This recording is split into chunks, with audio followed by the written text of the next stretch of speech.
Thank you for listening to this free audiobook created by Project Gutenberg and Microsoft AI. To learn more about the project or give feedback on the quality of a recording, please visit aka.ms/audiobook. Enter Bridget by Thomas Cobb, author of Phillida, The Choice of Theodora, The Anger of Olivia, etc. 2nd edition. Mills and Boon, Limited. 49, Rupert Street, London, W. Published 1912. Inscribed to E. C. My best of friends. I late for dinner 2 Mark explains 3 Bridget 4 Bridget at Grandison Square v Colonel Faversham 6 concerning birthdays 7 The excursion 8 A proposal 9 Mark returns X confidences 11 Mark reports progress 12 Sybil 13 A walk abroad 14 The wooing oat 15 Mark makes a beginning 16 Buying a carpet. And after the 17th hasty words 18 How it happened 19 An appointment XX in sight of port 21 Jimmy sets to work 22 Incriminating himself 23 Having it out 24 A hot scent 25 Open confession 26 Lawrence sums it up 27 Mrs. Jimmy 28 Exeunt omnes enter Bridget Chapter 1 Late for dinner. Concerning Bridget there was from the outset considerable difference of opinion. Mark Driver, for instance, always showed a tendency to something more than tolerance, and even Carissima Faversham, in spite of a manifestly unfavorable bias, strove to hold the balance even. It was her brother Lawrence who took the most adverse view, insisting that Miss Rosser was either more nor less than an adventuress. A pretty woman on the make, was his expression, uttered, it is true, before he had an opportunity of seeing her face. Her entrance on the scene was heralded by Mark Driver one evening towards the end of March, when he had accepted an invitation to dine with his sister and Lawrence in Charteris Street, S.W.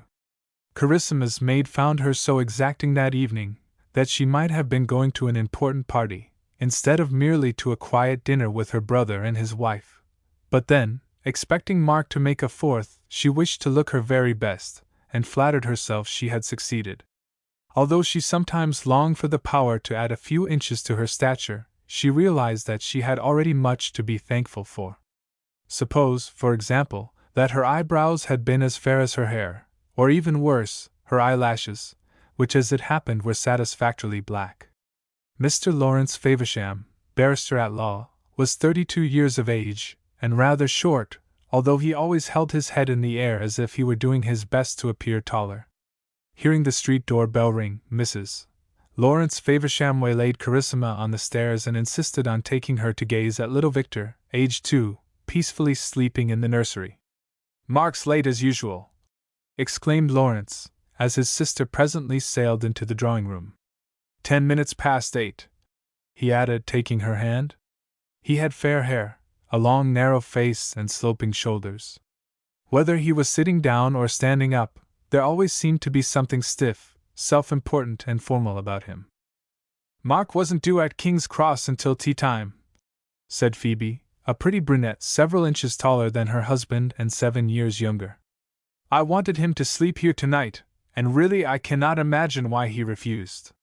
"Not very complimentary to us," answered Lawrence. "To prefer to go to an hotel. And," Phoebe explained, "he is off to Paris tomorrow morning." "Well, I wish to goodness he would come soon if he's coming at all," grumbled Lawrence. "Oh, of course, he's certain to be here," urged Phoebe, not liking to begin dinner without her brother, who might provokingly arrive as soon as they sat down, while on the other hand, her 3 years' experience of married life had taught her that it was undesirable to keep Lawrence waiting. When 8:30 struck, however, she could restrain his impatience no longer. The 3 went to the dining-room, and Carissima, with a sense of profound disappointment, sat down at the round table opposite the empty chair. Although Phoebe did her utmost to spin out the meal by eating with tantalizing and hygienic slowness, it ended without any sign of the absentee, and at last she felt bound to return to the drawing-room, where she was followed 10 minutes later by Lawrence, who had stayed to smoke a cigarette.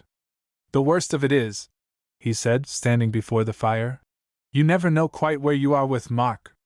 "I suppose," suggested Carissima, "the simple fact of the matter is that he missed his train." "In that case," returned her brother, "surely he might have run to sixpence for a telegram." For a steady-going fellow, Mark is about as erratic as they're made. How extremely inconsistent! Exclaimed Carissima. Not at all, said Lawrence, frowning, as he took a chair.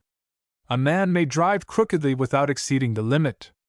Although there are things you can swear Mark would never dream of doing, you never know what folly he will be up to next. As Lawrence was speaking in his rather pompous manner, the door opened and Mark Driver entered the room, tall, broad-shouldered, with a handsome, alert, shaven face and an obvious appearance of haste. On leaving Cambridge he had gone to St. Bartholomew's, and having completed his course there, taken a post as house surgeon at St. Josephine's, a small hospital in a southeastern suburb. Mark remained there 2 years and left at Christmas. After spending a few weeks idly in London, he went to take charge of Dr. Bunbury's practice in Yorkshire, principally for the sake of being near to his own people, and having passed 2 months, more occupied by sport than patients, returned this afternoon. "Why didn't you come in time for dinner?" demanded Phoebe, as he kissed her cheek. "Upon my word, I am most awfully sorry," he replied, and turned at once to Carissima, who was striving to hide her satisfaction on seeing his face again. Never, perhaps, during their long acquaintance, had they been so many months apart. But while Mark was in London between Christmas and his departure for the north of England, Carissima had been on a long visit to Devonshire. "I didn't expect to meet you this evening," said Mark. "Phoebe told me in her letter last week that you were staying in Shropshire with Colonel Faversham." "So I was," returned Carissima. "But I never had the least intention to live there for the remainder of my life. She took us all completely by surprise," explained Phoebe, "by coming home the day before yesterday. I really cannot understand even now," said Lawrence, "why in the world you couldn't stay to return with father." "Oh well, it's an ill wind that blows no one any good," cried Mark, while Carissima sat with her eyes averted, hoping that nobody would suspect her actual object. But she had known of his intention to depart for Paris the next morning, to spend a month with his old friend Wentworth before finally settling down in London. If she had waited for Colonel Faversham's return to Grandison Square, she must, obviously, have missed Mark Driver again. One of the chief purposes of Carissima's life seemed to be the disguise of motives, concerning which she scarcely knew whether she ought to feel ashamed or not. "Well," suggested Lawrence, "we haven't heard why you didn't turn up in time." "I hope I didn't keep you waiting," said Mark, at last shaking hands with his brother-in-law. "Only half an hour. You see," Mark explained, "I dined at Belloni's." "Good gracious," answered Lawrence, with evident annoyance. "If you could go to Belloni's, why in the world couldn't you come here as you promised?" "I meant to come," said Mark, looking somewhat embarrassed, as he glanced at Carissima. "You see, I went to Duffield's Hotel in Craven Street direct from the station. I thought I would just potter about and smoke a pipe or so till it was time to change." "But you haven't changed!" exclaimed Lawrence, with a disapproving frown at Mark's blue serge jacket. It no doubt suited his long, athletic figure admirably, but nevertheless was very much out of place in present circumstances. "No, of course not," said Mark. "The fact is I altered my mind. Instead of hanging about at Duffield's, I thought I would go to Golfney Place." "What on earth for?" "Oh well, to see Bridget, you know," answered Mark, and once more he glanced at Carissima, whose eyes met his own. Chapter 2 Mark Explains. "Who is Bridget?" asked Phoebe, whereupon Mark swung round to face her, his hands thrust deep in his jacket pockets, his face slightly flushed. "Miss Rosser," he said. "You remember Bridget Rosser, Phoebe? When we stayed at Crowborough 4 years ago." "5," suggested Lawrence, with his usual meticulous exactitude.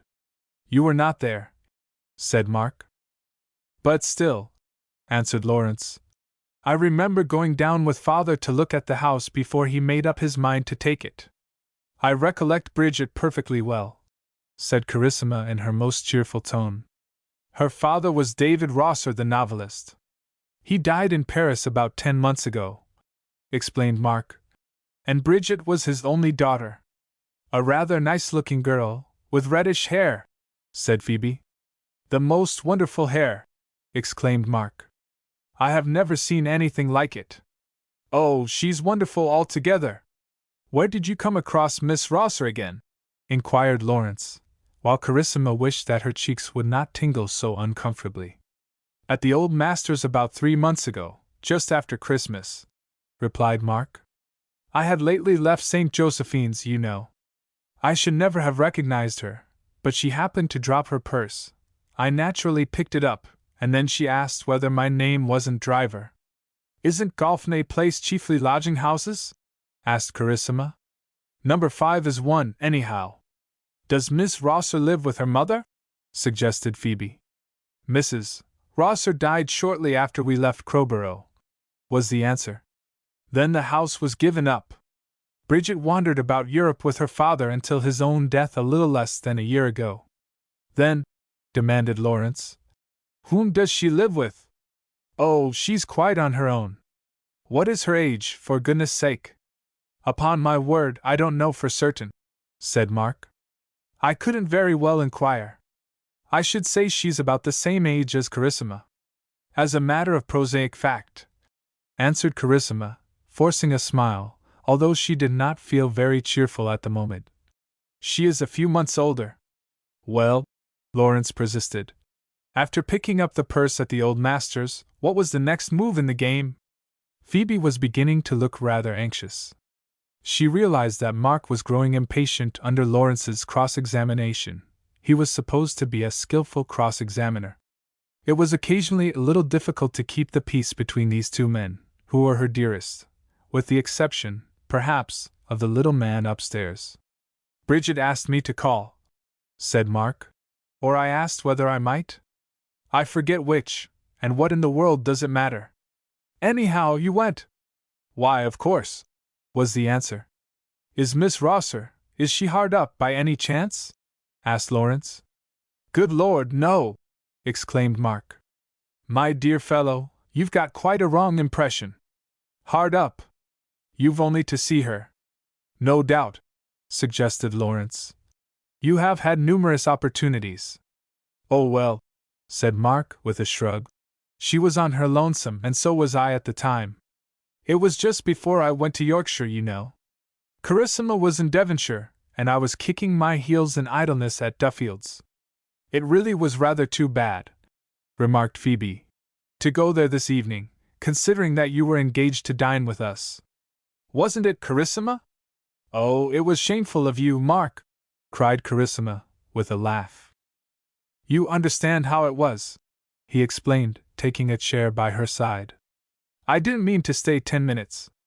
I thought I could get there and back comfortably in a taxi, and so I should, but the temptation proved too strong for you, suggested Lawrence. I don't know what you mean by temptation, retorted Mark, while Phoebe tried to catch her husband's eye. Bridget was most awfully pleased to see me. She had a fit of the blues for some reason or other. Is she liable to that sort of thing? Asked Lawrence. Not a bit of it, said Mark enthusiastically. She's just about the brightest girl you have ever seen in your life. That was what made it the more upsetting. I felt I must do something to cheer her up. So you took her to Belloni's, said Lawrence. They do you uncommonly well at Belloni's. Anyhow, Mark admitted, they gave us some ripping Burgundy. I got away directly we finished dinner, he continued, and I knew Phoebe wouldn't mind. Well, said Lawrence, in response to her warning frown, now you're here, suppose we have a game at bridge. Chapter 3 Bridget. To put the matter plainly, Carissima was jealous. It was 11:30 when she reached her father's house at number 13, Grandison Square, SW, and she felt pleased to find that the fire was still alight in the drawing-room. Having told the butler that he need not sit up any longer, she threw off her long cloak, leaned back in an easy-chair right in front of the grate, crossed her feet on the fender, and clasped her miniature waist. Remembering Bridget Rosser, with her vivid chestnut-colored hair, her somewhat pale skin, her wonderful eyes, as Mark quite justifiably described them, her face, which was extraordinarily attractive, although it might not contain one perfect feature, Carissima could not help feeling that there might be serious cause for jealousy.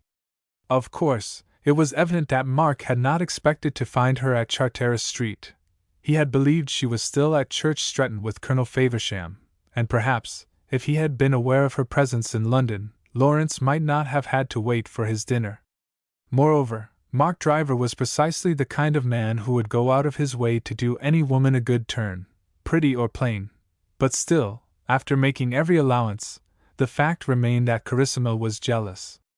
It had for long been an open question, in her own mind at least, whether he cared for her or not. If he did, she would have liked to know why he had waited so long before putting his fate to the touch, although the matter was again complicated by the sensitiveness of Mark's disposition. Carissa's modest fortune, derived from her mother, which would have proved a temptation to many men, might be an obstacle where he was concerned. The fact that it was just what he required at the beginning of his career might easily be conceived as holding him back. Not that she imagined that, in favorable circumstances, it would be regarded as a perpetual barrier. Only Mark might prefer to wait until he had settled down to the more serious practice of the profession, about which no man could be keener. The truth was that Carissima was prone to search for a variety of explanations for his backwardness, all more or less fantastic. The immediate question was, should she take any notice of Bridget Rosser, or leave her to her own devices? In the ordinary course of things, Carissima would scarcely have hesitated. If she had been told by anybody else that Bridget was living alone in London, doubtless she would have lost very little time in finding her way to No. 5, Golfney Place. She invariably strove to act in every particular as if she were entirely disinterested, although she was far from being so. She knew that her life's happiness depended solely on Mark. 5 years ago Bridget had been barely 18. She had looked even younger than Carissima, a slim, graceful girl, apparently just fresh from the schoolroom. She lived in a delightful, old-fashioned house with a rambling garden, situated about a quarter of a mile from that which Colonel Faversham had rented furnished for the summer because of its proximity to the golf course. His wife had died 12 months earlier, and Carissima, in her 18th year, proved an inexperienced hostess to the relays of visitors, who included, amongst others, Mark Driver, at that time a medical student, his sister Phoebe and Miss Sybil Clinesworth. At the clubhouse Colonel Faversham met David Rosser and Mrs. Rosser, already an invalid, having been wheeled over in her bath chair to make Carissa's acquaintance. There were henceforth frequent journeyings on bicycles between the two houses, until the time arrived for the Favershams' return to London. 1 or 2 letters had been exchanged between Carissima and Bridget, who was invited to stay in Grandison Square, but the visit was prevented by Mrs. Rosser's increasing illness, and so the intercourse between the two families fell off. Carissima had not seen Bridget since their parting at the railway station 5 years ago. Ought she to go and see her now? If she refrained, might not people suspect some hidden motive? Her brother Lawrence, for instance, who was apt to search for mysterious springs of action, and who must not on any account be allowed to hit upon the true one. No doubt Carissima was sensitive and self-conscious. Moreover, she was jealous. She was, however, extremely curious also, curious to see for herself how Bridget had developed, and in the end she made up her mind to go to Golfney Place. She looked very small and bright when, a few days later, she set forth, wearing the new set of furs, which were certainly her most becoming apparel. She had hesitated whether the March afternoon was really cold enough to justify their use, and before reaching her destination came to the conclusion that it was not. But, regarding Bridget as possibly a rival, she wished to make her bravest show. With her dark, wide-brimmed hat, her remarkably fair hair, her fresh, clear complexion and her diminutive but piquantly womanly figure, she assuredly need not fear any ordinary comparison. Golfney Place is a secluded thoroughfare, containing a few intensely respectable-looking shops, an estate agent's office, a church and some superior lodging-houses. These, like the church, were all painted white, and indeed some of them were at present receiving their fresh spring coats. The door of No. 5 was opened by a middle-aged man, Mr. Miller, the proprietor of the house, and indistinguishable in appearance from an ordinary butler. "Miss Rosser?" said Carissima, and taking her upstairs, he stopped to ask her name on the first landing. "Miss Faversham," he announced, as she walked into the drawing-room, a large, lofty room with 3 windows, rather ornately furnished, and reminding Carissima of various scenes on the stage. Before the fireplace stood a sofa covered with cretonne of a florid pattern, and from the middle of this Bridget rose. She was obviously formed to play havoc with the hearts of men, and although she could scarcely be described as beautiful, she was no doubt marvelously seductive. If her features were not regular, the ensemble was delightful, even in the estimation of one who felt disposed to criticize. Her face would have run to a point at the chin if this had not been blunted by an entrancing dimple.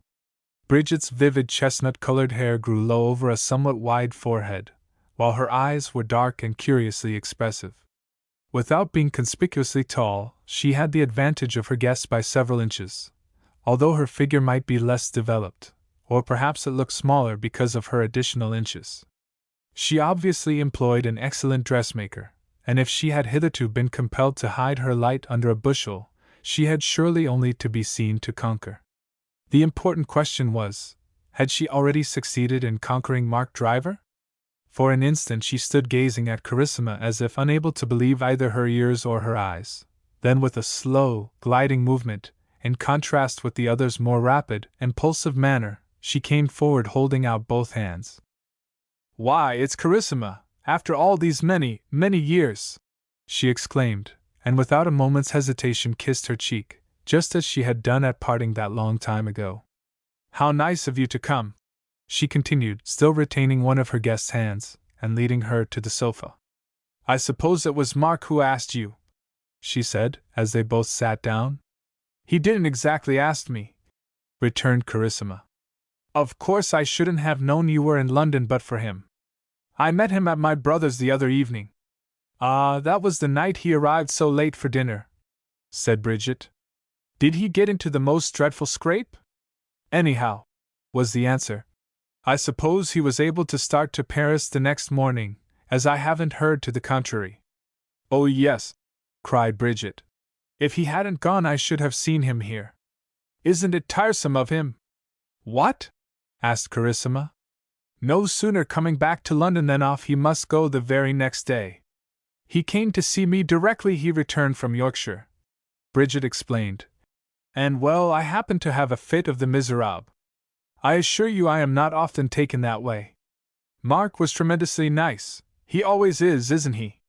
He insisted that I should go out to dinner, and what could I do?" "Why, nothing but go," replied Carissima, with the utmost cheerfulness. "Still," said Bridget, "he seemed quite worried about his brother-in-law. I mustn't tell tales out of school, and Mr. Faversham is your brother, isn't he? Won't you unfasten those furs?" she suggested. "You must find them rather warm today, although I'm certain I should have put them on in spite of the temperature if they were mine." "Perfectly lovely! Do let me help you!" She turned on the wide sofa to face Carissima and deftly unhooked the furs, taking the end of the stole in her hands and pressing it against her cheek. When the butler brought in the tea tray, Bridget asked him to move a small table on to the hearthrug, and as soon as he left the room again she began to talk while pouring out the tea. "How often," she cried, "I have wondered whether I should ever see you again during this earthly pilgrimage. Sugar?" she asked. "You remember our dear old house and the delightful garden? Of course my darling mother's illness had begun before you came to Crowborough. Poor father was never really the same after her death." She paused, holding a cup and saucer in her hand, but turning her eyes towards the window. Carissima saw that they were moist when Bridget began again. "We gave up the house because he couldn't rest long in any one place, and yet he could never write at his best moving about. You know, Carissima, it was really a tragedy. He took such pains, writing and rewriting, especially after he and I were left alone, but he knew he wasn't reaching his own standard. He never said a word, but of course I saw he was worrying himself to death. I have copies of all his novels, they are over on that shelf," she said, turning towards a pair of hanging shelves at the farther end of the room. "And there are portfolios full of press cuttings. I used to cut them out and paste them in for him. It seems like a dream to look back. You know I used to think of you as ever so much older than myself, because you seemed to be the mistress of the house." "Well," answered Carissima, I am not many months younger. Ah. But now I regard you as quite a child in comparison.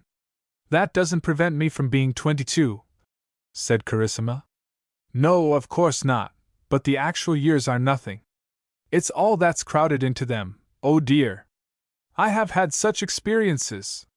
During the last few months of poor father's life we lived in an apartment in Paris, and afterwards I didn't know what to do or where to go, so I kept it on for myself. I used to go to Ronso's studio, you've heard of Ronso, till he convinced me it wasn't of the slightest use to persevere. Then I came to London and soon began to wish I hadn't. Because I did know ever so many people in Paris, but over here I can't tell you how deadly dull it was until I met Mark. You must come and see me as soon as you can, suggested Carissima. Oh dear, yes, said Bridget. Do let me fasten your furs, she added, as Carissima rose from the sofa. I shall return your visit as early as if you were a royal personage. I shall love to come. Number 13, Grandison Square, said Carissima. It is not very far, and I am quite alone just now. I don't know whether you remember my father. Very indistinctly, answered Bridget. He is away at Church Stretton playing golf. Then you are in the same unprotected condition as I am, suggested Bridget. Oh well, I have the advantage of a peculiarly attentive brother. Lawrence has the firm and unalterable opinion that no woman under 40 is capable of looking after herself.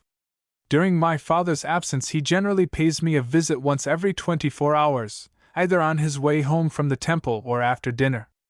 I shall expect you before many days, said Carissima, and Bridget insisted on accompanying her down to the hall. Chapter 4 Bridget at Grandison Square. Carissima walked back to Grandison Square, feeling not a whit less jealous than she had set out. There seemed, it is true, something about Bridget Rosser to which she was scarcely accustomed in her own personal friends, something difficult to describe. It might be due to an innate ingenuousness, or, in part, to the quasi-bohemian life she had probably lived during the last few years abroad. There seemed to be an absence of reticence, a kind of natural freedom which assuredly had a charm of its own, although some persons might not approve of it. Lawrence, for one. He came to Grandison Square the same evening, entering the drawing-room still wearing his heavy overcoat. A bitter wind has sprung up, he said, standing close to the fire. What a pity you took the trouble to turn out in it, suggested Carissima, always rather inclined to resent his superintendence. What have you been doing all day? He asked. You haven't given Phoebe a look in. I went to Golfney Place this afternoon, was the answer. Golfney Place. To renew my acquaintance with Bridget, said Carissima. Quite unnecessary, retorted Lawrence. Far better if you had stayed away. Why? Demanded Carissima. Phoebe suggested going, said Lawrence. But I wouldn't allow it for a moment. It's certain, cried Carissima, that she is a standing example of the way not to treat a husband. How ridiculous to form a prejudice against anyone you have never even seen. If she had been the sort of woman I should like my wife to call upon, said Lawrence, she wouldn't have allowed Mark to see her so often. A woman who lives alone. Why on earth couldn't you leave her to stew in her own juice? I don't wish to see my brother-in-law make an idiot of himself. Anyhow, returned Carissima, it can't have been Mark's account that set you against her. Oh, of course, exclaimed Lawrence. Mark would swallow anything. It is his business in life, said Carissima, with a laugh. To make other people swallow things, isn't it, Lawrence? He went away dissatisfied, and the following Monday afternoon Bridget Rosser paid her first visit to number 13, Grandison Square. Although her movements were even and unhurried, her appearance in her out-of-door garments was conspicuous. The brim of her hat struck Carissima as being a shade wider than that of anyone else, her dress closer about the ankles, while yet she wore it without a trace of anything that could be called vulgarity.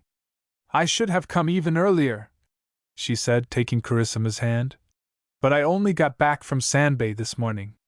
I have been staying since Saturday with my aunts, the dearest little Dresden china aunts in the world. They are my mother's sisters and they give me no peace. You see, they are terribly early Victorian. You were saying that your brother insisted that no woman under 40 is capable of looking after herself. Well, Aunt Jane and Aunt Frances think honestly that I am going to perdition as fast as I can. I suppose, suggested Carissima, they would like you to live with them? Oh dear! They are quite mad about it. You know everybody is mad about something. They write every week, but I positively couldn't endure it. Of course my father did his best to put me off, although I believe his chief objection was that they had a hatred of tobacco. Still, said Carissima, I don't suppose you are a confirmed smoker, and they might be good for you. I don't think I am early Victorian, but still. Oh, I know, cried Bridget. But fancy wasting any little sweetness one may possess on the desert air of Sandbay. I should simply go mad, stark, staring mad. Carissima, she continued, I suppose you know heaps and heaps of people. So did I when my father was alive, people who do things, whose names you read in the papers, who think for themselves and make others follow their lead. Oh, I long to be in the movement. Rising slowly from her chair, and with perfect coolness, she took a framed cabinet photograph from a table between the windows. Is this Colonel Faversham? She asked.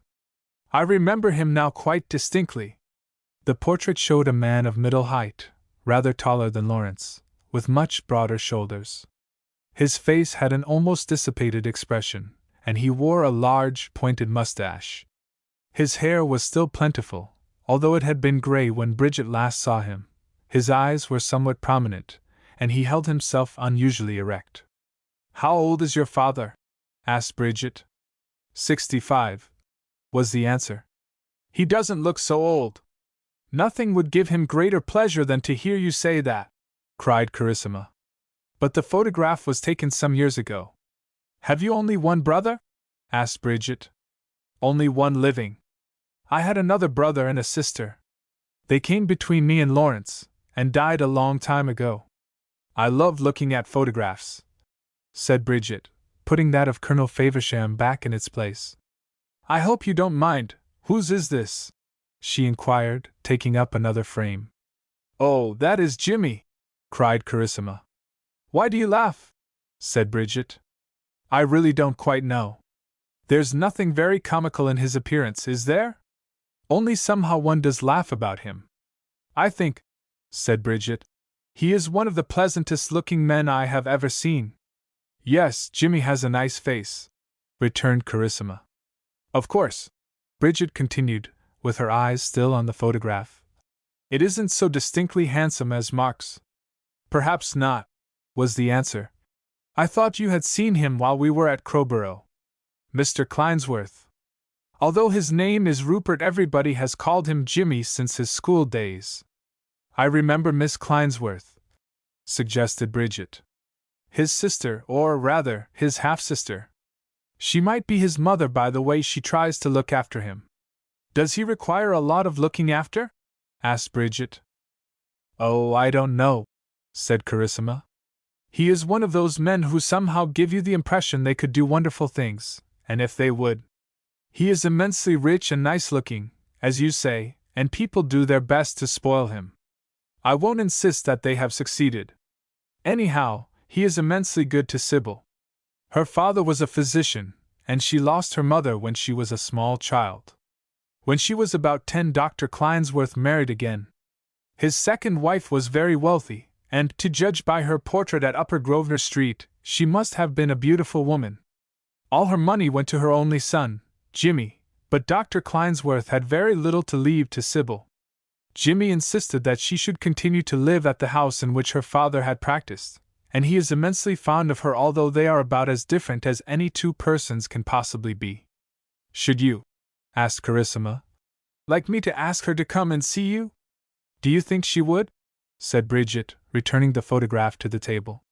I am certain she would be delighted, especially if I explain that you have no one to chaperone you, replied Carissima, whereupon Bridget smiled as if she were quite convinced of her ability to take care of herself. On saying goodbye, Carissima made a point of urging her to come to Grandison Square as often as she felt inclined, and from that time forth she regarded Miss Rosser with curiously mingled sensations. While it proved difficult to refrain from liking the girl, with her frank joyousness, her youthful zest in life, the possession of such qualities furnished an additional excuse for that jealousy which still dominated Carissa's waking thoughts.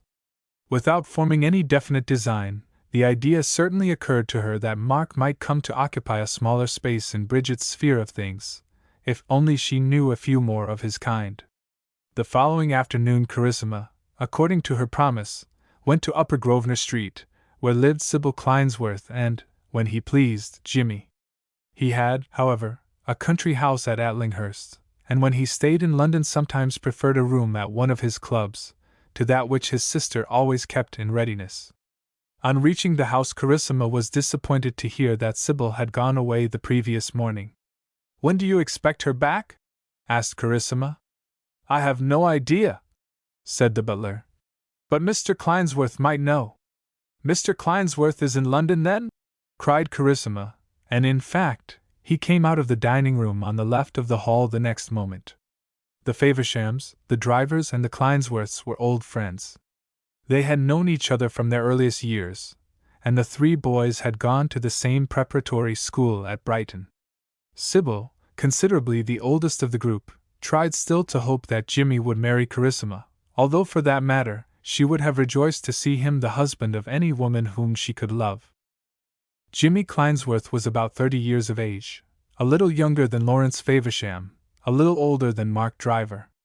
In height he was between them, a little above the average, not a tall man, certainly not short, well built, but not noticeably broad-shouldered, and wearing this afternoon a rough, darkish tweed suit, fitting him rather loosely.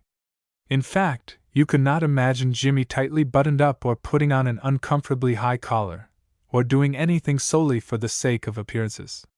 He had a somewhat round face, with straight dark hair and an almost downy-looking mustache, which barely hid his lips, although it was not brushed upwards in the mode of the moment. His eyes were rather far apart, and he was characterized by an appearance of perfect health and equability of temperament. "Hullo, Carissa!" he exclaimed, coming forward to the door with his hand outstretched. "What a stroke of luck! I wanted to see Sybil," she explained. "She has gone to the Ramsbottoms," said Jimmy. "Old Lady Ramsbottom was taken ill. She sent for Sybil yesterday, as people do when they're seedy, you know. Won't you come in?" he added. "No, thank you, Jimmy. I mustn't stay," returned Carissa. "Now, that's sheer conventionality," he insisted. "You would really like to come in and have a talk, but for the melancholy reason that I'm alone, you're afraid."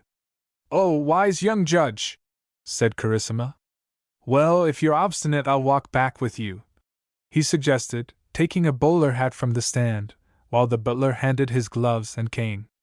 "I've nothing in the world to do," he added, as they walked away from the house. "You never have, Jimmy." "No, I'm the most dreadful waster," he admitted. "I've just been reading a penny pamphlet, by one of the Labour members, and upon my word, it made me squirm like 1 o'clock. "Did you want to see Sybil about anything of cosmic importance?" Jimmy asked. "Oh dear, no," said Carissa, as they crossed the park. "Only to ask her to call on a girl she met when we were staying at Crowborough some years ago." "What's she like? Pretty, by any chance?" "Very pretty," answered Carissa. "Then I'm your man. I can go instead if you give me the address, and there's no time like the present." "Jimmy, you must try not to be ridiculous," said Carissa. "For some reason you can't have seen her during the few days you stayed with us." "What is her name?" "Bridget Rosser. Her father was a novelist." "Oh," cried Jimmy. "You mean David Rosser? I remember that the Colonel introduced me. Besides, I happened to run up against him again a few months later. A man who never got his due. David Rosser had a style, you know, a little precious, perhaps, if that's a drawback." "So you know his daughter? I will see that Sybil goes to see Miss Rosser." "Then," said Jimmy, "I shall have a look in." Chapter 5 Colonel Faversham. Colonel Faversham came home on Wednesday evening, the day after Carissa's visit to Upper Grosvenor Street. She was sitting alone in the drawing-room, doubtful as to the precise date of his return, when she suddenly became aware of his presence in the house. Colonel Faversham was apt to be noisy and blusterous. He had a loud voice, a rather demonstrative cough, he walked with a heavy tread, and, in fact, was generally assertive. Carissima, not wishing to fail in her filial duty, went downstairs to meet him in the hall, as the butler was helping him off with his thick overcoat. "Ah, Carissima!" he exclaimed at the top of his voice. "I'm sorry I didn't wire, but to tell you the truth, I forgot all about it. Well, how are you? Quite well? Glad to see me back again, eh?" "Very glad indeed," was the dutiful answer. "That's all right. I've had dinner, if you can call it dining in the train. Where's the best fire to be found?" "You may as well come to the drawing-room," said Carissima. "Good," replied the colonel, and then turned to the butler. "Knight, I'll have some soda and whiskey." He accompanied Carissima upstairs, blowing out his red cheeks and beating his cold hands together with considerable energy. Going to the fire, he stood on the hearthrug warming his palms and making perfunctory inquiries after Lawrence and Phoebe and their child. "How do you think I'm looking?" he demanded, suddenly facing Carissima. "Splendid," she answered. "I don't think I have ever seen you looking better." "Well, I never felt better," he exclaimed, putting back his shoulders and puffing out his chest. "Never in the whole course of my life. Nobody at the hotel would believe I was anything like my age, 50 or 55 at the outside. Upon my soul, I can scarcely believe it myself. I can give a start to a good many youngsters yet. Not too much soda water, Knight," he added, when the whiskey and the siphon were brought in. "What's been happening while I've been away?" he asked, alone again with Carissima. "I wonder," she suggested, "whether you remember our holiday at Crowborough some years ago?" "Remember it? Of course I remember it. Do you think I'm in my dotage? You make an immense mistake. My memory was never better. I will back it against yours any day. Then you haven't forgotten Mr. Rosser?" "Rosser!" cried Colonel Faversham. "A shortish man with a red beard and an invalid wife, wrote twaddling novels. I tried to read one of them, couldn't get through it. He played a devilish good game all the same." "What about him?"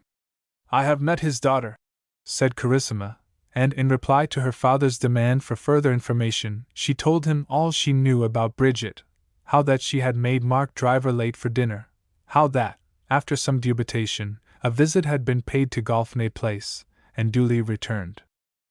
On learning that Bridget was good to look upon and only a few months older than Carissima, Colonel Faversham blinked his eyes and fingered his large grey mustache. He took a cigar from his case by and by, Carissima trying to stifle her yawns while he talked about golf and described some of his hands at bridge. To illustrate his skill, he made her bring some cards, and sweeping clear a space on the table, kept her up until past midnight. Colonel Faversham always came to breakfast with brisk and almost aggressive robustness. He had an enormous appetite, and when this was at last satisfied, it was his custom to retire with the newspaper to his smoking room until 11 o'clock. The morning was so bright that he began to regret his return to London, although it was true that he could reach his favorite golf course in 3/4 of an hour in a taxicab. There, indeed, Colonel Faversham spent the most of his waking hours, usually finishing up with a couple of hours bridge before returning by rail to Grandison Square in time for dinner. Then he was occasionally irritable, and although he would never admit that he felt tired, Carissima had her own opinion. On the Saturday after his return from Church Stretton, however, he stayed at home, and as he sat smoking after an excellent luncheon, Carissima came in wearing her hat and jacket. "I'm going to see Phoebe," she explained, in the act of fastening her gloves. "I don't suppose I shall be home to tea unless you want me." "Want you?" was the answer. "Good heavens, no! Why in the world should I want you? Do you imagine I can't feed myself? Thank goodness, I'm not in my second childhood yet. Besides, I shall most likely have tea at the club. What a day, Carissima! What a day!"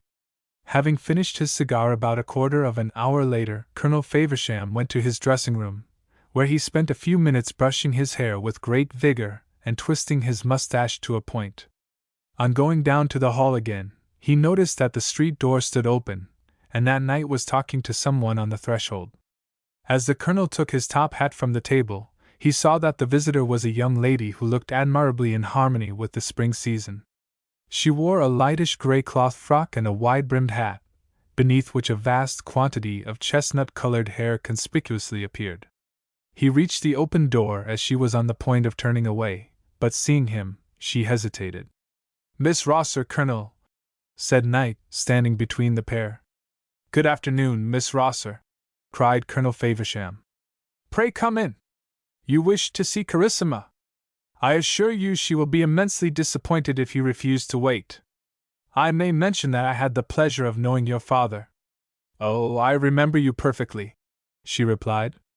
"As well as if it were yesterday." Come this way," he insisted, replacing his hat on the table as she entered the hall. "Carissima would never forgive me. She was talking about you before I had been in the house 10 minutes. But you were just going out," she expostulated. "You mustn't let me take you upstairs again." "Stairs are nothing to me," he said. "I could climb a mountain. I have climbed many a one before today, and I hope I shall again. What delightful weather!" he continued, as they reached the drawing-room.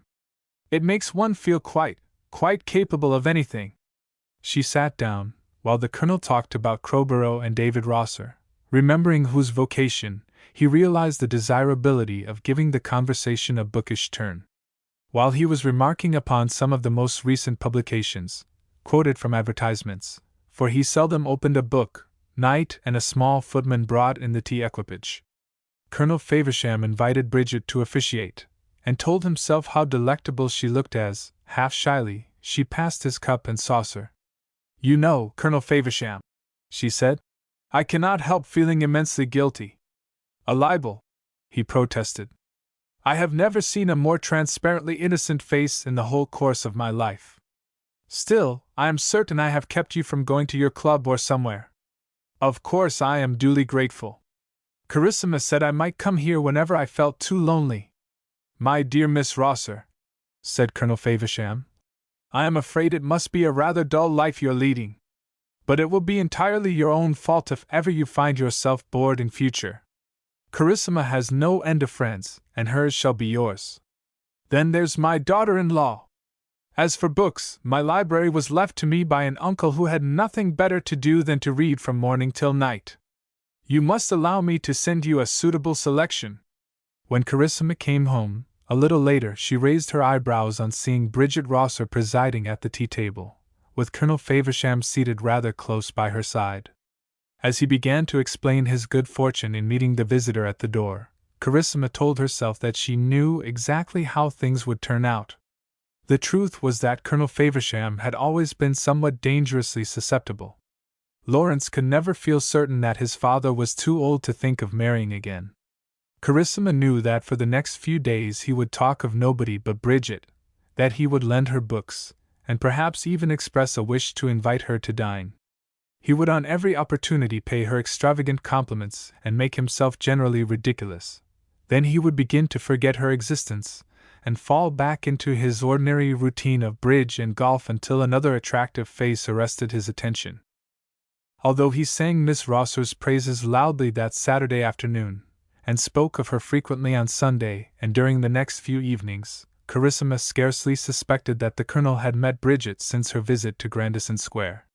She was certainly astounded when, going to see her small nephew one afternoon a week or so later, she found that she had run her head into a hornet's nest. "You have done a fine thing," said Lawrence. "That is the worst of you." "Oh, do please tell me what is the best, or at least the medium, for a change," was the answer. "My dear Carrie." "If you call me Carrie you will drive me mad," said Carissima. "I fancy you must be," exclaimed her brother, standing on the hearth-rug and looking as solemn as the judge he hoped some day to become. One hand was thrust between the buttons of his morning coat, the other clasped its lapel, his head was flung back, and one foot rested on the fender. "An immense pity," he added, "that you can never mind your own business." Carissima skillfully mimicked his attitude.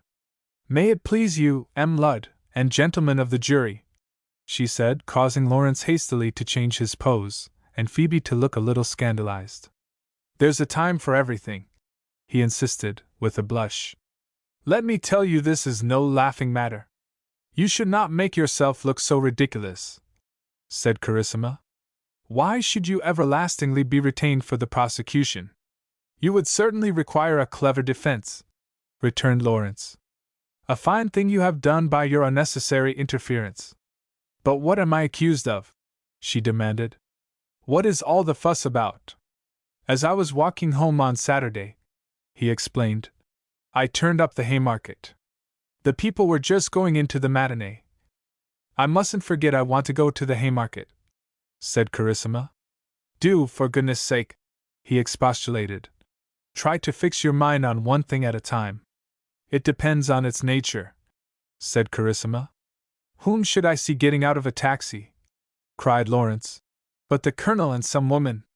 My dear Lawrence, was the answer. Knowing father as well as you pretend to know everybody, surely you cannot imagine there's anything very unusual about that.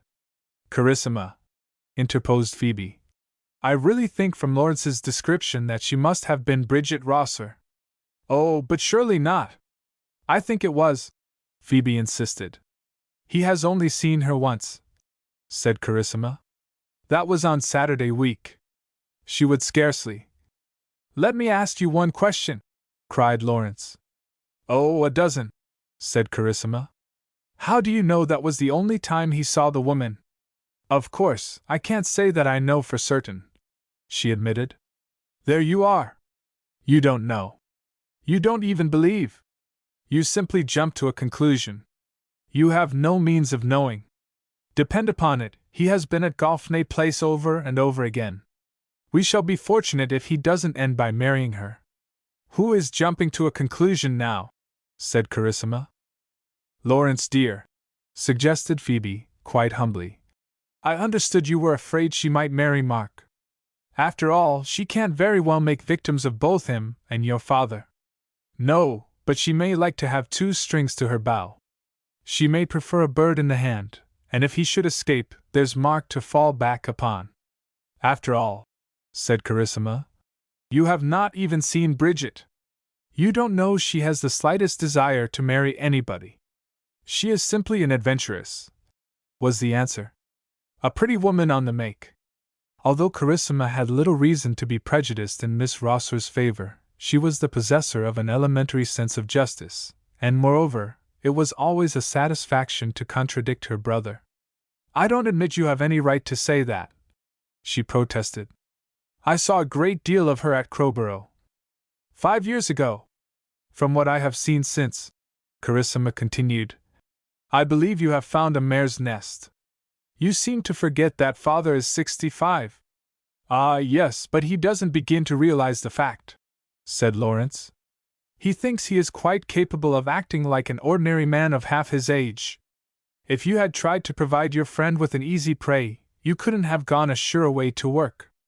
Carissima, however, remained still unconvinced. She walked home to Grandison Square with the inclination to scoff at her brother's fears, although it was true that she was beginning to wish that Bridget had never crossed Colonel Faversham's path. Chapter 6 Concerning Birthdays.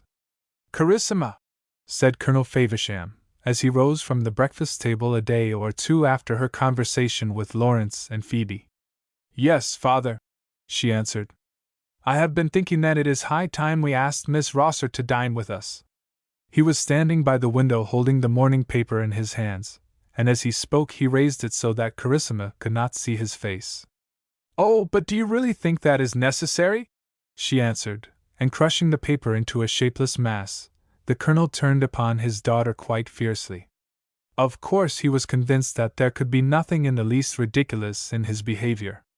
A man, as they say, is as old as he feels, and especially during the last fortnight Colonel Faversham had felt almost a boy again.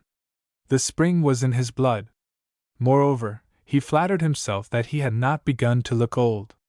Still, he was sensitive lest Carissima should fancy he was making an ass of himself, and, as usual at such times, he began to bluster. Necessary! He shouted, growing dangerously red in the face. If it comes to that, it isn't necessary we should dine at all. Most of us eat a great deal too much. Anyhow, it is very desirable that Miss Rosser should be treated with common courtesy. Besides, I wish it. That, I imagine, ought to be enough. We don't want a crowd or anything elaborate. No infernal fuss or ceremony. Just a family party, just Lawrence and his wife. They have never seen Miss Rosser. Oh yes, said Carissima. Lawrence has seen her. She told me only the other day that she hadn't met him. I wondered why on earth you hadn't introduced her to Phoebe. Lawrence, Carissima explained, saw Bridget going into the Haymarket Theatre with you the other afternoon. Good heavens! Exclaimed Colonel Faversham, stamping about the room. It has come to this. I mustn't go to the play without begging my children's permission. I haven't a scrap of individuality of my own left. I am compelled to ask Lawrence before I move a step. Not at all, said Carissima. Only I seem to recollect your telling me you were going to play at bridge at the club that Saturday afternoon. And mayn't a man change his mind, I should like to know? In time to book seats, suggested Carissima. No sarcasm, if you please, was the answer. I won't allow it. I simply won't allow it in my house, he added, clenching his fist and bringing it down heavily on the breakfast table so that the cups and saucers rattled. Oh well, father, said Carissima, there's not the least use in getting angry, you know. I am not angry, cried Colonel Faversham, rubbing the side of his hand. I don't know what you would call it. I may have been a little vehement, he replied. No wonder. I make a simple suggestion, and surely I have a right to expect my daughter to adopt it. If Bridget is to be asked to dine, said Carissima with a sigh, I think we ought to invite someone outside our own family. Am I the master here, or am I not? Demanded Colonel Faversham. Very well. You will write to Phoebe today. Get her and Lawrence to fix an evening, this week if possible, and then ask Miss Rosser. Lawrence is not likely to come, suggested Carissima. Why not? Anyhow, he refused to allow Phoebe to go to Golfney Place. You will kindly do as I tell you, said the colonel. Lawrence has more sense than you give him credit for. Carissima was compelled to admit that her father had a right to act as he pleased. She wrote to Phoebe the same morning, and Lawrence, reading the letter on his return from the temple, at once declared that nothing on earth should induce him to go and meet that woman. Having dined, however, and smoked a cigarette, he began to take a more tolerant view of the situation. Colonel Faversham had money to bequeath. As Lawrence told Phoebe, it might be their duty to pocket their feelings and consider Victor's future. Colonel Faversham had the satisfaction of hearing from Bridget's own lips that she should be delighted to dine at his house. He seemed to live only for Bridget during these days. His golf was neglected, and he had come near to a quarrel with one of his oldest friends for revoking twice in one evening's bridge. Whatever he did, wherever he went, his thoughts insisted on wandering to Golfney Place. Although he longed to shower expensive gifts upon Bridget, he durst not at present go beyond flowers, and it was only after much persuasion that she consented to let him take her to the Haymarket Theatre. Whilst he revelled in her society and his hope of being permitted to enjoy it uninterruptedly for the remainder of his days ran high, he dreaded to imagine what Lawrence would have to say on the subject. Colonel Faversham felt confident that his son would prove nasty, and even Carissima could scarcely be expected to feel pleased by the prospect of a stepmother only a few months older than herself. The colonel found himself between two fires, longing on the one hand for the time to come when he might discreetly ask Bridget to be his wife, and fearing, on the other hand, the announcement of his good news. It is true that the rose was not entirely free from thorns. In his less cheerful moods he could not regard Mark Driver as other than a possibly disturbing factor. Bridget made no secret of the frequency and gratification of his former visits to Golfney Place, with the result that Colonel Faversham wondered occasionally whether she looked upon himself rather too paternally. He would then puff out his chest, tug his mustache, and make various other efforts to convince her that he was still in the prime of life. Nevertheless, there hung persistently in the background the tragedy of his years. He might upon occasion strike one as a comic figure, and of course he saw no reason why he should not live to be 100. An exceptional age, no doubt, but then he was an exceptional man, as perhaps every man appears to himself. But Colonel Faversham was not already without warnings which he would not admit for the world. In his desire to convince himself that he was as robust as ever, he continued to take the same amount of exercise as he had enjoyed 20 years earlier. No one knew how weary the evenings found him, and besides, there was that increasing stiffness of his joints. He was particularly eager that Bridget should create a favorable impression on Lawrence, as indeed she could scarcely fail to do. Carissima, notwithstanding a lamentable sense of inhospitality, when the evening arrived found it on the whole rather amusing. Her brother entered the drawing-room at Grandison Square with his head higher in the air than ever, while Phoebe looked as usual serenely pretty and contented. There was Bridget Rosser with her beautiful shoulders bare, with her piquant face, her glorious hair, obviously bent upon enjoyment. Lawrence took her in to dinner, and Phoebe certainly thought that she had deliberately set herself to captivate him. So did the Colonel, but Carissima made a valiant effort to do her guest justice. It really seemed too paltry to be critical because Mark admired her. In Carissima's opinion, Bridget was not exerting herself to make a favorable impression either on Lawrence or his father. No such effort was necessary. Nature had anticipated any endeavors of her own. With her face and figure, it must be positively difficult not to please any man with eyes in his head. Her curiously childlike ingenuousness was too perfect to be counterfeited. Bridget charmed because she must.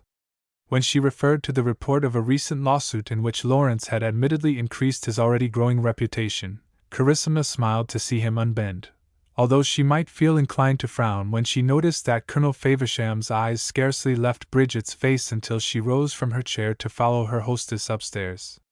In the drawing-room, while the men were smoking, she inquired after Phoebe's boy. She declared she was so fond of children, in a tone which compelled credence. She wished to know the color of Victor's eyes and hair. She listened to Phoebe's marvelous stories of his precocity without the slightest sign of skepticism or boredom. "He is going to have a party of his own next week," said his mother. "Beginning early," returned Bridget, as the door opened and Lawrence and the Colonel came in. "What's that? What's that?" demanded Colonel Faversham, crossing the room to Bridget's side. "I was telling Miss Rosser," Phoebe explained, "that Victor is going to have a party. 8 children, all under 3. "Good heavens!" said the Colonel. "I was wondering whether you would care to come and see them," suggested Phoebe, and she would have liked to invite the sympathetic Bridget, only that she felt certain Lawrence would disapprove. "No, thank you, Phoebe, no, thank you," was the prompt reply. "Still, you needn't be afraid. I shall not forget his birthday. You'll see." "Oh, then it is Victor's birthday!" cried Bridget. "On Tuesday," said Phoebe. "How old will he be?" 2, returned his delighted mother, and Bridget leaned back in her chair with a profound sigh. "Oh dear," she murmured, "and I shall actually be 23 on Wednesday. Now what are you going to do to celebrate the occasion?" demanded Colonel Faversham. "Let me see," said Bridget. "I shall breakfast alone, have lunch alone, tea alone, and dinner in the same delightful company. How different it used to be when we lived at Crowborough! The day was a kind of festival. Before I was grown up we always had a primrose party." Carissima could not refrain from looking at her sympathetically. Although her lips were smiling, her eyes seemed not a little pitiful. It was impossible not to like the girl, and moreover, if it were granted that she was, as Lawrence insisted, maneuvering for Colonel Faversham, it seemed to follow that there must be less fear for Mark. Perhaps, in some occult, subconscious way, this unbidden idea may have quickened Carissima's regard, and in any case she deprecated the lonely birthday, forming a small benevolent scheme of her own for its celebration. In the first place, she determined to send Bridget a present, and then she would go to Golfney Place during the afternoon and take her out to tea. A modest program, but still better than nothing. On Tuesday afternoon Carissima was, naturally, bound to Phoebe and Victor, but during the morning she made her way to Donaldson's, the jewelers, in Old Bond Street, where her family had dealt for many years. Lawrence went there for presents for his wife, Colonel Faversham, who, to do him justice, was generous in this respect, never went anywhere else at Christmas time or on Carissa's birthday. She had not by any means made up her mind what to buy, and indeed, in Carissa's eyes shopping was always an elaborate rite. She stood for a few minutes gazing in at the tempting window, and entering presently, began to inspect various trays of rings and brooches, although she had no intention to purchase anything of the kind. During the process Mr. Donaldson, who had known her from childhood, came to the assistance of the salesman and talked about the weather. At last a silver card case was selected. "I wonder," said Carissima, "whether it would be possible to have it engraved by tomorrow morning." "I think that can be managed," returned Mr. Donaldson. "You might send it to Golfney Place with my card," suggested Carissima, taking one from her case. "It shall be there quite early, madam," said the salesman, making a note in a long, slim book. At the moment Carissima scarcely noticed the significance of the fact that he appeared already to know the name of the recipient and the number of her house. He had certainly written, "Miss Rosser 5," before Carissima had time to give him the address. "The initials are B," but he had scribbled "B.R." in his book while yet the sentence was incomplete. "How did you know?" she demanded eagerly.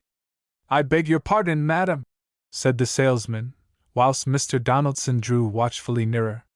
"You wrote down the initials before I told you what they were," she exclaimed. "I think not," said Mr. Donaldson hastily. "I think you are making a mistake." She knew she had done nothing of the kind.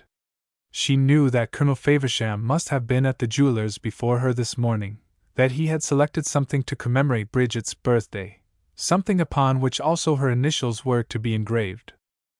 "After all," she said, "I think you shall send the card case to Grandison Square tomorrow morning." Carissima paid the bill, but in the reaction of her feelings she doubted whether she should give Bridget a present after all. It began to look as if there was some justification for Lawrence's suspicions, and for the first time she experienced serious fears for the future. Chapter 7: The Excursion. Carissima could not make up her mind. When she set forth to Charteris Street to help in the entertainment of Phoebe's extremely juvenile guests, she was determined not to go near Golfney Place the following day. Seeing her amongst the children, no one would have imagined that she had a sorrow in the world. She was the life and soul of the youthful party, and finally returned to Grandison Square in a becomingly disheveled condition in time for dinner. The following morning Colonel Faversham went to the hall at 11 o'clock, wearing a flower in his buttonhole. Carissima, accompanying him dutifully to the door, remarked that he had a new top hat. "Do you think it suits me?" he asked, turning to face her. "Not too much brim, Carissima?" "It looks a trifle small," she answered. "Small, nonsense! A man doesn't want a hat to come down over his eyes. I'm not a fogey yet, I hope."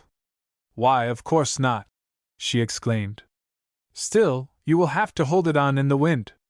Anyhow, that's better than using infernal pins that are a danger to the community," said Colonel Faversham. "I'll tell you what, next time I choose a hat I'll get you to come with me. I suppose you will be home to lunch," she suggested, telling herself she was shamefully cunning. But she could not help suspecting that he was off on some jaunt with Bridget, and no doubt she felt a little bitter about it. "Shall I?" he answered with a laugh. "Don't take too much for granted. I may get a snack at the club. Anyhow, you had better not wait." She understood that he did not intend to return, and wondered how she should dispose of her silver card case. In no event would she go near Golfney Place that day.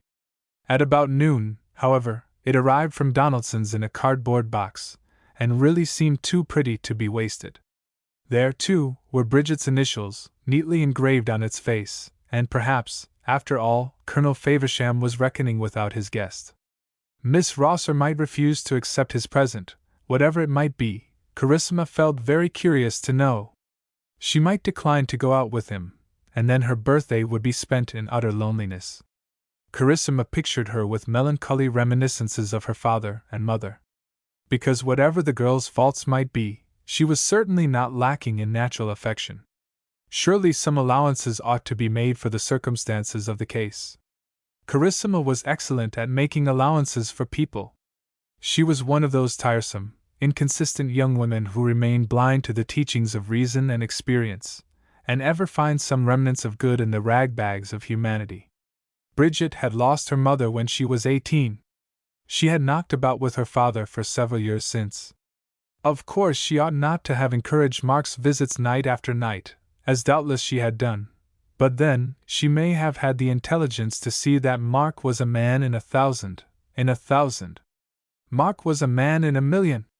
In the end, Carissima left Grandison Square at a few minutes before 4 o'clock that afternoon, and having rung the bell at No. 5 Golfney Place, she was crushed to hear from Miller that Bridget had been out since 11:45. "Oh," said Carissima, ashamed of her own artfulness. "I suppose she went with Colonel Faversham?" "Yes," returned Miller. "Do you know where they have gone?" asked Carissima. "Colonel Faversham told the chauffeur to drive to Richmond."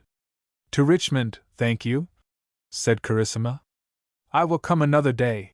Then she turned away with the card case still in her hand and a heavier weight at her heart. She wished she had never gone to Crowborough that summer 5 years ago. Very devoutly she wished that Mark Driver had not visited the old master's exhibition. She had not walked far on her way home when she saw Jimmy Clinesworth coming towards her, and thought it rather early in the year for him to be wearing a straw hat in London. Of course he stopped to speak. Jimmy was not the man to allow anyone he knew to pass by, although for once in a way Carissima would sooner have avoided the encounter. "Have you heard from Sybil lately?" she asked. "Oh yes, she's still with old Lady Ramsbottom, enjoying herself to the top of her bent, no doubt. You may be certain Sybil's having a rattling good time. She always revels in illness. Goodness knows when I shall see her again." "Where are you bound for?" asked Jimmy, as Carissima showed signs of impatience. "For home and tea," was the answer. "Let me give you some," he urged, walking on by her side. "No, thank you, Jimmy." "Carissima," he said with a glance at her profile, "what in the world's the matter?" "Why, nothing, of course." "Oh yes, there's something," he insisted.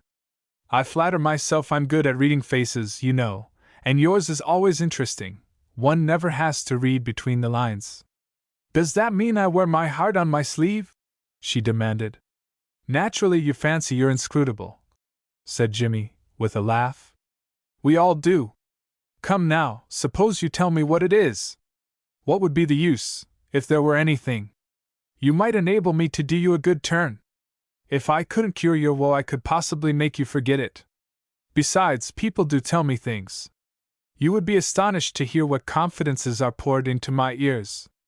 "Is that because you're sympathetic, or simply because you're rich?" suggested Carissima.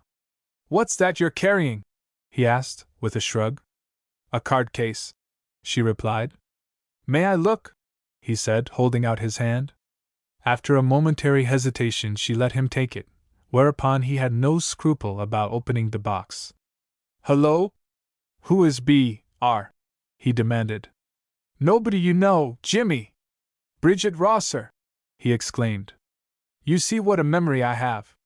Is today any special occasion?" "Her birthday," said Carissima. "How old is she?" 23. "What a delectable age! The same as your own. But if you're taking Miss Rosser a present," he added, "how is it you are on the way home?" "Jimmy, you make me tired," said Carissima. "I wish you wouldn't ask so many questions." "I can't help it," he replied.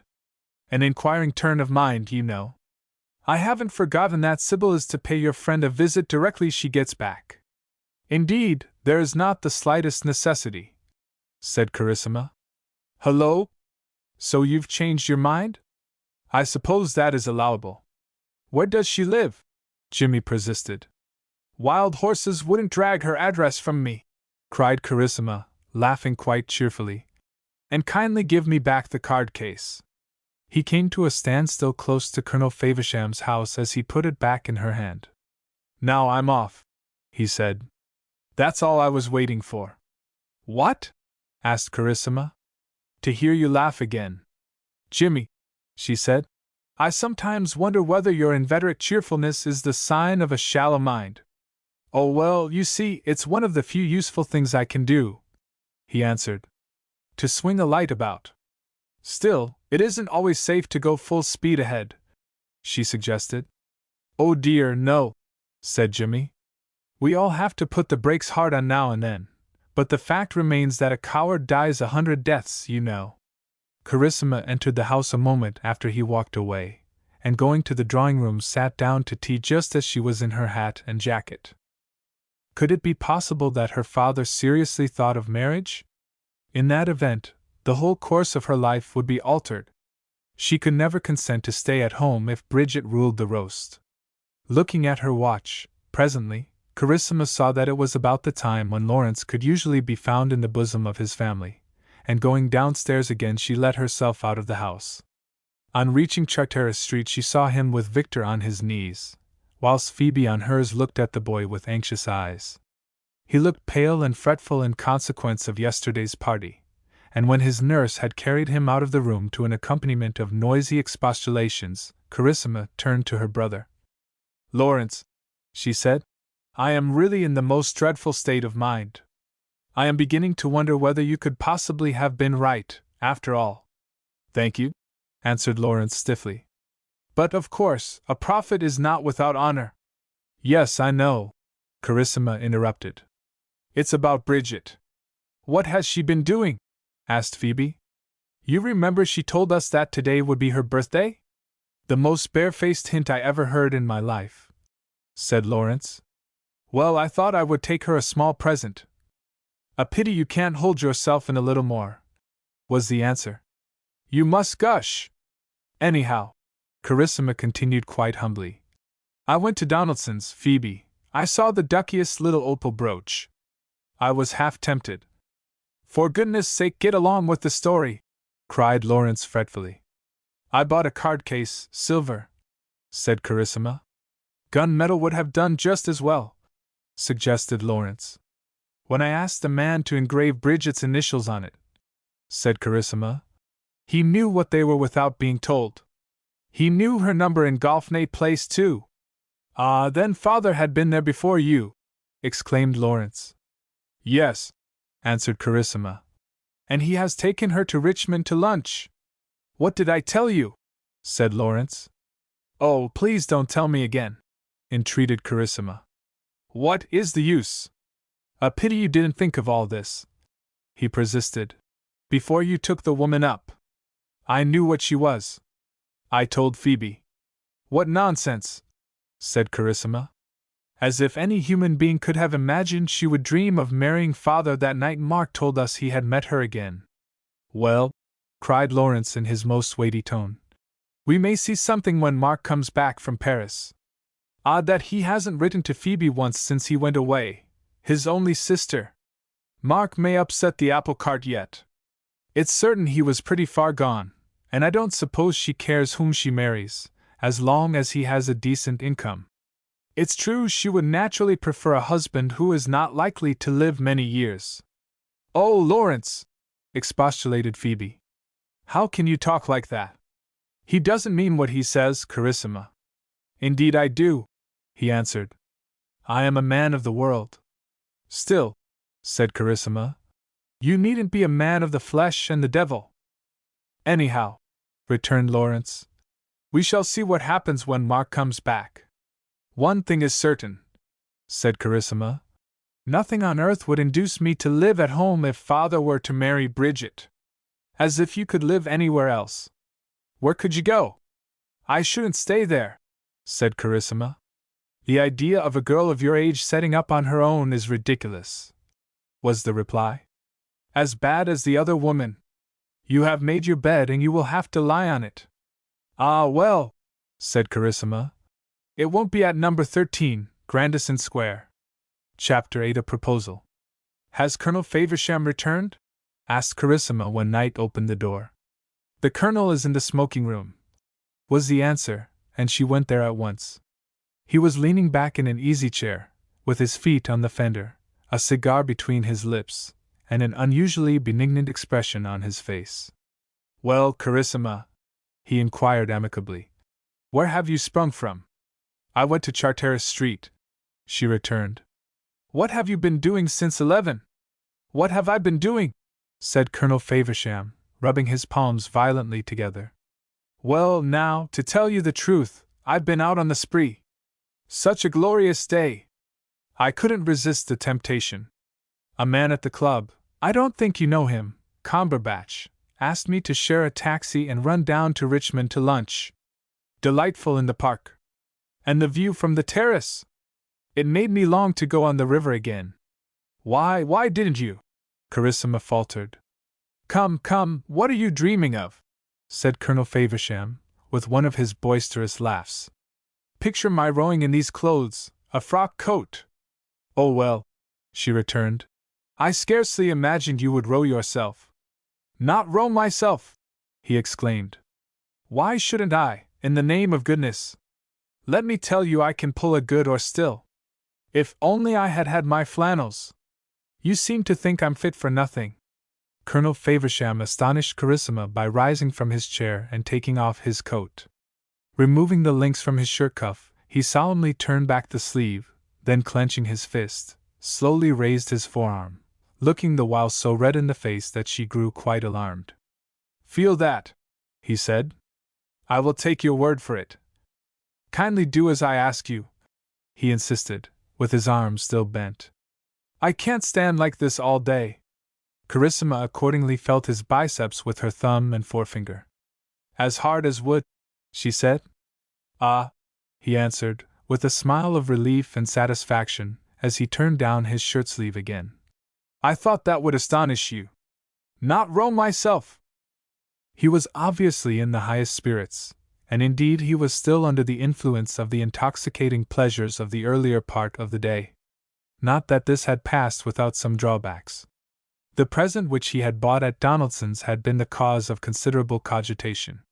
He was hampered by the fear that Bridget might regard what he would like to bestow upon her as too significant, and in the end had selected a handsome and costly crocodile-hide dressing bag.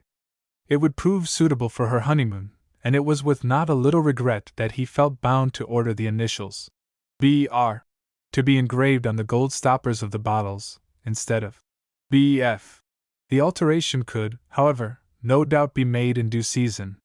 Not wishing to open Carissima's eyes unnecessarily soon, Colonel Faversham gave instructions for the bag to be sent to No. 5, Golfney Place, before 10:30 on Wednesday morning, and he felt deeply disappointed when Bridget gently but firmly refused to accept it. Incongruously enough, she was persuaded nevertheless to accompany him to Richmond, and the drive at close quarters in the taxicab, the tete-a-tete meal, the bottle of champagne which Bridget scarcely tasted, had, collectively and separately, inflamed Colonel Faversham to the sticking point. When they reached Golfney Place at 5:30, another disappointment lay in store for him. Inasmuch as she refused to allow him to enter the house, she felt too tired after the drive. He could come tomorrow, and meantime he might send for the dressing bag. She could be so tantalizing now and then, that it was easy to believe she was scoffing at him. During the day she had more than once dragged Mark's name into the conversation, and even Carissima did not feel more curious respecting their precise relationship than her father. Notwithstanding his anxiety concerning the critic on his hearth, and the more exacerbating one in Charteris Street, Colonel Faversham had reached the end of his tether. This delightful girl, with her charming ingenuousness, her high spirits, might actually become his wife in the course of a few months. A few months! She might be prevailed upon to marry him within the next few weeks. What cause could there possibly be for delay? Surely he was entitled to please himself. Absurd to imagine that a man of his age must regulate his life to please a slip of a girl like Carissima, or a solemn young Puritan like Lawrence. When Colonel Faversham arrived at Golfney Place on Thursday morning, Bridget was wearing a new frock, quite light, almost white, in fact, and setting off her slender figure to the most admirable advantage. How many new frocks he had seen her wearing, Colonel Faversham found it difficult to count. The crocodile-hide dressing bag stood ominously on the table, and by way of a greeting, she reminded him that he had been asked to send for it. "Confound the bag," he retorted. "If you won't keep the thing, pitch it in the dust hole." Bridget, he continued, standing close by her side, I want you to accept all I have in the world and myself into the bargain. I am not going to blow my own trumpet. Thank goodness I was never that sort of man. I wish I were a boy just because you're a girl, but if you'll take me as I am, you'll make me the happiest man in the world, and I'll do my best to see you never regret it. I shan't pretend that you've taken me entirely by surprise, said Bridget. Surprise! Exclaimed Colonel Faversham. No one could have shown much more plainly what he wanted. There's not much shilly-shally about me. For that matter, I made up my mind long ago. Oh, but you really haven't known me very long, she suggested. It can't be more than a month since Mark went to Paris. I wish, said the Colonel, he had gone to Hades. I know you are horridly jealous, she continued, because you always change the subject when I mention his name. I like Mark Driver immensely. Anyhow, I want to hear you say you like me better, said Colonel Faversham. She stood looking at him critically, and very tantalizingly, with her head slightly on one side, and while he devoured her with his eyes, Bridget slowly took a chair. But why should you try to make me say what isn't true? She demanded. I hope it would be, urged Colonel Faversham. I am not at all certain, she said quietly. It's a vastly important question. It requires time for consideration. How long, for goodness sake? I really couldn't possibly tell you offhand. I shouldn't care to bind myself. I am desperately impatient to bind you, though, answered Colonel Faversham. I would see to it we had a good time. There's no wish of yours that shouldn't be gratified, in reason, you know. Haven't you discovered by this time how unreasonable I am? She asked. Bridget, come now, be a good girl, he murmured. That shows how little you know me, she returned, because I'm not in the least good. Well, well, call yourself what you please. Only have a little love for me, and I don't care what the devil you are, exclaimed Colonel Faversham, and at that moment he meant precisely what he said. I am not certain I have, she cried, with a laugh. You see that whatever I may be, I am candid. I don't think I have a particle of what I suppose you mean by love for any living being. Perhaps there's something wanting in my constitution. I don't believe I shall ever be capable of loving anybody as long as I live. Good gracious, was the answer. Don't tantalize me. Why do you keep me on tenterhooks? Say you will marry me, and will leave everything else. I can't say so this morning, she insisted. I can say that I won't if you like. For heaven's sake, don't do that, Colonel Faversham quite humbly entreated. Then please don't bother me for an answer, she said, and with all her lightness, he realized that she had a will of her own. His only consolation was that, if her word could be accepted, she had not given her heart to Mark or anyone else. Whether she was to be believed or not, however, his infatuation remained unaffected. He had reached a condition in which he longed for possession upon any terms whatsoever, but since it was obvious that she did not intend to pledge herself this morning, there was no help for it. He must be as little discontented as possible to leave the question open for the present.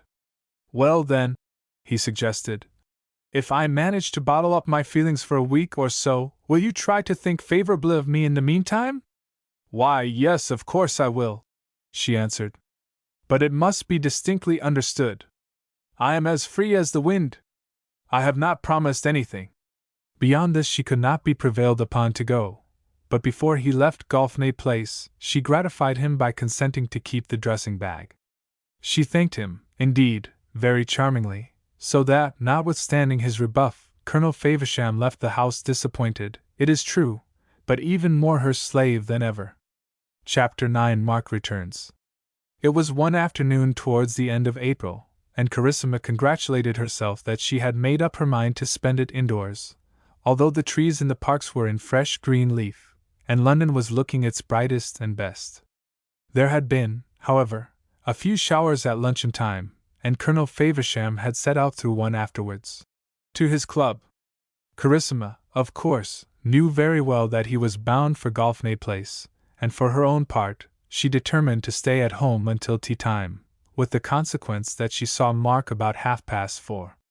He entered the room looking as handsome, as alert and energetic as ever, a man, you felt certain, who would succeed in making his way in the world, as indeed he fully intended to do. "When did you get back?" asked Carissima, remembering that her welcome must not be too cordial. "Late yesterday afternoon," he answered. "Have you had a good time?" "Oh, ripping," he continued. "Old Wentworth knows his Paris, and we didn't waste many hours." 6 months ago it would not have been in the least surprising that he should pay her a visit directly he returned, but now she was wondering whether he had already seen Bridget Rosser. "You're not staying in Charteris Street?" she asked. "Not a bit of it. I'm at Duffield's Hotel again for the present. But I thought I ought to give Phoebe a look up last night. I went there after dinner." "She tells me you have seen Bridget?" said Mark, leaning forward rather eagerly in his chair. "Oh yes, it seemed quite the natural thing to do," answered Carissima, unable to repress a sigh as she remembered the train of circumstances which had followed her visit to Golfney Place. "That sounds as if you wish you hadn't done it," he suggested. "Have you seen her yet?" asked Carissima, perceiving her opportunity. "No," said Mark, "but I've listened to a good deal about her. Lawrence is great on the subject. By Jove! According to him, she might be the complete adventuress. He insists she has been trying her hand on the Colonel, not without success. Does the suggestion strike you as being inconceivable?" demanded Carissima. "Oh well, you forget that I have been away for more than a month. I have no means of forming an opinion." "Your previous experiences," said Carissima, and Mark stared at the carpet. His previous experiences of Bridget had, no doubt, proved entirely agreeable. During Carissima's absence from London in the weeks after Christmas, when he had no occupation for his idle hands, he had certainly spent many enjoyable hours at No. 5, Golfney Place, and it had been necessary on more than one occasion to remind himself that discretion was the better part of valor. If it had not been for Carissima, the temptation to meet Bridget's apparently coming on disposition halfway would have become more acute, and without any idea of a closer relationship, he might perchance have gone farther overnight than he would have thought desirable the next morning.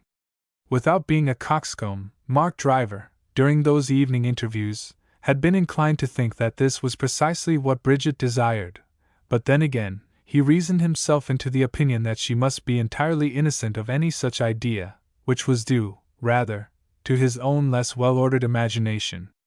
And, besides, there was Carissima. "Goodness knows," he answered at last. "I came here this afternoon to check Lawrence's opinion by your own." Now it was Carissima's turn to hesitate. She wished to play the game, and not for the world would she attempt to belittle Bridget if Mark desired to exalt her. On the other hand, any reluctance to express a candid opinion might appear suspicious in his eyes. "Oh well," she said, "there are certain facts which can't be disputed. You must draw your own conclusions. Bridget lets father take her to the play, to all sorts of places, she receives him every day in the week, and he buys her presents. On the few occasions when I have seen them together," Carissima added, "he has made himself, well, if it were not for my filial respect, I should say ridiculous." "Of course," answered Mark. "It's easy enough to believe that the Colonel admires her. Any man must. All I can say is that if Lawrence has any justification, I am immensely sorry." "For what?" Carissima wondered. Was he sorry for her sake, or for his own? Because Colonel Faversham was by way of winning Bridget, or because he himself had consequently lost her? "So am I," murmured Carissima. "I can't help seeing," Mark continued, "that I am responsible in a way. If I hadn't mentioned her name at Phoebe's that evening I was late for dinner, you would never have gone to Golfney Place, and Bridget would never have crossed Colonel Faversham's path. How devoutly I wish she hadn't," said Carissima. "But what can anybody do? It is a day after the fair. She has the game in her hands if she cares to play it. The astonishing thing is that she has waited so long. I wonder," exclaimed Mark, "whether I should find her at home. If so, she is scarcely likely to be alone. The only way to make certain of catching her without father is to go soon after breakfast or after dinner. I will go this evening, said Mark. What for? Asked Carissima. You see, he answered, I'm a bad hand at sitting still with my hands in my pockets. I suppose surgery makes one think something can always be attempted. Still, suggested Carissima, with a smile, you can scarcely dream of going to Golfnate Place and asking Bridget's intentions. The Lord knows, said Mark. I shall see how the cat jumps. Anyhow, I am bound to have a look in. I shall feel curious to hear how you get along, answered Carissima. And now suppose we banish the topic. Can't we talk about something more agreeable? I am afraid I have been making my poor father a little uncomfortable at home. Mark, I am developing into a little beast. On the contrary, he thought she had never looked more charming. It is probable that their recent separation caused him to regard Carissima more favorably than when he used to meet her, as a matter of course, once or twice every week. He had not seen her face for longer than a month, then only once after 2 or 3 months' separation. She came upon him now as a kind of revelation, the more because of her obvious anxiety on account of Colonel Faversham. For years he had ever found her bright and equable, the best of good comrades, but this afternoon their intercourse seemed for the first time to be touched by emotion. Tell me about your plans for the future, if you have made any, Carissima urged. Oh, I'm always making plans, he returned, and began to explain his intention to look out for rooms in the neighborhood of Harley Street, that medical bazaar. While still at St. Josephine's Hospital he had made the acquaintance of Mr. Randolph Messiter, a man considerably older than himself, an eminent surgeon, who had more than once invited Mark to dinner. Randolph Messiter frequently came to St. Josephine's to operate, and on such occasions Mark always administered the anesthetic. Messiter had more than hinted that he might be able to put some work in Mark's way, and the intention was that he should specialize as an anesthetist, at the same time waiting for ordinary patients. Carissima listened with the deepest interest, knowing, however, that his resources would be taxed to the utmost for some time to come. That he would make his way before very long she did not doubt for an instant, but how convenient he would in the meantime find her own income of £800 a year. How willingly, too, would she place it at his service. When he rose to go away she wished that it were possible to keep him out of Bridget's reach, because she could not fail to recollect Lawrence's plainly expressed opinion. Could it be possible, she wondered, after Mark had left the house, that Bridget had 2 strings to her bow? Was she holding Colonel Faversham on and off until Mark's return to London? Did she intend to make a last bid for the younger man, and if he eluded her to fall back on the older one? For this supposition, however, there was only Lawrence's word, and for her own part Carissima would have been sorry if the world were quite the rabbit warren which, in spite of his own remarkable domestic felicity, her brother appeared to think it. Chapter 10 Confidences. Mark Driver, having dined at Duffield's Hotel, set out, with a cigar between his lips, to Golfnate Place. In the Strand he hailed a taxicab, and his arrival obviously took Bridget completely by surprise. She had always an alluring, seductive way with her, and now, unaware of his return from Paris, she rose almost impulsively from her chair, and came to meet him with such an air of abandon that he thought for the moment she intended to fling herself incontinently into his arms. Bridget looked peculiarly fresh and fragrant this evening in the light morning frock, which she had not troubled to change for her solitary dinner. It was almost impossible that any man of Mark's age should not feel flattered and pleased by her satisfaction at the sight of him. "Oh, how glad I am!" she exclaimed, holding both his hands so tightly that it would have been difficult to withdraw them if he wished. Her frock was touching his coat as she stood gazing into his face. "Such a dreadfully long time, Mark," she continued. "I hope you are going to stay in London at last." "Yes, all my wanderings are over," he answered. "Do sit down," she said, releasing his hands. "I hope the room isn't too hot. I have a fire chiefly for company's sake, you know. Have you been feeling dull?" he asked, sitting down at one end of the large sofa, while she sank on to the other. "Only during the evenings," she explained. "I sit here by myself night after night. I try to read, but gradually my thoughts wander, and I'm back at home again. Home is always the dear old house at Crowborough. Well now, said Mark, what have you been doing all these weeks? Oh, I don't know, she answered, trifling with some trimming on her dress. Anyhow, suggested Mark, looking round the large room, you seem to have plenty of flowers. They were standing in every available space, in pots, in bowls, in vases. The air of the room was laden with their scent. They all came from Colonel Faversham, said Bridget, more soberly than usual. Have you seen Carissima by any chance?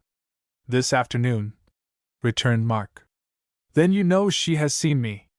I think she is perfectly sweet, Mark. She came here a few days after you went away, and asked me to go to Grandison Square. She gave me leave to look her up as often as I liked. I took her at her word.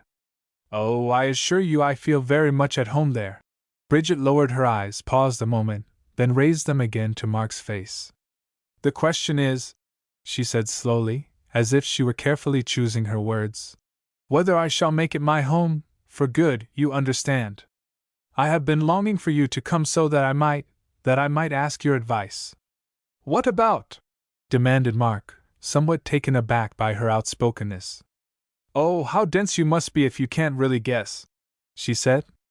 I don't think I shall try, was the answer. Oh well, if you make me say it. Colonel Faversham wants me to marry him. Now the murder is out, isn't it? Almost as detestable a crime, cried Mark. Do you mean that he has actually asked you? If he hadn't, how should I know? She replied. Because there's always the chance of a slip between the cup and the lip. Besides, even such an unreticent person as myself couldn't possibly anticipate. I dare say you wonder that I talked to you about it, in any case, but then, you see, I have nobody else. You haven't done anything so monstrous as to accept him? Said Mark. Oh, monstrous, she murmured. Of course, it's unthinkable. Indeed it is not, said Bridget. If you only knew how I have lain awake thinking of it. Still, I wouldn't say yes. I have kept the poor dear man in suspense till your return. He is quite ridiculously, well, in love with me, I suppose he would call it. Obviously you are nothing of the kind, suggested Mark. In love, with Colonel Faversham, she cried, with a laugh. You know, Mark, he is most horridly jealous. So there's someone else? Only you, she said, and Mark started to his feet. Jealous of me? Oh, good Lord! He exclaimed, and suddenly became aware that Bridget was keeping him under close observation. Idiotic of him, isn't it? She remarked, continuing hastily. But you haven't given me your serious opinion. I want you to make a cool survey of the situation. I thought I had, said Mark. Of course, you must refuse. That is all very well, she urged, but there's something else you must tell me. Supposing that I refuse to marry the Colonel, what is to become of me? There are your aunts at Sandbay. Oh yes, my dear little Dresden China aunts. And you know, Mark, there's the River Thames. I would as soon plunge into the one as take a train to the others. What is to prevent you from staying here? He asked. If you are tired of London, try Paris again. You can surely go where you please. How few are lucky enough for that. I thought, said Mark, you had the world before you. More likely the workhouse, answered Bridget. You don't mean to say you're hard up, he cried, returning to his seat on the sofa. Oh, I have plenty of money at the bank, she explained. Mark, I detest talking about it, but I really should love to tell you. During Mother's lifetime, you must remember how comfortably we used to live. I always had everything I wanted, for that matter, so I have until this moment. Naturally, Bridget continued, I believe that the house and everything were kept up by Father's books. Wasn't that the case? Asked Mark. As a matter of fact, said Bridget, they brought in very little money indeed. Surely his name was very well known. Yes, and he had heaps of friends who thought ever so much of him. There are hundreds of press cuttings praising him up to the skies. During the last few months of his life he scarcely read anything else. The doctors gave his illness a long name, I dare say you would understand if I could remember, but what killed him was a broken heart. How was that? Asked Mark. What we really lived upon, answered Bridget, was my mother's income. That died with her, all but a small sum, which she left to me. We were compelled to leave Crowborough, and father seemed to droop like some transplanted flower. We wandered from place to place, and I suppose he was extravagant. I seemed to take after him. Neither of us could bother about economy and that sort of thing. He felt the change dreadfully, and the tragedy was that he couldn't pull himself together in his necessity. Instead of writing better, he wrote much worse. He could satisfy neither himself nor anyone else. His sales fell off. He saw he wasn't doing good work. I believe that broke his heart. Didn't he leave you anything? Asked Mark. Nothing whatever.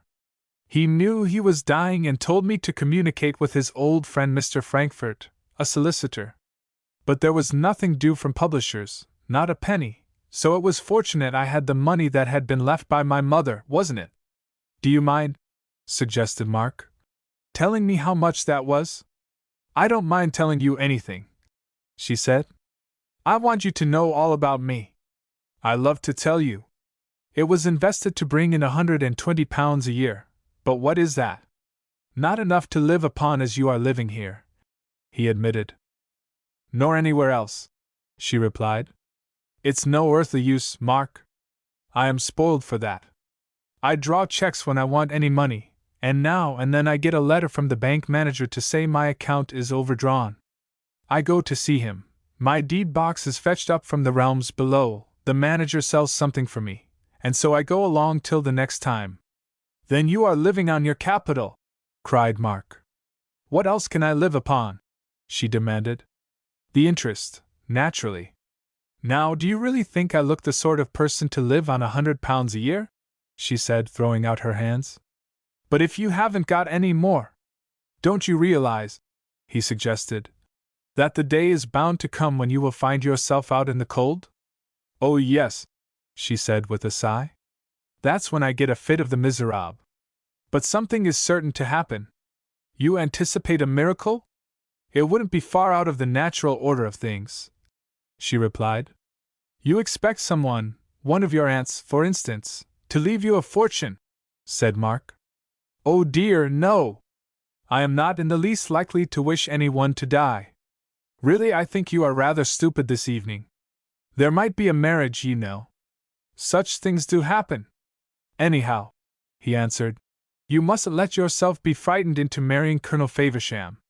Rising from her end of the sofa, Bridget glided to his, and standing close in front of him, so that her skirt brushed his knees, she looked insinuatingly into his face. Will you, she said, kindly tell me what I am to do, Mr. Driver? Chapter 11 Mark reports progress. Mark Driver must have been much more obtuse than the most of his friends believed, to fail to recognize the invitation in Bridget's demeanor. Although he had not the slightest intention to profit by it, he could not pretend that for the moment it lacked enticement.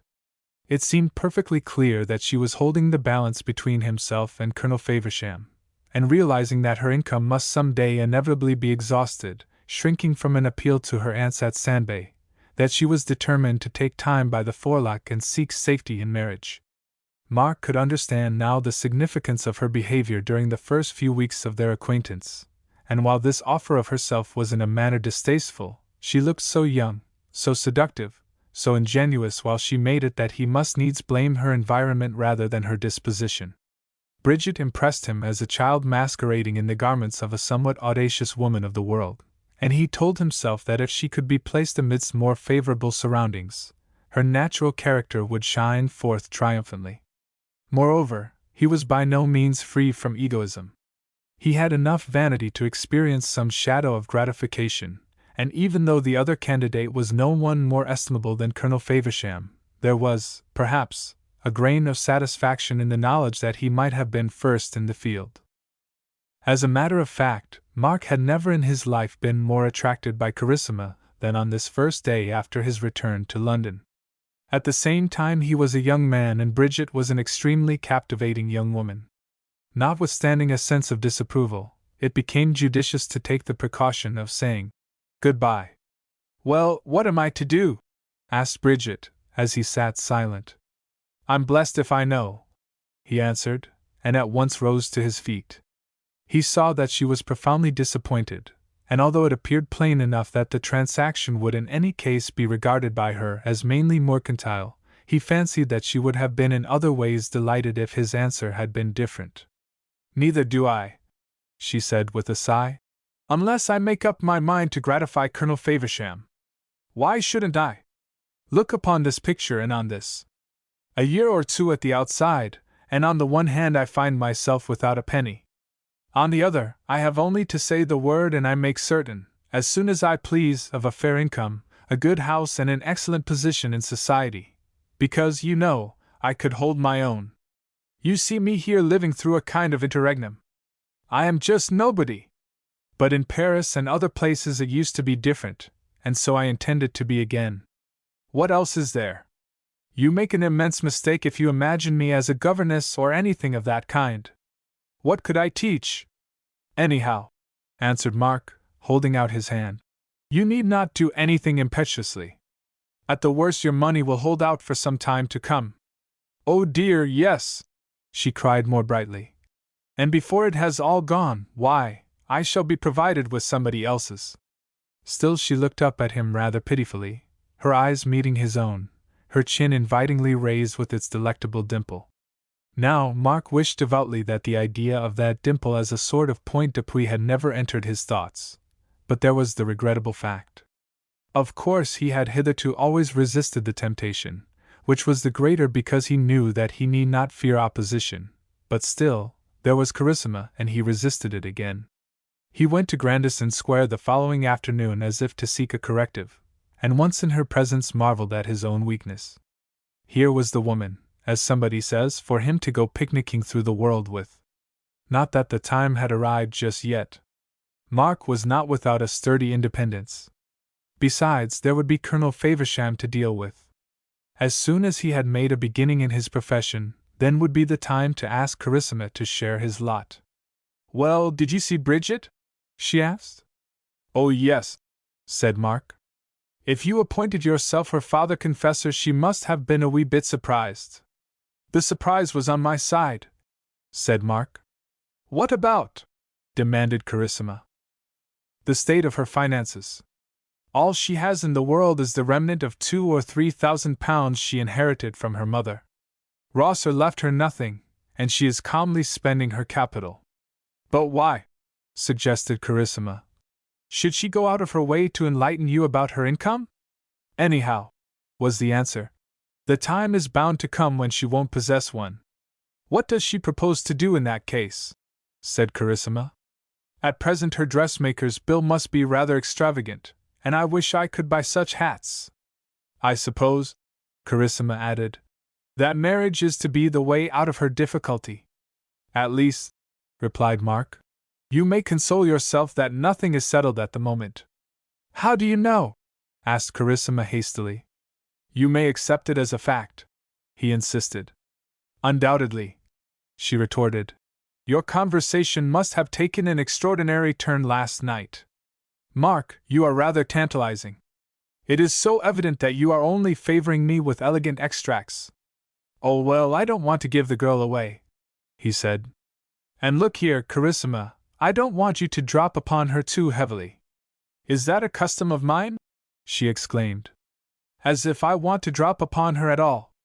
Frankly, I like Bridget. You see, we are in agreement so far. Or rather, I should like her if she would let the foolish colonel go.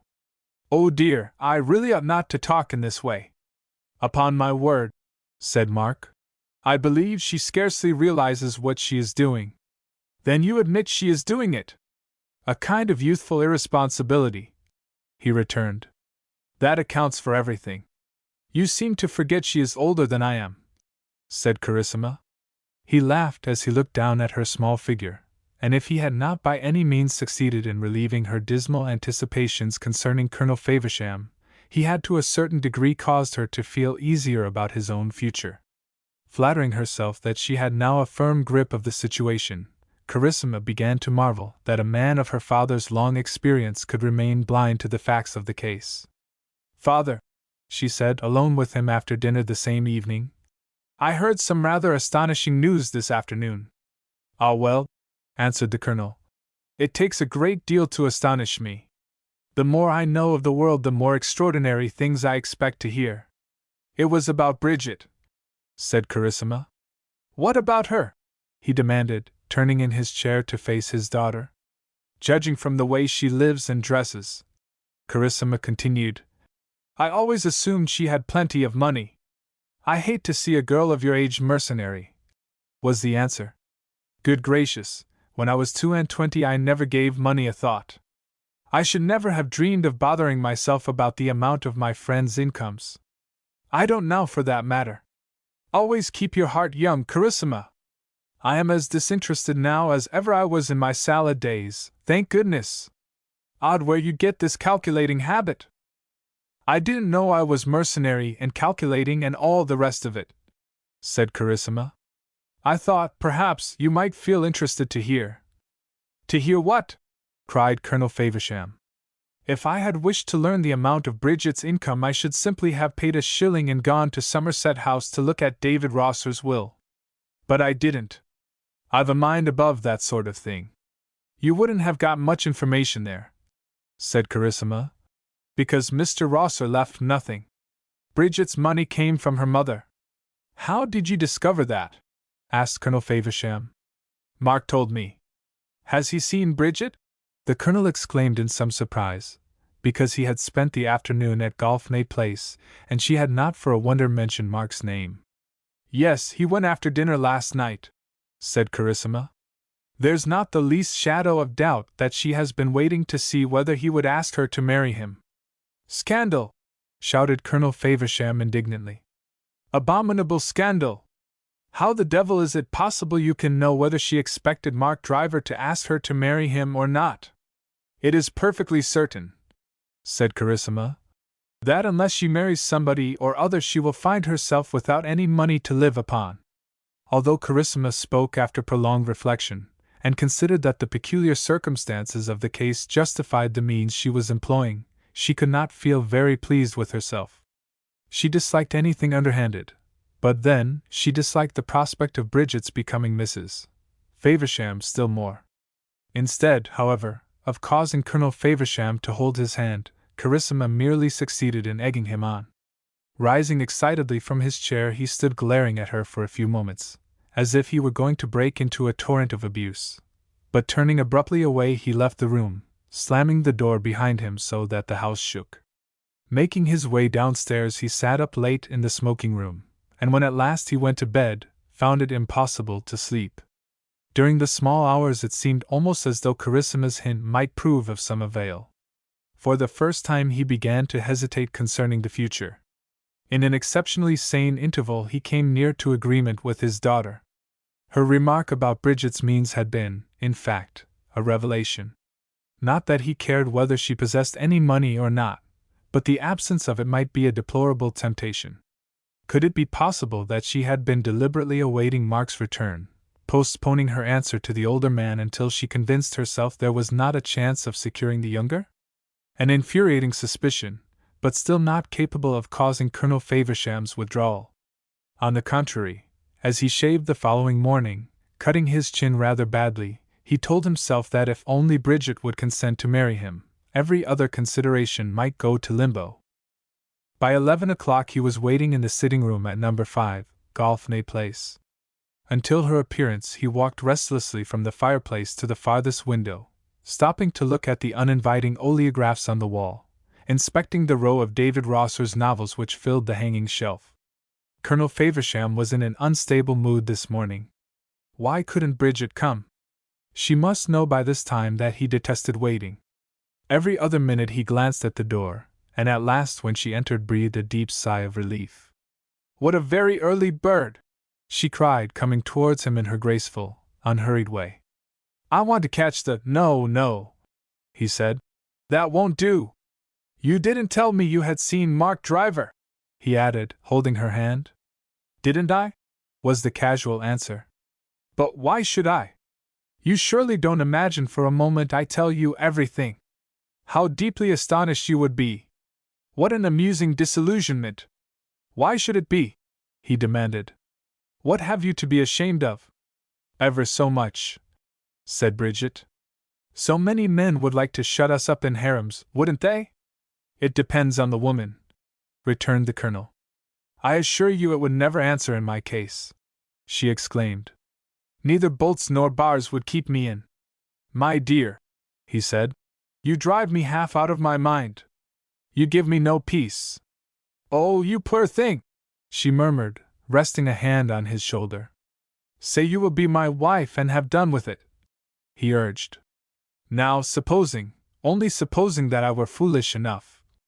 You will, he cried, and doubtless he looked a little ridiculous as he went down on one knee.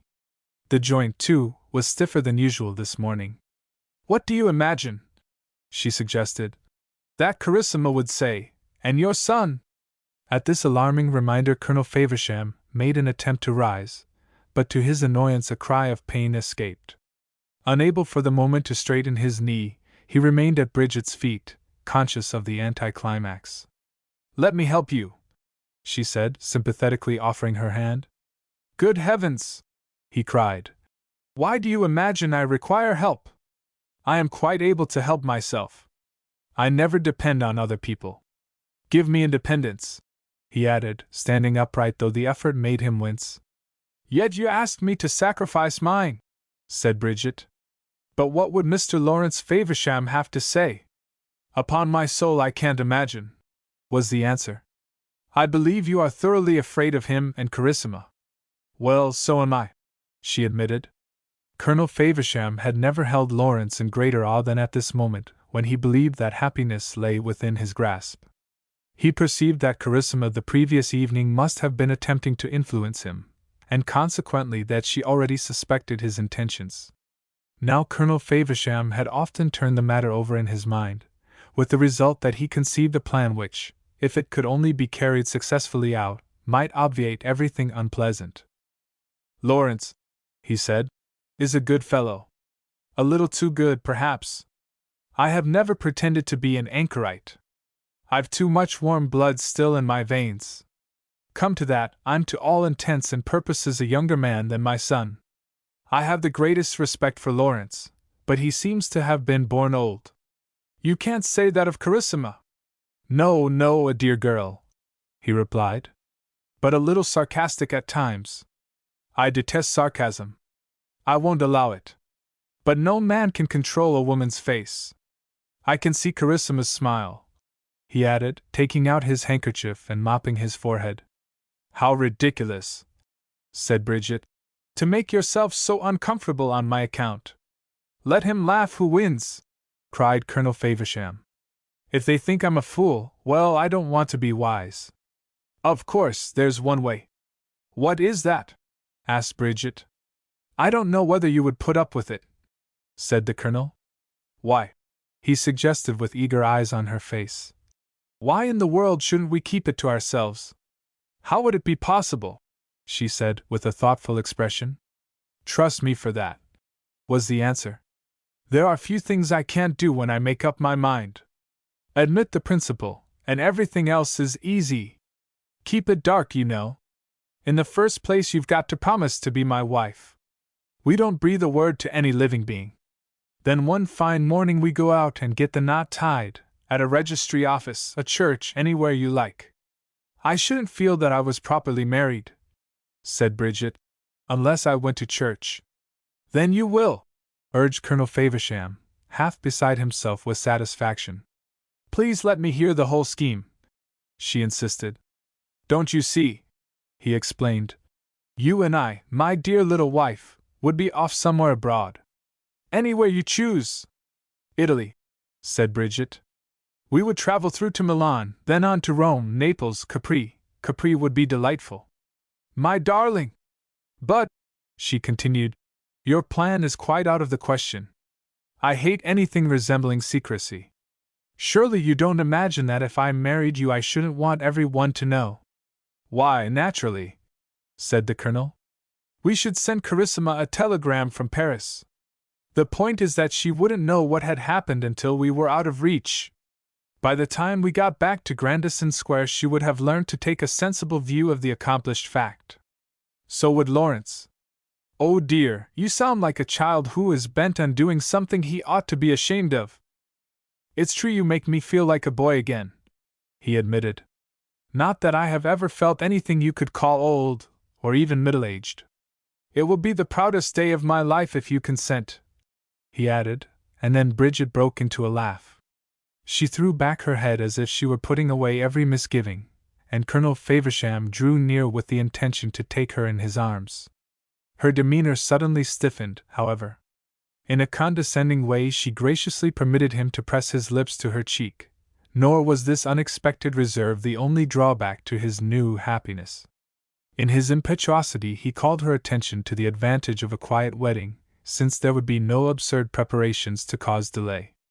As they had only to please themselves, they might just as well get married forthwith, say next week or the week after. Bridget, however, quite good-humoredly refused to entertain any suggestion of the kind, protesting that she had done enough for one morning. With these mitigations, Colonel Faversham's glee appeared fatuous.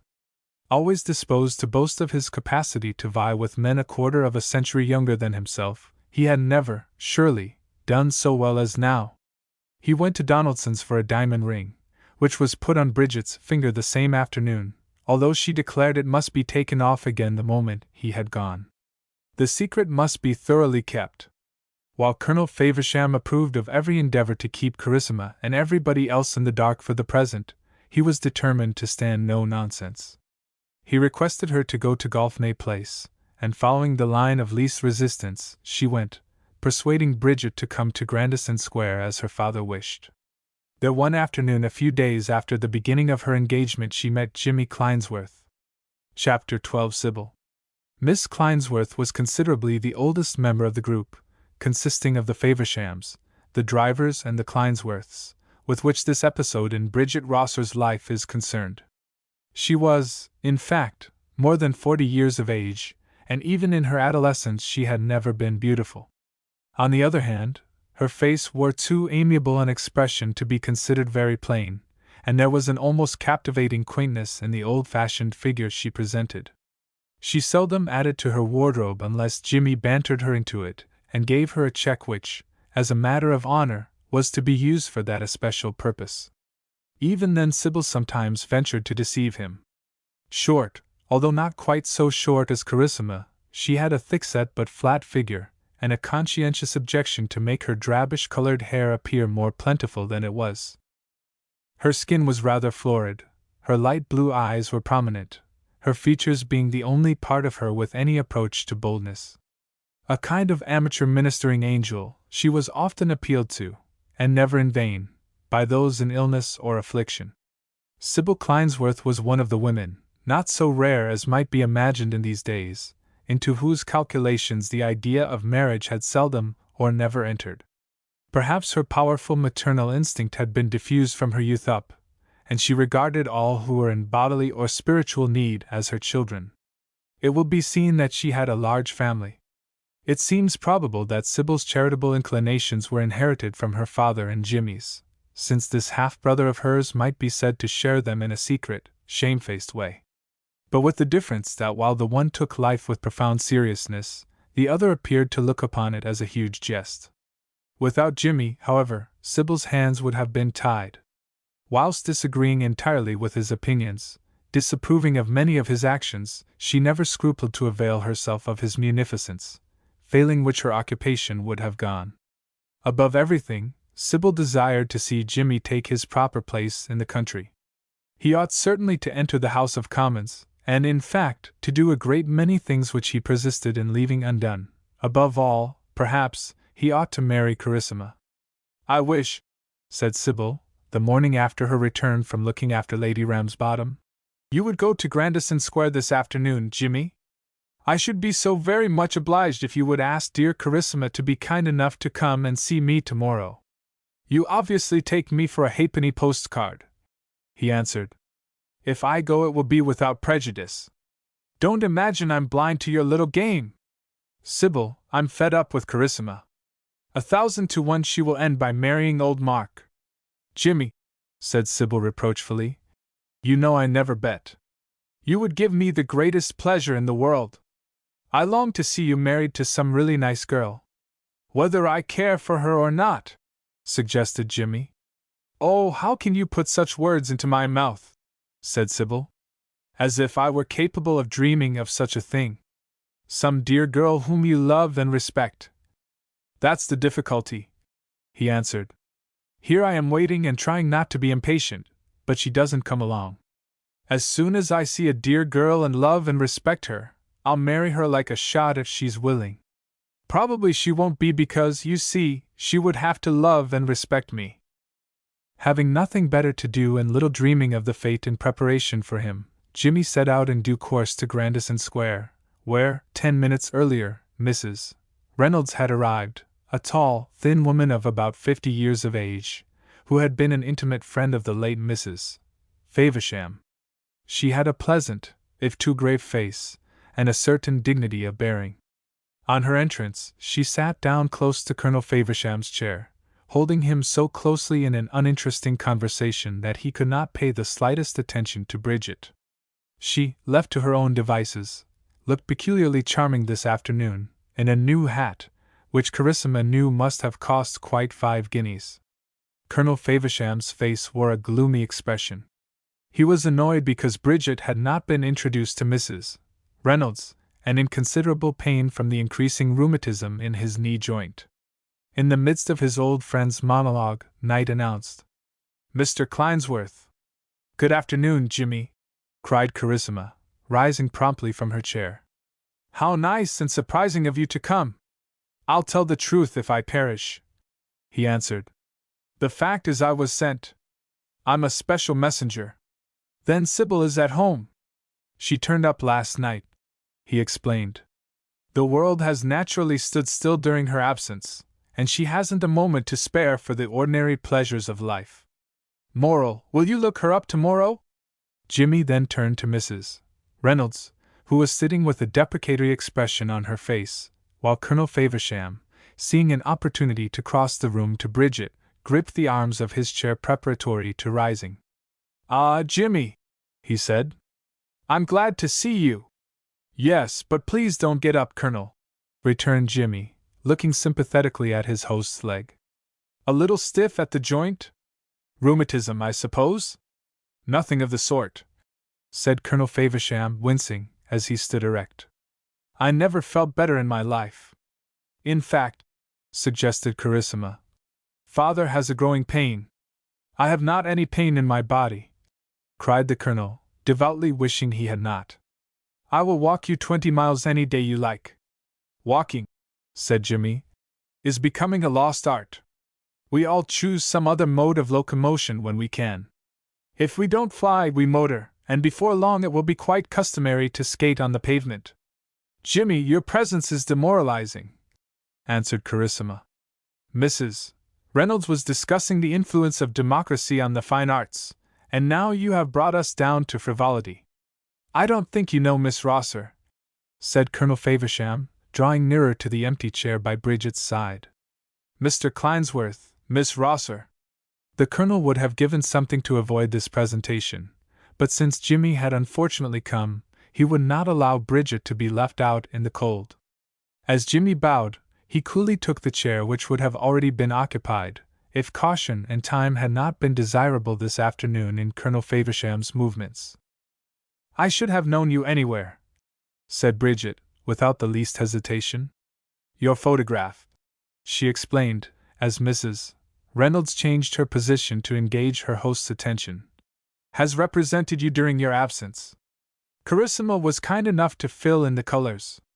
It's to be hoped she laid them on with a trowel," was the answer, "and gave me a better character than I deserve." "Don't you deserve a good one?" "Oh well, I am not going to give myself away," said Jimmy. "Anyhow, I'm far from deserving this good fortune." Her cheerful laugh brought Colonel Faversham's anxious eyes to her face, and he began to realize the disadvantages of a secret engagement. "I think," she was remarking, "that I used to know Miss Clinesworth." "A liberal education," said Jimmy, "and I hope you will soon improve it." "Quite infuriating," he added. What is? Asked Bridget. The cussedness of destiny. Weeks have passed since Carissima came to ask Sybil to look you up.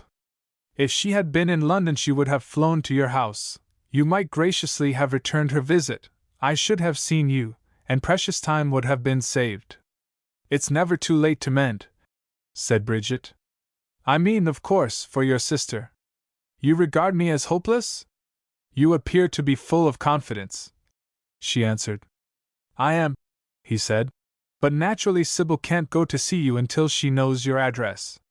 Hearing her tell him that she was lodging at number 5, Golfney Place, Colonel Faversham could endure it no longer. Interrupting Mrs. Reynolds' discourse quite rudely, he limped across the room, whereupon Jimmy at once rose to his feet. Sit down, Colonel, he urged. You will have to give old Mark a turn before you've done. I have not troubled a doctor for the last 10 years, said Colonel Faversham. Oh, Mark wouldn't mind the trouble, cried Jimmy, and then he began to say, Goodbye. Never until this afternoon had Colonel Faversham seen Bridget in a room with any one outside his own family. While on the one hand he rejoiced to observe the ease of her manner, it dawned upon him that she was not likely to be contented to shut herself off from all the world but himself. Departing from his custom, he went to Golfney Place after dinner that evening, and flinging himself recklessly into a chair, began to rail against Mrs. Reynolds. I hate a woman with a long tongue, he exclaimed. Talk, talk, talk. She would argue with the recording angel. I positively saw nothing of you this afternoon. No time for a sensible word. Still, I have managed to survive, you see, said Bridget. And Mr. Clinesworth is lovely. So is a python from one point of view, was the answer. Oh, what a far-fetched comparison, she said, and leaned back, laughing in her chair. Not at all, cried Colonel Faversham. You'll generally find there's something in what I say. You can't be too careful of a man like Jimmy Clinesworth. For my part, I very seldom know what he is talking about. I question whether he knows himself. I am a plain, straightforward man, but there! I didn't come to talk about Jimmy. I thought you did, said Bridget. No, no, he replied. I want you to fix the day for our marriage. Upon my word, I don't feel quite certain that frankness isn't the best in the long run, far the best. The effect of this expression of opinion surprised Colonel Faversham. He had never seen Bridget so greatly excited. She started to her feet, and flushed almost as deeply as Carissima. If you mean, she exclaimed, that you have changed your mind, I have not changed mine. After all your wonderful arguments. Please understand, you are not to breathe a word to anybody, and to talk of our marriage before we have been engaged a week is really too ridiculous for anything. Although Colonel Faversham left Golfney Place in a condition of intense dissatisfaction, however, his sensations might have proved even more unenviable if he could have heard what Jimmy Clinesworth said to Sybil the same afternoon. Chapter 13 A Walk Abroad. Sybil, said Jimmy, at last I've seen her. And did she say she would come tomorrow? Asked his sister. Oh well, of course you must go there in the first place, he answered. Jimmy, what do you mean? Said Sybil, with an expression of bewilderment. It is not in the least like Carissima to be so ceremonious. Who was talking about Carissima? Cried Jimmy. I naturally thought you were. Not a bit of it, said Jimmy. Bridget, Miss Rosser. Rosser, murmured Sybil, taxing her memory. I fancy there used to be some people named Rosser at Crowborough when I stayed with Colonel Faversham so many years ago. You must go and see her tomorrow, urged Jimmy. The address is number 5, Golfney Place. There's the woman I should like to marry, added Jimmy, causing Sybil to jump out of her chair. She pleaded tentatively, however, that she could not go the following afternoon, for the simple reason that she expected a visit from Carissima, whose arrival she now eagerly awaited. My dear, she said, pecking at her visitor's cheeks, as she clung to her hand, I've been positively longing to see you. How very well you are looking! Now pray sit down and tell me all about this Miss Rosser. So Jimmy has already been singing her praises, suggested Carissima. "Oh dear, he simply took my breath away," said Sybil. "You would never believe it! He actually told me he should like to marry her. Did ever you hear such a thing? He never loved who loved not at first sight," cried Carissima, with a laugh. "Of course, my dear, Jimmy was only joking," said Sybil.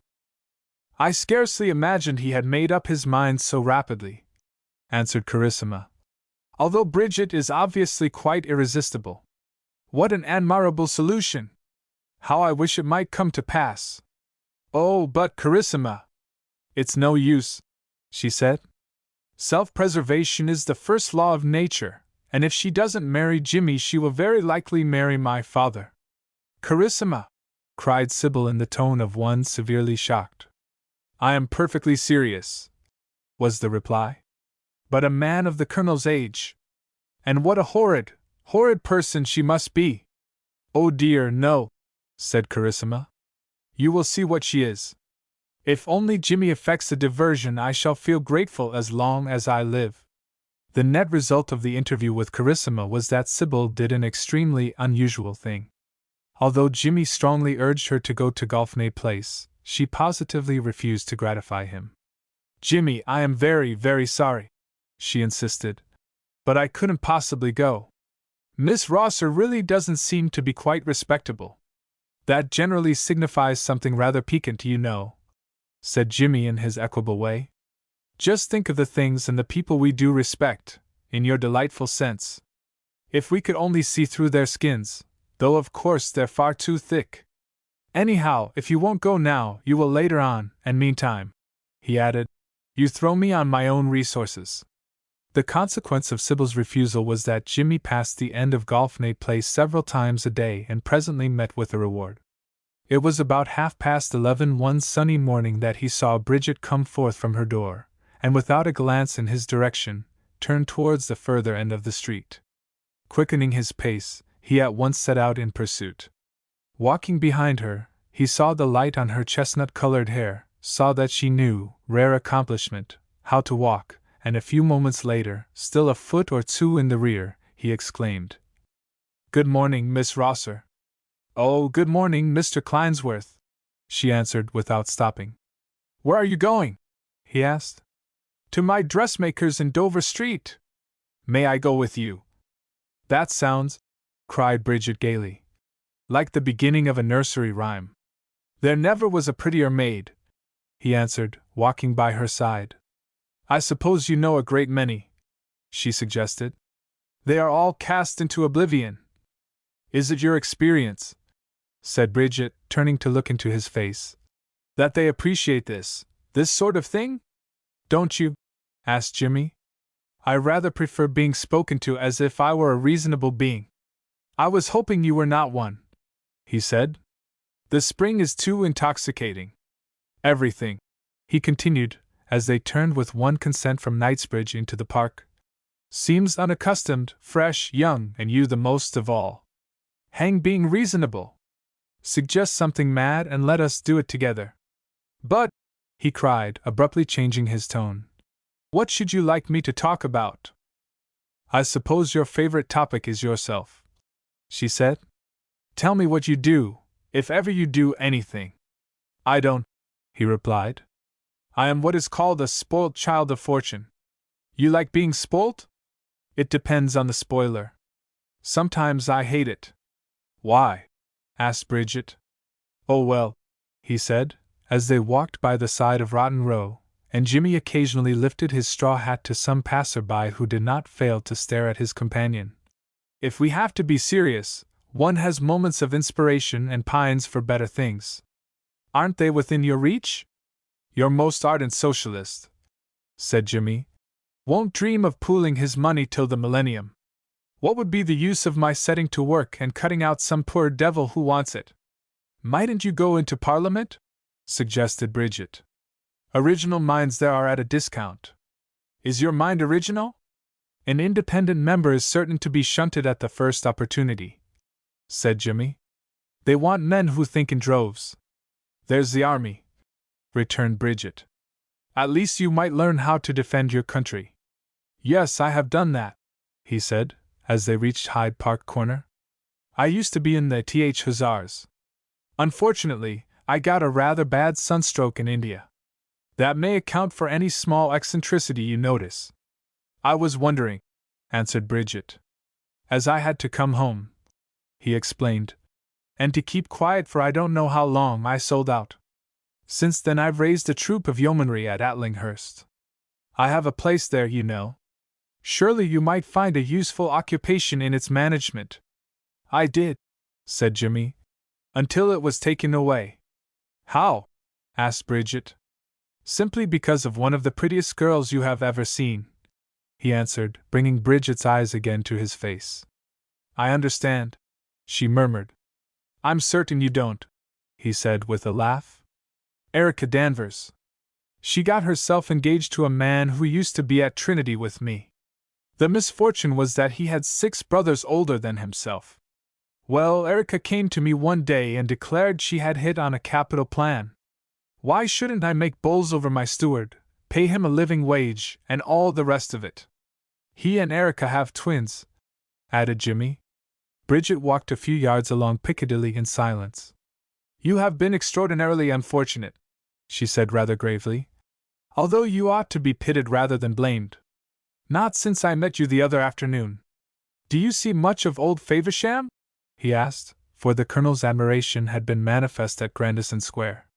He has always been very kind to me, she faltered. Surely you meet with kindness everywhere, said Jimmy.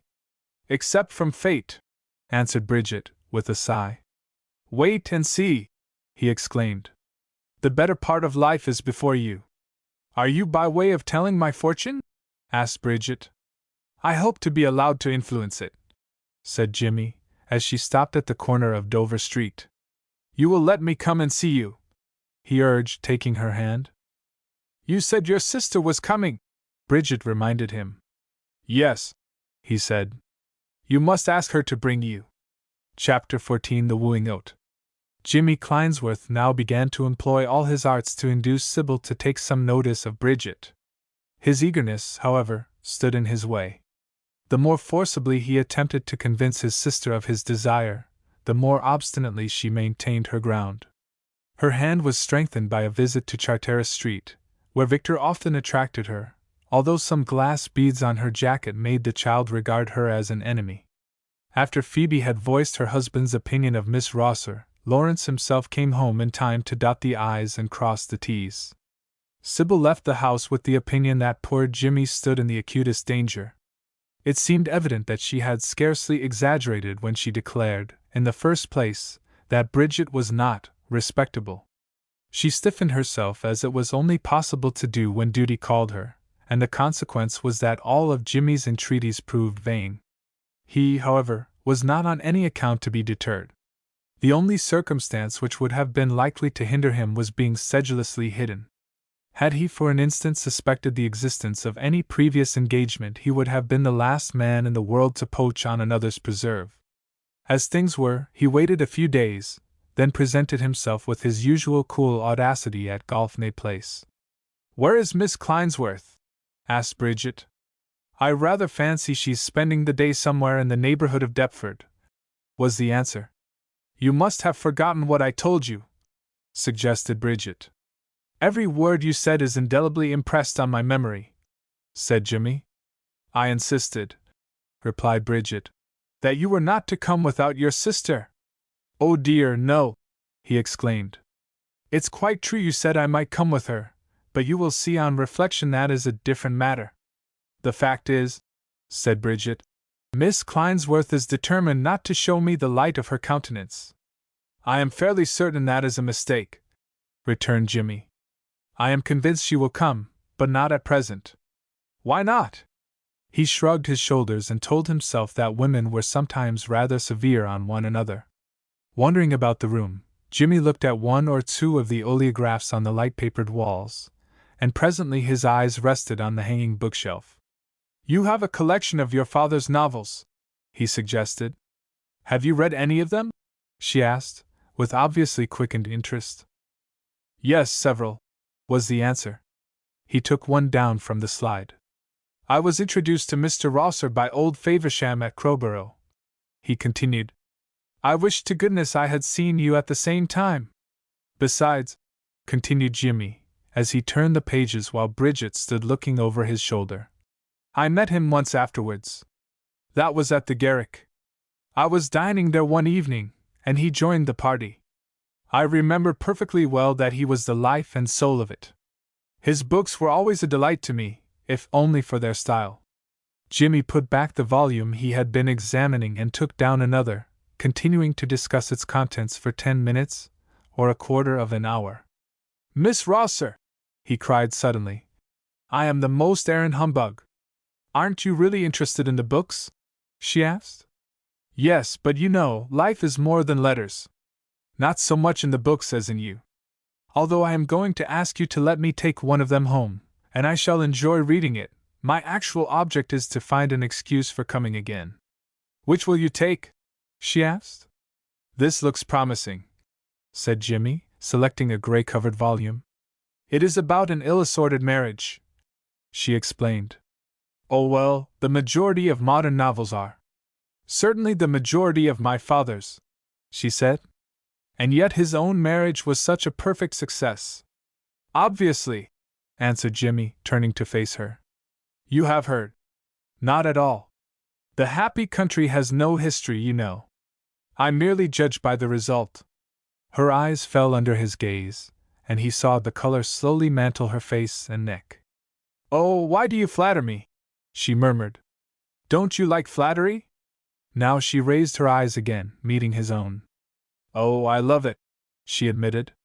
"But there are so very many undesirable things I adore. I wish I might become one of them." "Do you fulfill the condition of undesirability?" asked Bridget. "Anyhow, I am one of the unemployed," he answered.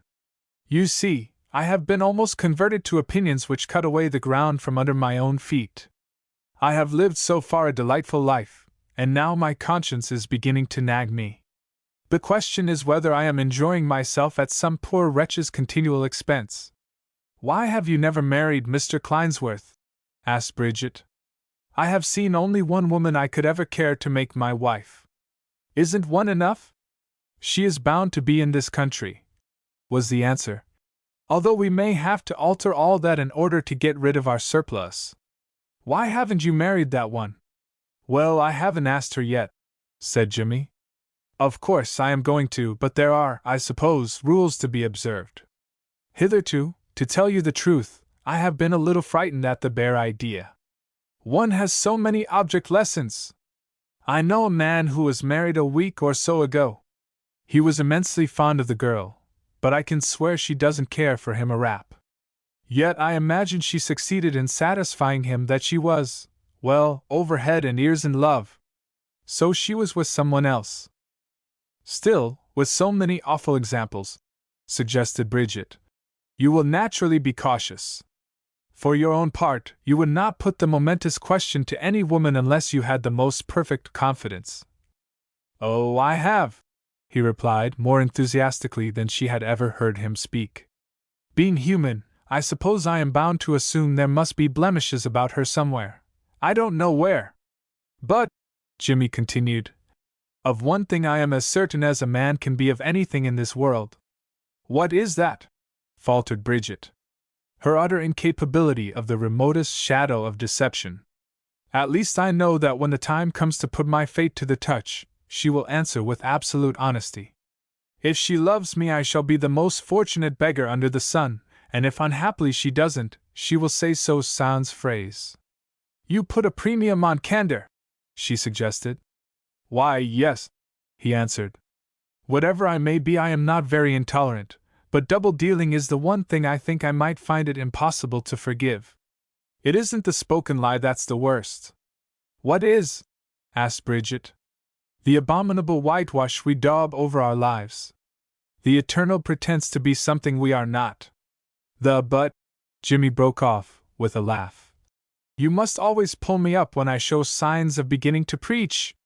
As he was speaking, the door opened and Miller in his quiet way announced, "Colonel Faversham."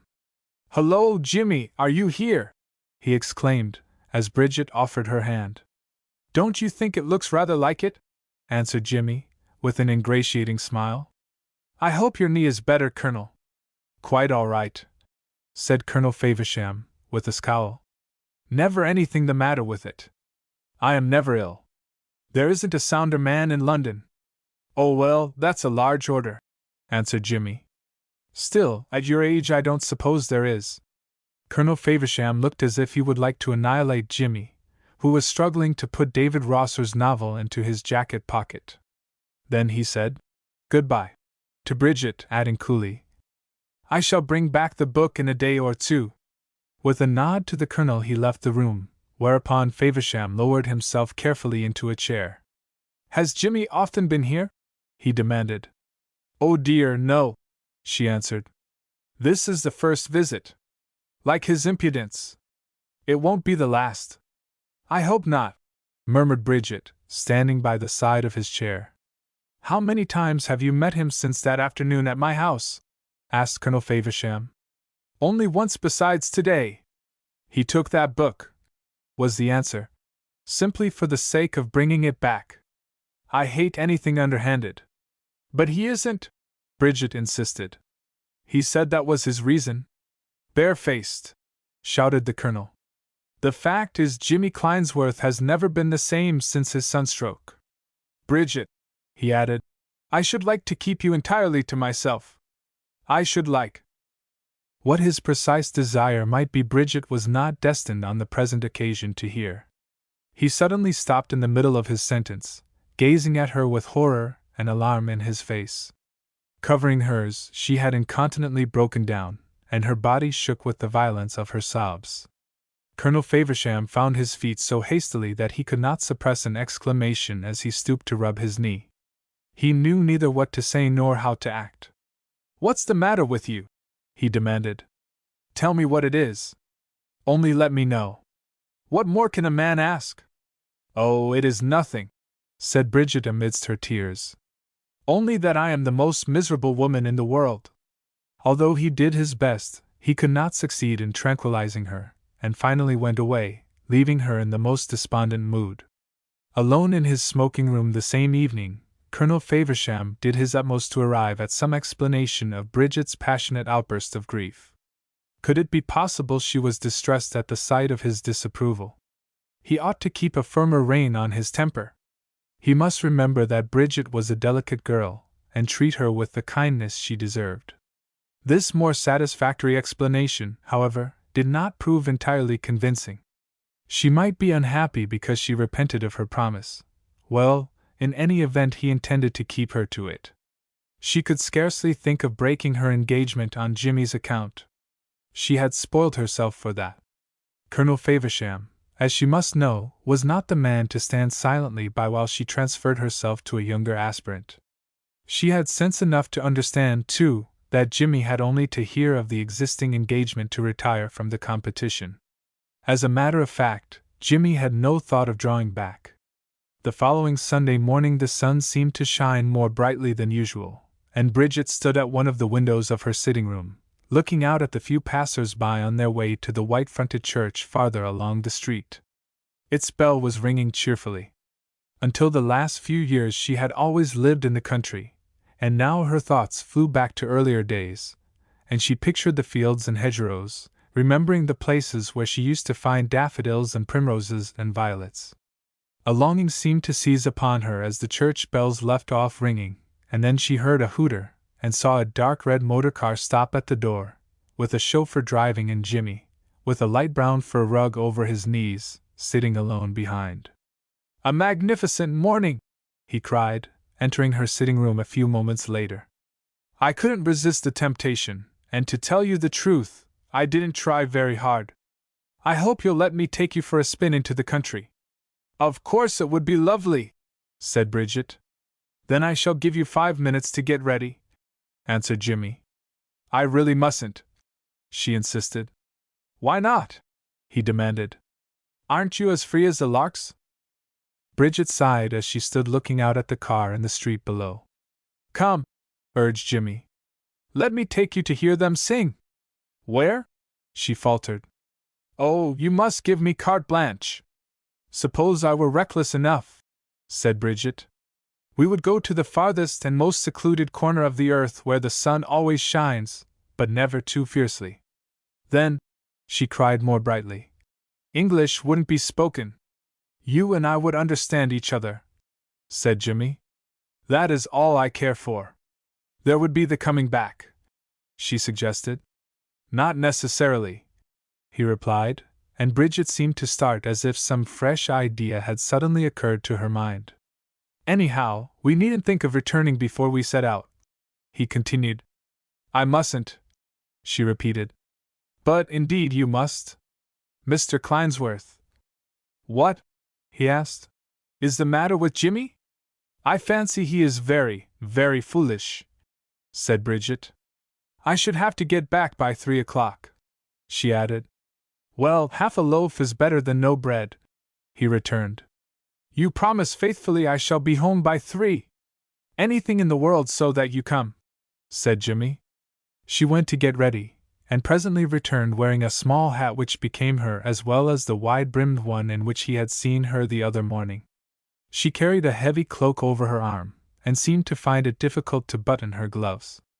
Finally she held out her hand to Jimmy, who lingered over the process, but by and by they went downstairs together, out into the street, and he put her into the car, tucking the fur rug about her before taking his seat by her side. Colonel Faversham was at church with Carissima, looking forward during the lessons to the afternoon, when he intended to reach Golfney Place by 3:30. Chapter 15 Mark makes a beginning. Colonel Faversham, without being a bigoted Sabbatarian, liked to make a difference between Sunday and the other 6 days. He always expected a rather more elaborate dinner and never failed to go to sleep after luncheon. He allowed himself an extra cigar or 2, and, in short, deprecated anything which threatened to disturb his peace. During the last few days his mind, chiefly owing to lapse of time, had been easier concerning Bridget. Without being demonstratively affectionate, she appeared as cheerful as ever, so that he reached No. 5, Golfney Place at 3:30 this afternoon with every hope of spending an agreeable hour or 2 in her presence. "Hullo!" he exclaimed, before he had been many minutes in the room. "Wild flowers! I think they must be," said Bridget, with a laugh. "They look fresh." "They ought to be," she answered. "They were growing an hour or 2 ago." "In the country?" suggested the Colonel. "Wouldn't it be lovely if one could pick primroses and marsh marigolds in London?" said Bridget. "Bridget!" cried Colonel Faversham. "I believe you take a delight in teasing me. I suppose the people of the house gave them to you. How much I should like to have a motor car," she said suddenly. "Why not?" he demanded. "Why shouldn't you have a motor car? I often wonder I've never gone in for one before now. Bridget, there are few things you shan't have when once you're my wife." She leaned back in her chair, biting her nether lip, and every now and then glancing reflectively at the Colonel, as if in hesitation. "Such a delightful ride!" she cried a few minutes later. What, when?" he said. "This morning, of course. Jimmy took me by surprise. He called for me shortly after 11. I couldn't resist going. We went through some of the loveliest Surrey villages." "What about lunch?" asked Colonel Faversham, with difficulty bottling up his wrath. "Oh, we stopped at the sweetest little inn that seemed to be miles away from everywhere and everybody. Of course, we hadn't much time to spare." That was one consolation, and Bridget's candor was another, nevertheless. Colonel Faversham found his Sunday afternoon quite spoilt, and finally left Golfney Place in a humor to make things a little uncomfortable for any one who crossed his path. He was beginning to notice that Mark Driver came to Grandison Square somewhat often, and seeing Carissima wearing her hat and jacket a few afternoons later, the Colonel asked where she was going. "I am expecting Phoebe," she answered. "Mark has taken some rooms in Weymouth Street, and we are invited to inspect them today." Colonel Faversham chuckled as she left the house. Nothing could suit his purpose better. She would never, he felt certain, be content to stay at home under the new Mrs. Faversham's regime, and her own marriage would prove an admirable solution of the difficulty. Mark Driver was just now in his element.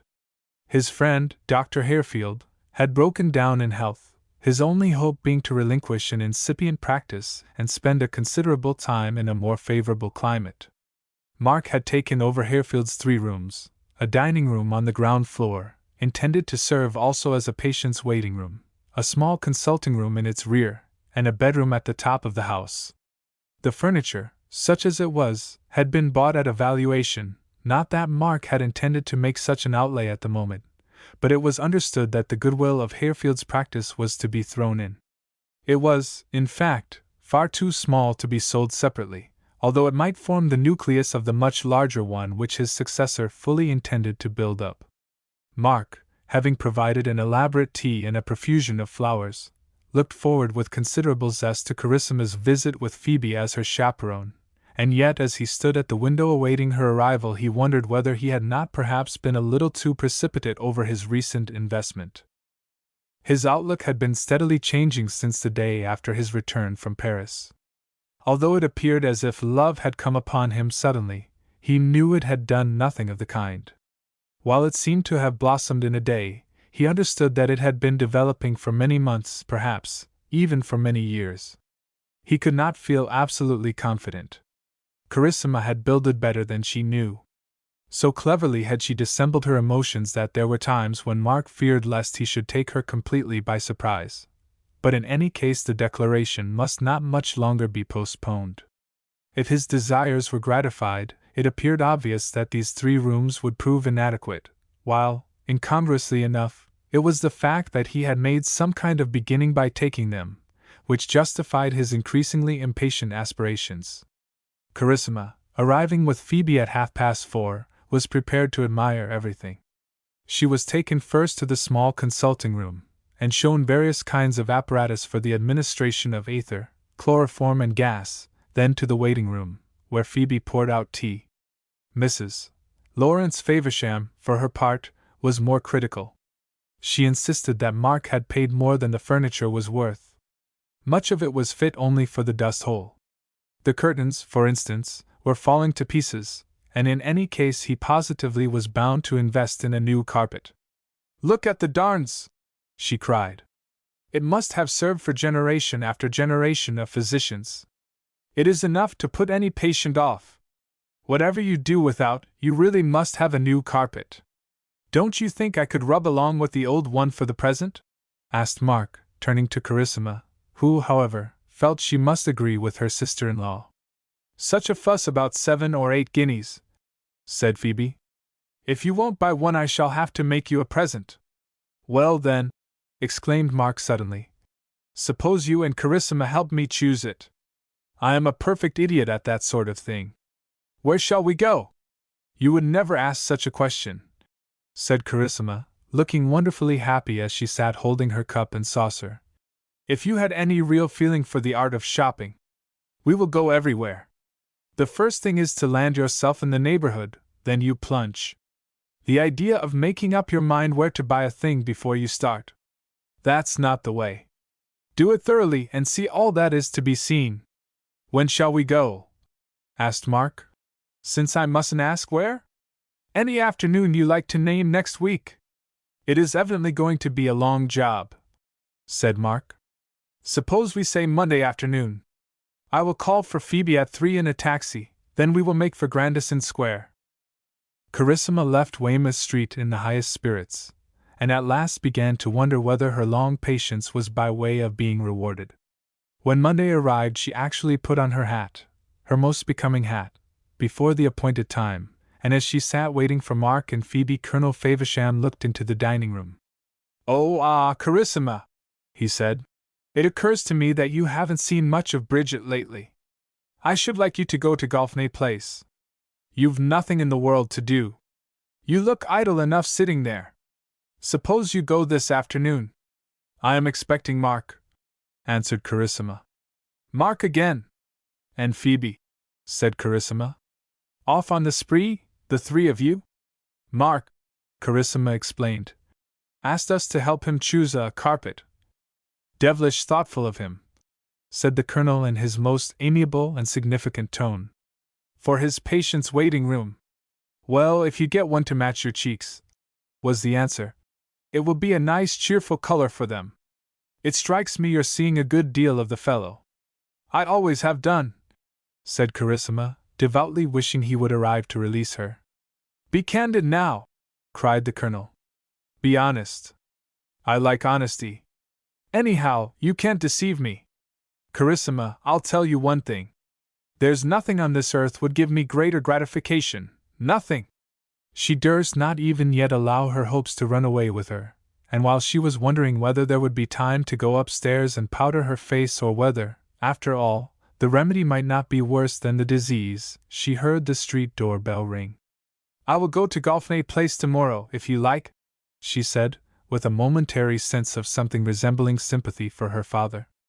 Because, if what she was constantly hearing from Sybil were true, it seemed extremely probable that Colonel Faversham was doomed to disappointment. According to Sybil, Jimmy went to see Bridget day after day, and granting that she was determined upon escape from her pecuniary troubles by a marriage of some kind, surely she would choose Jimmy in preference to the Colonel, if only for the fact that he was much more wealthy. So that Colonel Faversham were spared, Carissima did not feel disposed to judge Bridget too severely, disapproving of her maneuvers, indeed, but having enough to do in the management of her own affairs. Well, well, go tomorrow, said her father. I'll answer for it she will be pleased to see you. Take her a few flowers. Ah, Colonel Faversham added, as the door opened. Here's Mark. Where is Phoebe? Asked Carissima, as she offered her hand. An awful bore, answered Mark. Victor has a bit of a cold. Anyhow, I couldn't persuade his devoted mother to desert him this afternoon.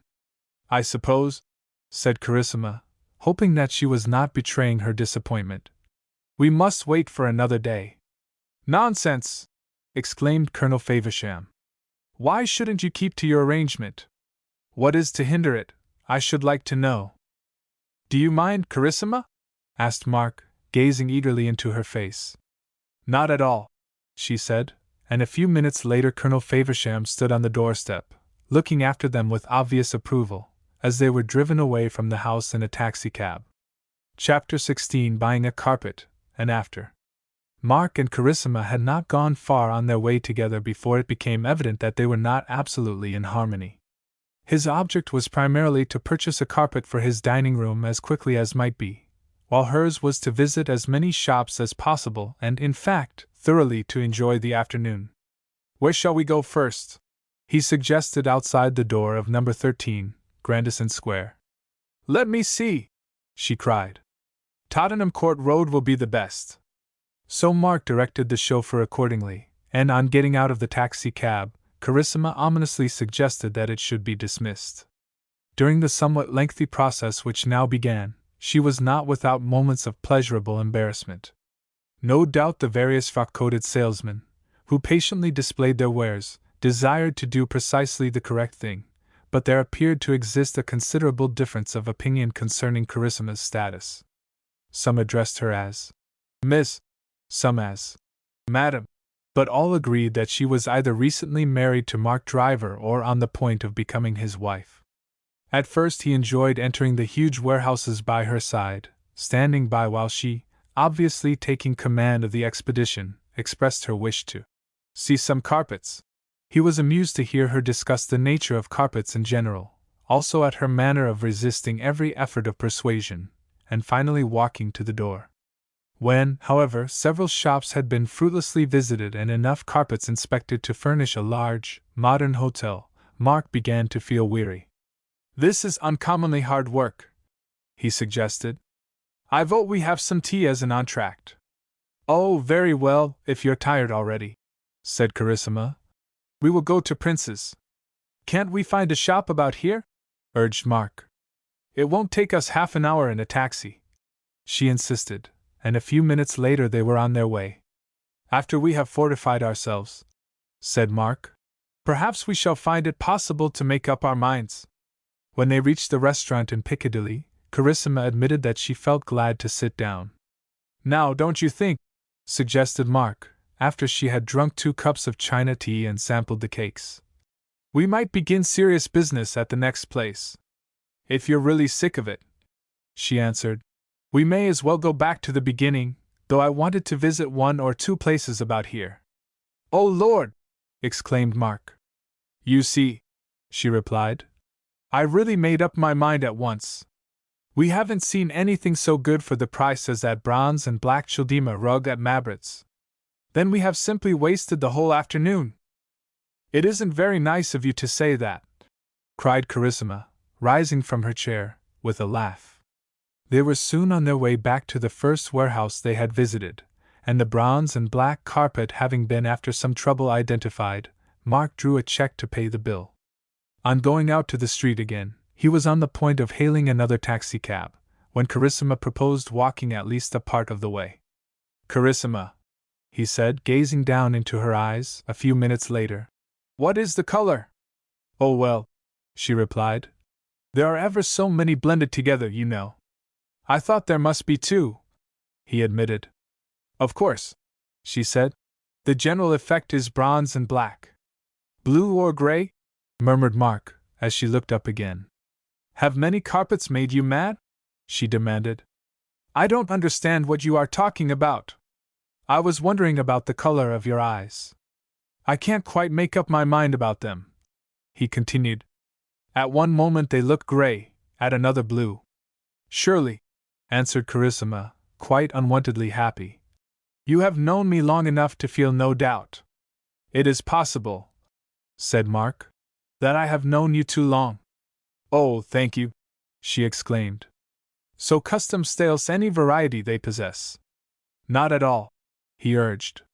What I meant was that familiarity, as the copybooks say, may breed a kind of, well, scarcely contempt.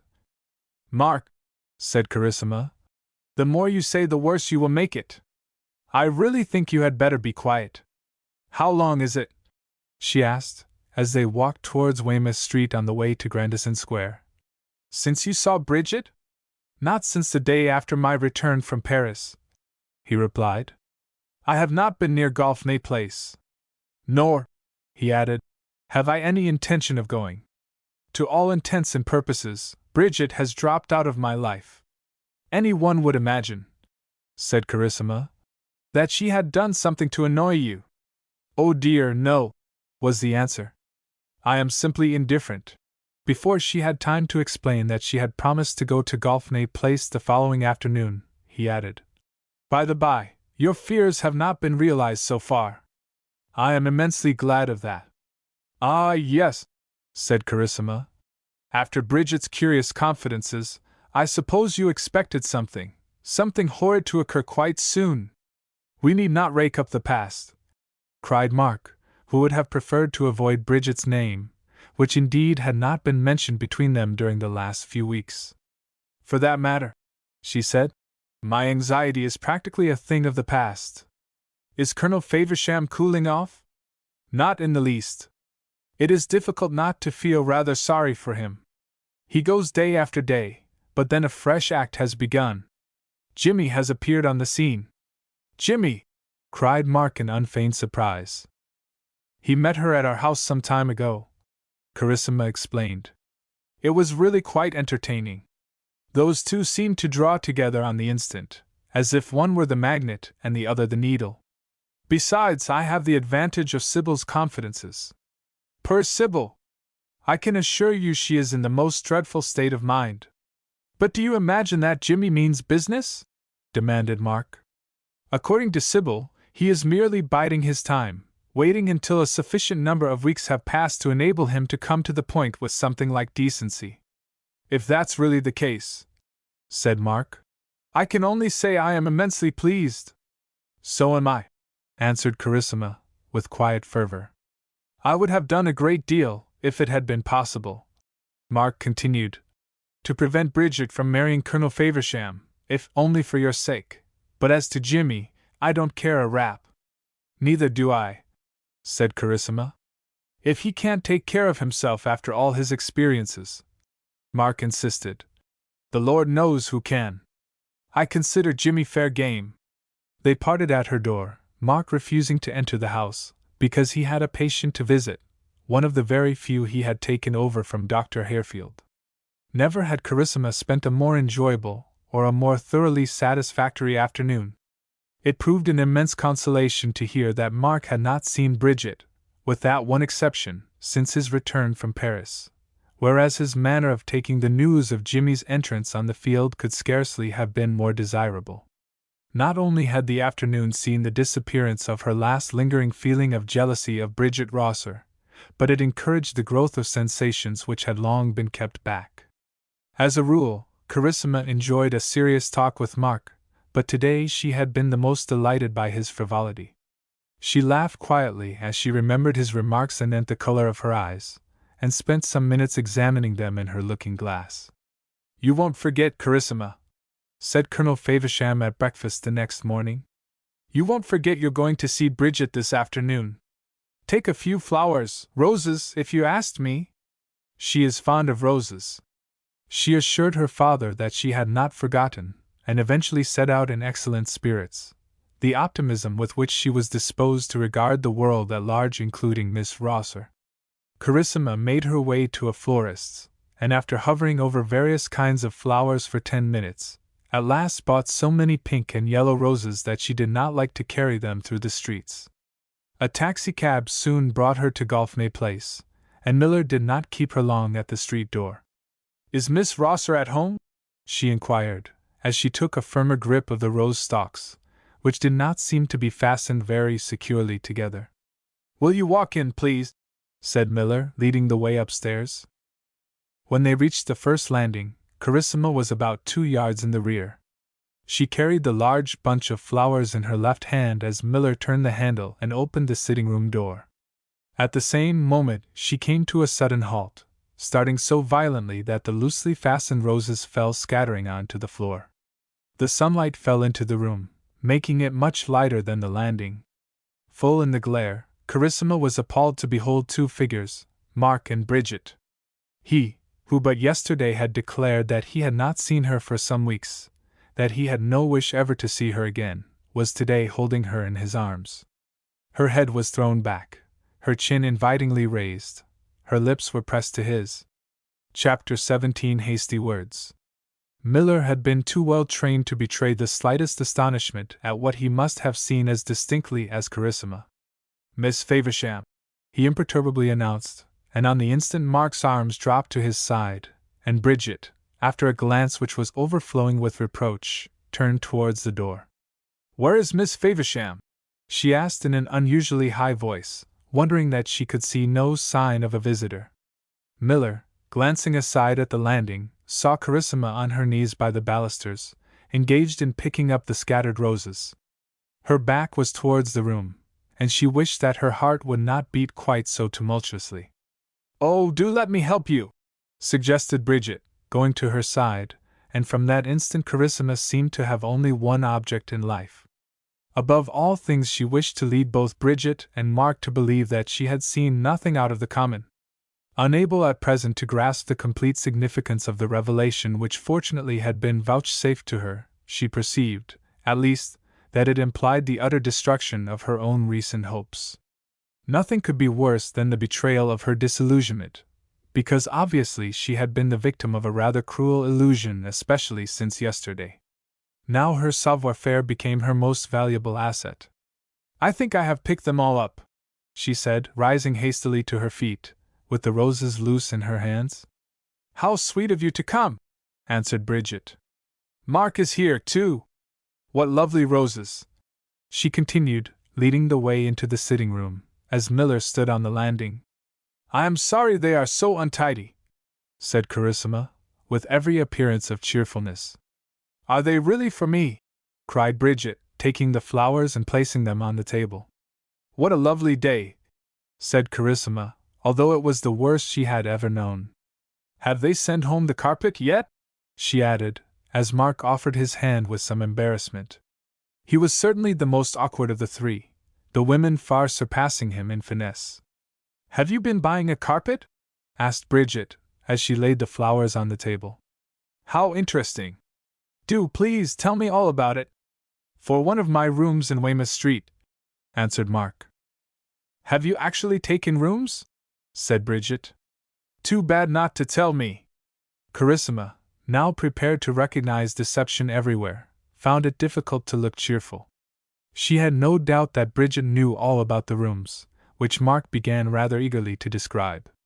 It was obvious, however, that he was impatient to get away, and Carissima, raising her eyes abruptly, intercepted a curiously entreating glance from him to Bridget, who at once held out her hand. "Shall you be at home this evening?" he asked, turning to Carissima the next moment.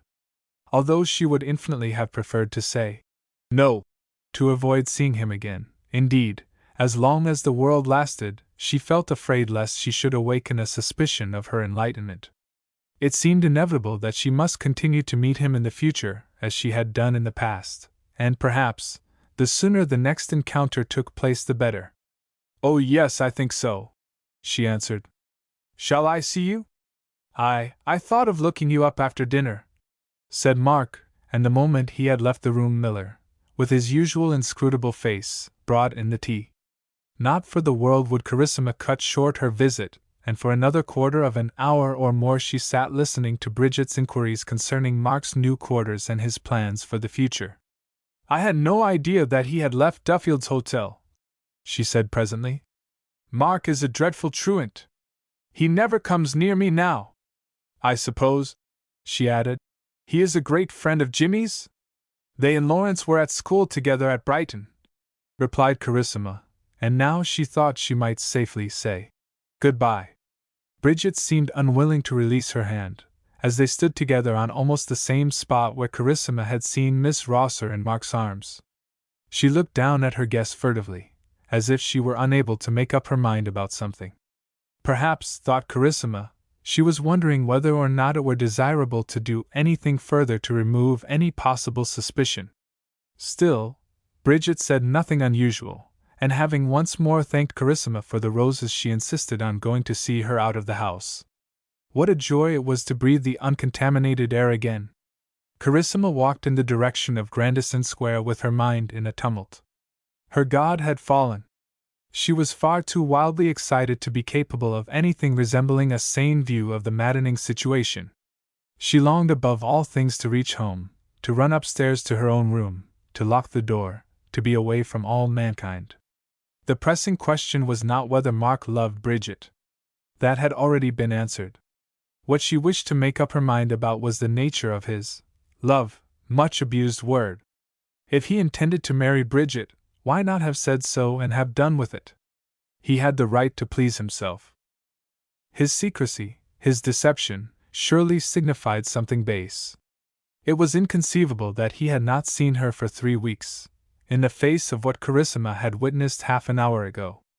Why had Mark gone out of his way to keep his intercourse with Bridget a secret unless there was something to be ashamed of?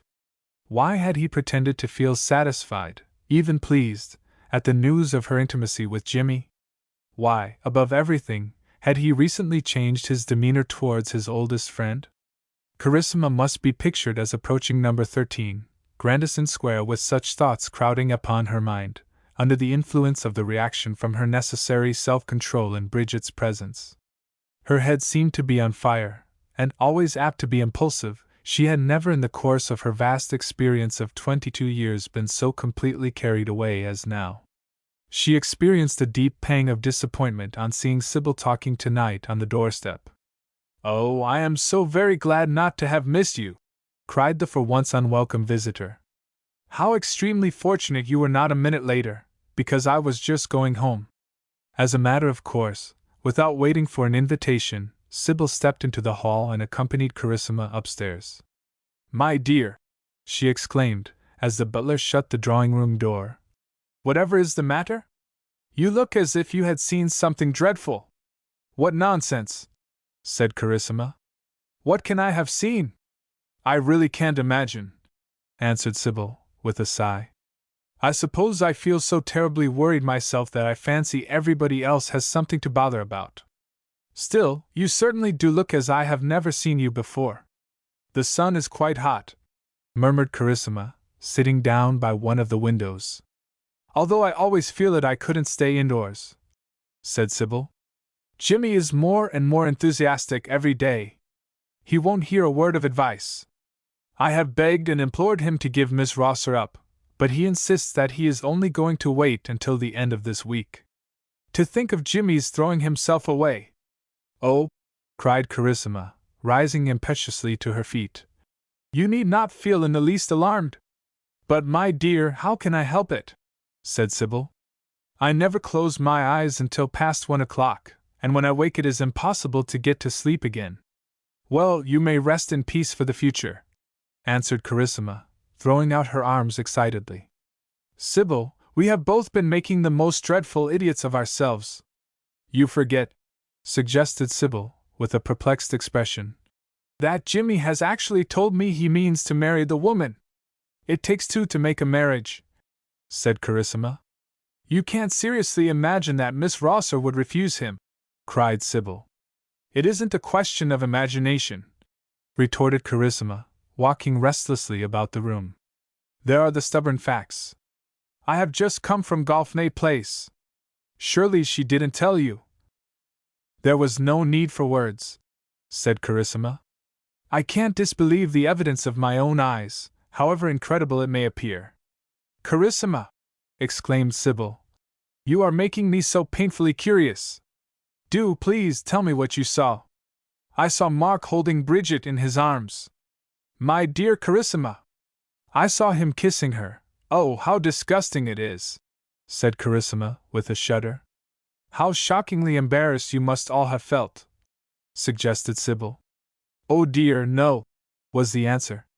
Neither of them had the slightest idea they were seen. We all behaved beautifully, beautifully. Well, I must say this is the best news I have heard for a long time, said Sybil, looking wonderfully relieved. The best news, returned Carissima, pressing her hands to her bosom. Of course, if she is going to marry Mark. I don't believe she is, said Carissima. But, my dear, if you actually saw them. I don't believe it, was the answer. If he means to marry her, what is the object of all this secrecy? Mark told me only yesterday that he had not seen her for weeks. I shall never know whom to believe again as long as I live. While he pretended Bridget was nothing to him, this hateful business has been going on in the background. I have been afraid she would marry my father, you have dreaded that she would marry Jimmy, and yet this afternoon I actually saw, oh, it is abominable. There is only one explanation. There must have been some understanding between them from the first. I always told Jimmy she might not be respectable, said Sybil. Hearing that on another's lips, the slightest suggestion of which already Carissima regretted should have passed her own, cooler judgment began to return. In her wrath she had felt prepared to think anything that was vile of both Mark and Bridget, but only for the moment. Already she repented that she had opened her heart to Sybil. Oh, I don't want to go too far, she exclaimed. Of course there must be some explanation. You quite understand, Sybil. You are not to repeat a single word which I have said to anyone. My dear, I ought to tell Jimmy before it's too late. I am sure only one conclusion is possible. Jimmy ought to be able to look after himself, urged Carissima. Ah, there are very few men who can do that where a pretty woman is concerned, said Sybil. Anyhow, returned Carissima, I shall not let you go until you have given me your solemn promise. You are not to breathe a word, not a syllable. Of course, if you insist. I do, said Carissima. I was idiotic to speak about the odious thing. You promise you will never repeat a word to any living being. Very well, my dear, was the docile answer, and then Carissima breathed more freely. Chapter 18 How It Happened. Mark Driver, on returning from the carpet purchasing expedition, spent the evening alone in his Weymouth Street rooms. He had not the least intention to go near Golfney Place the following day, and every word he had spoken during the walk home with Carissima was precisely true. He believed he could never live happily without her. As he sat smoking his pipe that night, he smiled to remember Carissima at the numerous warehouses she had visited, and his thoughts wandered back over the many years of their friendship. Fortunate is the man who may count upon one sympathetic listener, too deeply interested in his most ordinary experiences for boredom, prepared to take his side, with or without justification, against the world. So it had always been with Carissima. Of any scheme, any opinion, any ambition of his, she invariably tended to think the best. If ever he accomplished anything more meritorious than usual, she was always the first to be told, and when he happened to make a mistake, she would be certain to make light of it. At 9 o'clock on Tuesday morning, Mark had an appointment round the corner in Beaumont Street. Mr. Randolph Messiter had a serious operation to perform at a nursing home, and Mark was to administer the anesthetic. All had gone well. He had returned to Weymouth Street, and was in the act of putting away his apparatus, when the telephone bell rang. He was wanted immediately by Lady Scones, in Burnham Crescent. S.W. Sir Wilfrid Scones had been one of Dr. Harefield's most lucrative patients, and naturally Mark felt gratified by the summons. A rapid examination showed that the patient was seriously ill, and having telephoned for a trained nurse and written a prescription, Mark left the house, with a promise to come again during the afternoon. On his way home after this second visit at about 4 o'clock, he walked past the end of Golfney Place, and a few yards farther on, saw a motor car in which was seated Bridget. As he lifted his hat, she called to the chauffeur to stop, and seeing she was bent on getting out, Mark could scarcely do less than open the door. "What a stranger!" she cried, holding out her hand. "Weeks and weeks since you came to see me. Anyhow, you must come now." "Sorry," said Mark, "but upon my word I haven't much time to spare." "You won't want much," she insisted. "It's no use, Mark. You've got to be nice and reasonable, and you must just come in." Taking out her purse, she paid the chauffeur, in gold, as Mark could not help seeing, and judging by the expression of the man's face, adding an unusually liberal tip. Without any more excuses, Mark accompanied her along the secluded street, and on reaching number 5, Bridget admitted him with her latchkey. "Where do you think I have been?" she asked, throwing off her cloak as soon as she entered the sitting room. "I don't see how I can guess without something more to guide me," said Mark, as she went to the looking-glass, drew some monstrous-headed pins from her hat, and began to arrange her hair, patting it here, pulling it there, while Mark admired its quantity and color. "Oh, how the wind has made my cheeks burn!" she cried, pressing her palms against them. "You know how one pines for woods and pastures at this time of year," she continued. "A kind of nostalgia. Directly after breakfast I sent Miller for a motor car from the garage in the next street, and I went to Crowborough." "Alone?" asked Mark. "Didn't you see I was alone? That was the idea, you know. I hadn't been inside the dear old house since Father and I left it 4 years ago. There was a board up. It was to be let again, so I rang the bell and went all over it, round the garden, then to the churchyard. I suppose you scarcely remember my mother, Mark?" "Very indistinctly," he answered, seeing that she was in a somewhat emotional mood. But, to tell the truth, he was inclined to distrust appearances. During his previous visit to Golfney Place, she had betrayed a certain amount of feeling, with the deliberate object, he felt convinced, of awakening his sympathy. On that occasion Bridget had told him about her pecuniary difficulties, in order to induce him to anticipate Colonel Faversham. At present he was wondering whether or not she had a similar end in view. "My mother," she said, drawing nearer, "was the best and sweetest woman in the world. You are a clever man. Tell me how she came to have such a daughter." Surely the late Mrs. Rosser could scarcely have had a more seductive child. At the moment, she stood almost touching Mark, her chin raised, gazing up into his eyes. The sunlight fell upon her hair, and he wished he could refrain from noticing her dimple. "What is the matter with her?" he asked. "Don't pretend you are so dense," said Bridget, resting a hand on his shoulder. "I gave myself away the last time you were here, and of course that's the reason you have never been near me since." She was almost resting against him, either carried away by her emotion or deliberately trying to lead him on. Mark felt very little doubt as to her purpose. He was convinced that she was bringing all her batteries to bear upon him, and it is a painful task to chronicle a good man's fall. On the deplorable impulse of the moment, he put an arm around Bridget and kissed her lips. Then 2 alarming things happened. As the door opened and Miller announced, "Miss Faversham," Mark saw from the shocked, indignant expression on Bridget's face that on the present occasion, at least, he had misinterpreted her intention. There seemed to be something ironic in the circumstances. Never had Mark felt more enthusiastic in his devotion to Carissima than he had done when he entered number 5, Golf-Nate Place, this afternoon. Hitherto, when Bridget had in truth been tempting him, he had succeeded in standing firm. But today, when she had been making a sincere appeal for his help and sympathy, he had lost his self-control.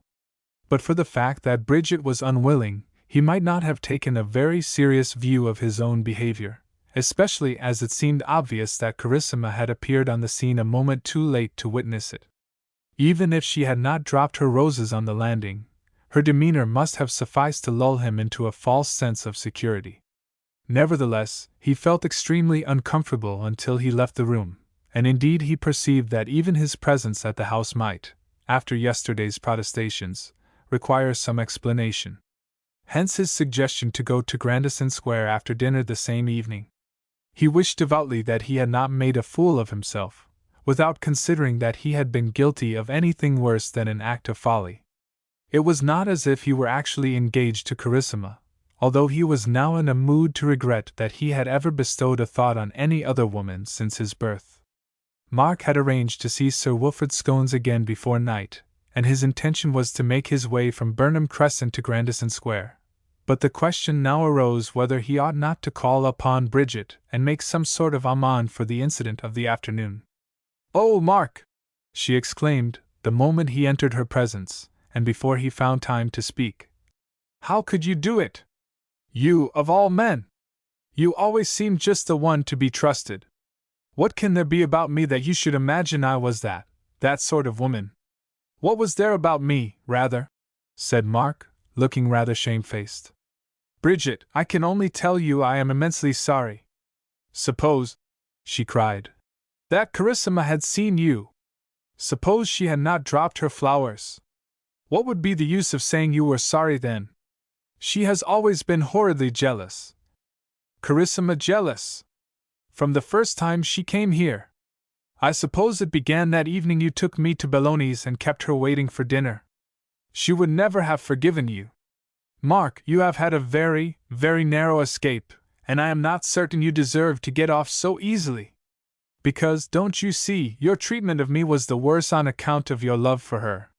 He stood with a dejected expression on his face, and nothing more was said for a few moments. Then Bridget lightly rested a hand on his sleeve. "Ah, well," she said, "I don't want to pile up the agony. Besides," she added, with an obvious effort, "I must be honest. I know I have given you reason to think meanly of me, vilely. But don't you see, Mark, I have done with all that. I was never so anxious to make the best of myself. Not that it can conceivably matter." Mark left the house in a chastened mood, wondering as he walked towards Burnham Crescent whether it were possible that she had fallen sincerely in love with Jimmy Clinesworth. Was it likely that, after all her alarums and excursions, she had found a resting place at last? That Carissima was right when she insisted that Jimmy had ousted Colonel Faversham, but wrong when she imagined that Bridget's inducement was his larger income? "I'm sorry to be so late," said Mark, when at last he entered Carissa's presence that evening. "Oh, it isn't too late," she answered. "My father is out, and I am thankful for any one to relieve the monotony of things. The fact is," Mark explained, "I have a serious case near here. I was kept rather longer than I anticipated. My third visit today! You must be making a rapid fortune," she cried gaily. "Anyhow, it's a beginning," he said, adding, after a momentary pause, "I thought you might be surprised to see me at Golf-Nate Place this afternoon." "No, I don't know that I was," returned Carissima. "Just a wee bit, perhaps, but then, you know, one ought never to feel astonished to meet a doctor anywhere."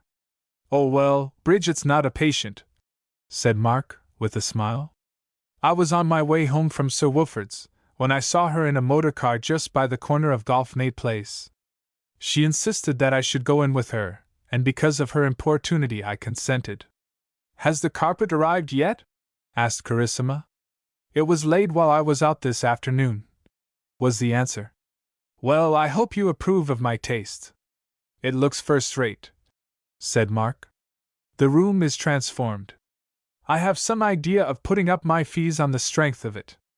I should like you to come and have a look," he added. "Why, of course," returned Carissima.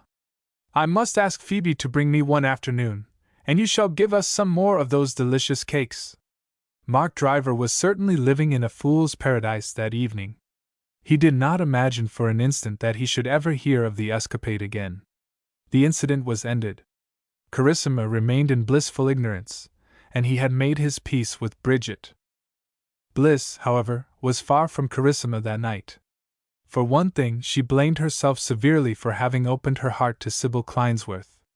Although it seemed obvious that Mark had been playing an equivocal game, there could, Carissima felt certain on reflection, be no justification for the innuendos which she had allowed herself to make. The truth was that even now she scarcely knew what she had said in her wrath. She remembered that odious ideas had flashed unbidden across her mind, ideas which now appeared as unworthy of herself as of Mark. Still, after making every allowance, her disillusioning remained complete. How could a man feel an interest in the precise color of her own eyes one day and kiss the lips of another woman the next? She knew that her wish had been father to the thought, and she felt exceedingly bitter against Miss Bridget Rosser, who appeared still to have 3 men dangling at her heels. One of these was becoming impatient. Colonel Faversham had reached the end of his tether.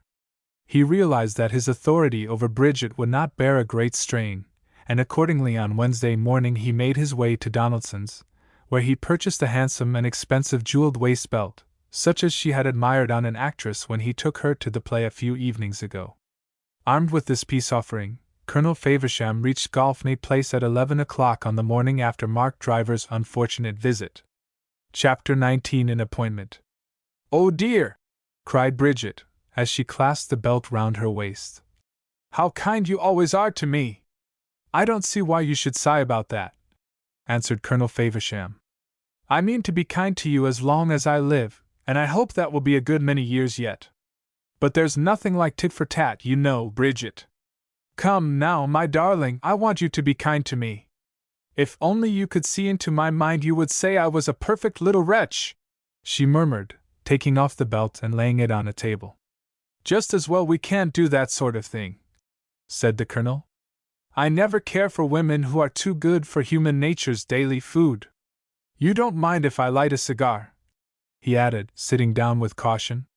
"Oh dear, no," she returned, and going to the mantelshelf, brought a box of matches, one of which she struck, holding it to the end of his cigar. When he had lighted it, he captured her wrist with elephantine playfulness. "Bridget," he exclaimed, as she laughingly freed herself, "suppose we cut the cackle and get to the bosses. I think I've been patient long enough." "I have never imagined that patience was your strong point," said Bridget. Well, well, too much of it makes a man look like a fool," was the answer. "And besides, to tell the truth, I'm devilish impatient. Who could look at you and be anything else? What's the use of wasting time in this way? I could fix things up in a week, and never a word to Lawrence or Carissima till we're safely out of England. Come now, when shall we get married?" For a few moments, while Colonel Faversham sat smoking, she did not answer. She was standing a few yards away, with her fingers interlocked. Her breath came and went quickly and her face had lost all its color. "It's no use," she suddenly exclaimed. "I can't tell you." "Why not? Why not?" demanded Colonel Faversham. "Good gracious, my little pet isn't frightened of me." "I think I am," she faltered. "What is there to be frightened about? You have always been so kind, I am going to treat you so horridly." "No, you're not," he said. "You're going to make me the dearest little wife in the world. Come now, Bridget." He was too fatuously enamored to dream that she could be struggling for strength to dismiss him. Her obvious timidity was ascribed to natural maidenly bashfulness, which made her appear wonderfully enticing. She clasped her hands more tightly together and turned her head this way and that, glancing at the windows, at the door, as if she longed to run away and make her escape from the man whose chief desire in life was to keep her always by his side. He saw her moisten her lips and raise her hands for a moment to her forehead. "I can't say it," she cried. I suppose I am too great a coward. You shall know tomorrow. You will fix the day for certain, said Colonel Faversham eagerly. You shall know tomorrow, she repeated. Now that, he exclaimed, rising from his chair, is a promise. A solemn promise, murmured Bridget, and a few minutes later Colonel Faversham went away, strutting along the street with his chest puffed out, walking on air, and certainly never doubting that Bridget's promise would be fulfilled. At the end of Golfnade Place his expression changed as he saw Jimmy Clinesworth, on his way to number 5, no doubt. Well, let Jimmy make the most of his opportunities. He would not find very many more. Another week or two and Bridget would be whisked away from England to return as Mrs. Faversham. Someone, remarked Jimmy, as he entered Bridget's sitting room, has been smoking a decent cigar. Colonel Faversham, replied Bridget. His visit doesn't seem to have bucked you up, said Jimmy, with his eyes on her face, as he held her hand. I despise the man who can't interfere with what doesn't concern him on occasion. I have been wondering lately whether you can possibly be in any kind of hobble. Bridget, I should immensely like to help you out. This was intended to be the prelude to a formal proposal of marriage. After keeping silence with difficulty so long, Jimmy considered that the time had at last come when he might put his fate to the touch. Nor was he tormented by any very serious doubts concerning her surrender. Jimmy had seen enough to feel blissfully satisfied that Bridget loved him, and for his own part, he had never met any other woman whom he desired to marry.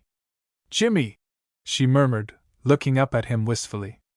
Bridget, he said, in an equally low and solemn voice. You see, the fact is, I am engaged to Colonel Faversham. Although he suddenly released her hand, she still remained in the same attitude, watching his face as if waiting to see the effect of her announcement. He drew in a deep breath and thrust his clenched hands into his jacket pockets. Then I ought to felicitate you, said Jimmy. Why? He asked quietly. Didn't you give me the opportunity earlier? Colonel Faversham didn't wish anybody to be told, she answered. You are consequently not gratifying him by telling me now. No, said Bridget. Why have you told me? He demanded. Oh well, she replied. I felt that I wanted you to know, that is the only reason. Should you mind telling me something else? Said Jimmy. Anything. Did the auspicious event take place before or since that afternoon we first met in Grandison Square? A few days before. I am sorry you kept me in the dark, was the answer. So am I, she said. He took one hand out of his pocket and ran his fingers through his hair. You see, he remarked, I have known the Colonel nearly my whole life. Well, goodbye, he added, holding out his hand. Oh, goodbye, said Bridget, and Jimmy was on his way downstairs the next moment, out of the house and losing no time in finding his way back to Upper Grosvenor Street. Going at once to the smoking room, he sat down, and leaning forward covered his face with his hands. In this dejected attitude Sybil found him a few minutes later. As he had obviously not observed her entrance, she went to his side, resting a hand on his shoulder. My dearest Jimmy, she explained. Whatever is the matter? Rising from his chair, he walked to the mantelshelf, took a cigarette from a box and lighted it. I may as well get it off my chest, he said. I went to ask Bridget to marry me. Oh, Jimmy, was the reproachful answer. You needn't bother yourself, he explained. She took the wind out of my sails by the announcement that she was affianced to old Faversham before I saw her face. To Colonel Faversham, cried Sybil. Per Carissima! Sybil, it is true, had too much experience to be actually astonished at such enormity, but nevertheless she was deeply shocked. Why, Miss Rosser was engaged to be married to the Colonel at the time when she had been seen in Mark Driver's arms. Understand, said Jimmy. Carissima is not to be told. No one knows but the two concerned and myself. I was never so sorely tempted in my life. Tempted! Exclaimed Sybil. To play the part of young Lochinvar, you know. She would have gone with me, he added excitedly. She would have gone with me. My dear, returned his sister. You could surely never dream of acting so dishonorably. Such an old friend as Colonel Faversham, too. Oh yes, I dreamed of it, said Jimmy. You know they say we're all no better than we should be in our dreams. My difficulty was that I woke too soon. Chapter 20 In Sight of Port. Good morning, Carissima, said Colonel Faversham on Thursday morning, rubbing his palms briskly together as he entered the dining room. It looks as if there's going to be a change in the weather. A little rain will do good. Will it? Answered Carissima, perfunctorily. What's the matter? He demanded. You're not eating anything. Always have a good breakfast. Lay a foundation for the day. Look at me. When my appetite fails, I shall begin to think it's time I gave in. He made an enormous breakfast, and when at last it ended, took out his cigar case. Having lighted a cigar, he carried the newspaper to his smoking room and sat down, only to get up again the next minute. He did not care a scrap about the news.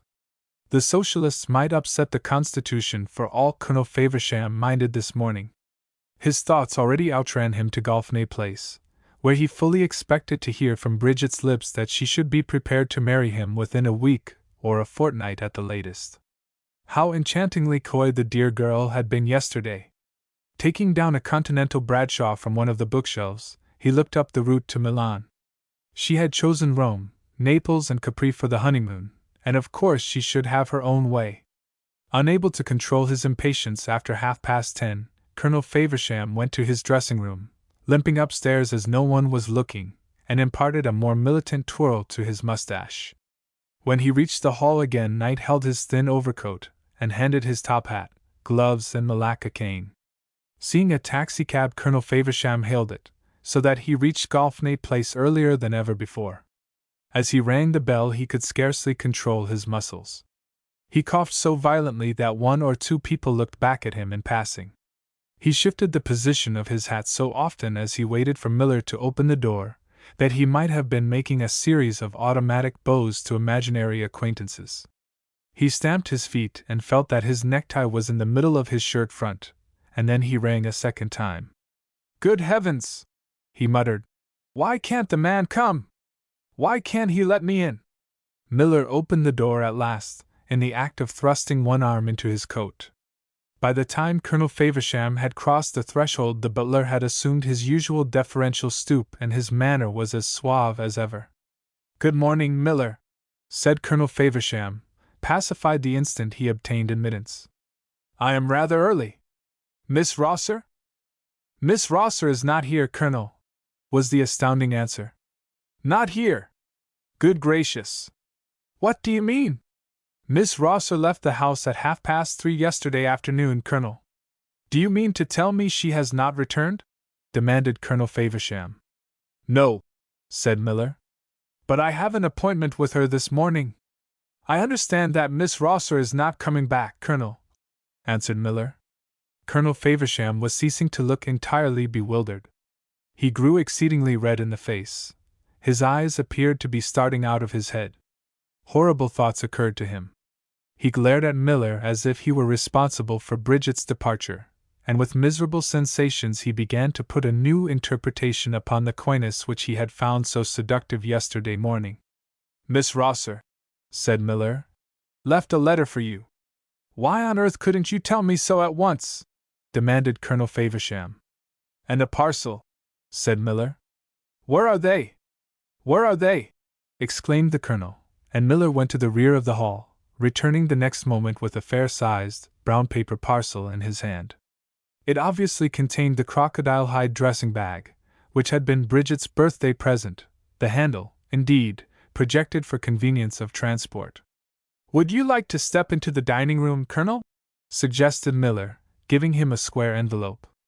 Damn the dining room!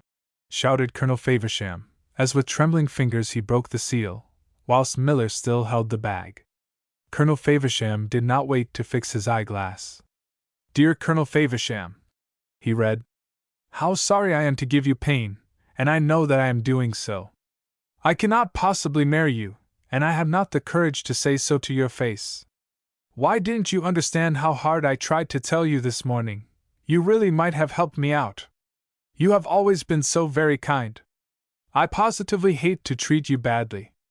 I have put all your presents inside the dressing bag.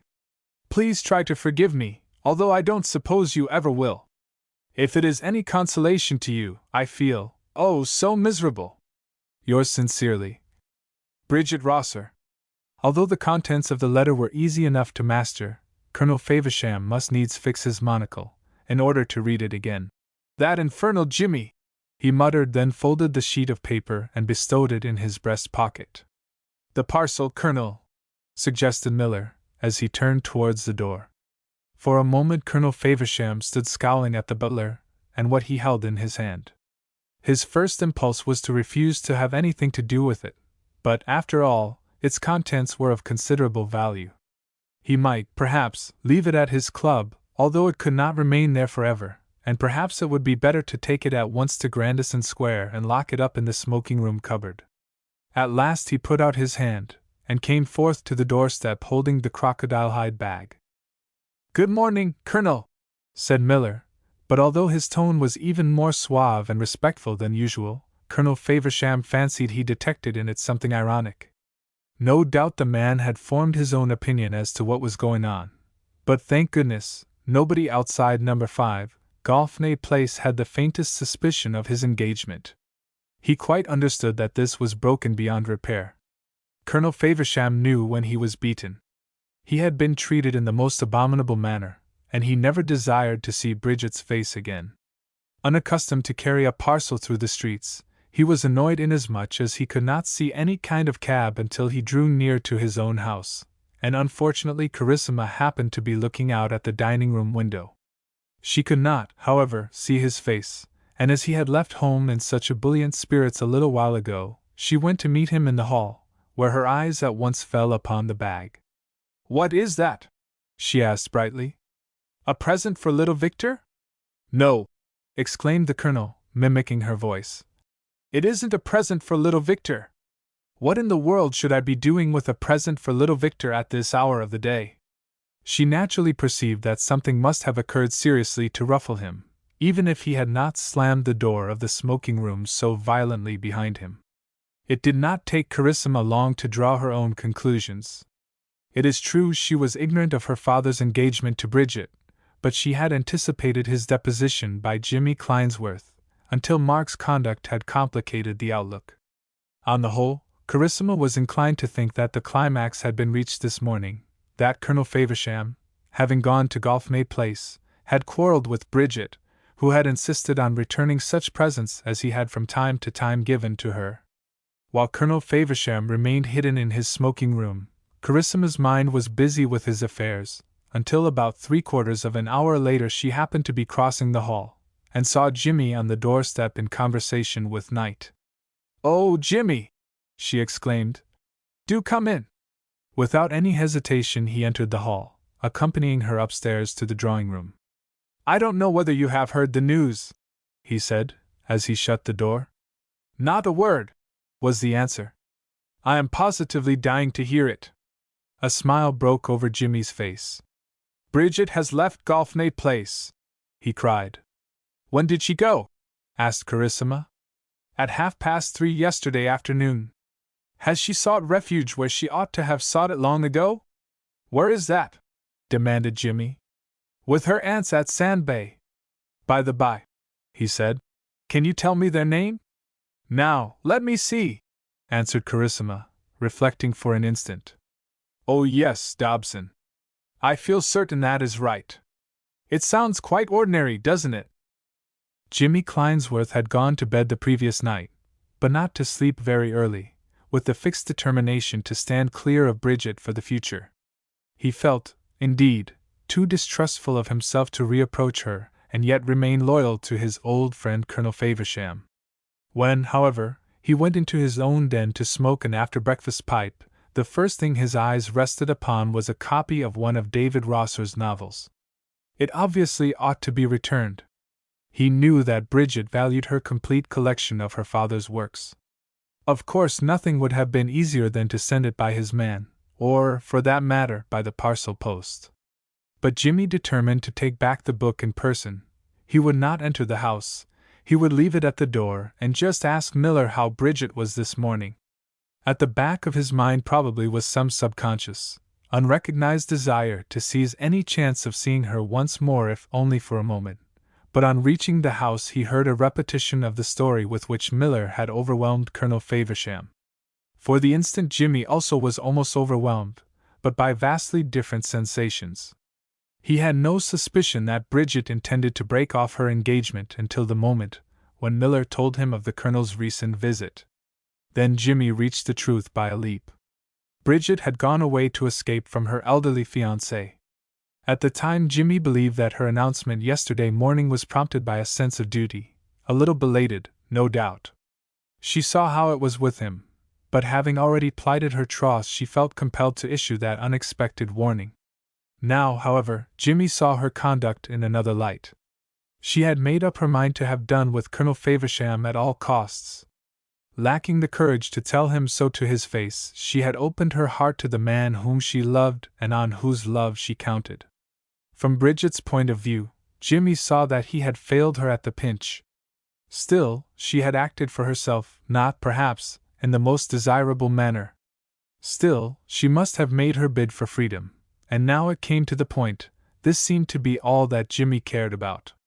It is true he had spoken to Bridget of his high regard for candor, but even that by no means equaled his regard for herself. Whatever she had done, and Jimmy perceived that she must have treated Colonel Faversham less than well, this was not the time for criticism. The salient fact was that she had shaken herself free. Such a desirable end appeared to excuse almost any means. Bridget's disappearance did not in the least alarm him. There would be little difficulty in finding her again. The point was that he had become justified in undertaking the search. Having thanked and tipped Miller, Jimmy set about the quest at once, and determined to take the bull by the horns. He would go to Grandison Square in the first place, see Colonel Faversham, and ascertain beyond a doubt that the coast was clear. Colonel Faversham, too, or Carissima might perchance be able to suggest some clue to Bridget's hiding place. Chapter 21 Jimmy Sets to Work. "Is Colonel Faversham at home?" asked Jimmy. "Do you wish to see him?" said Carissima. "Well, yes," was the answer. "I do, rather particularly.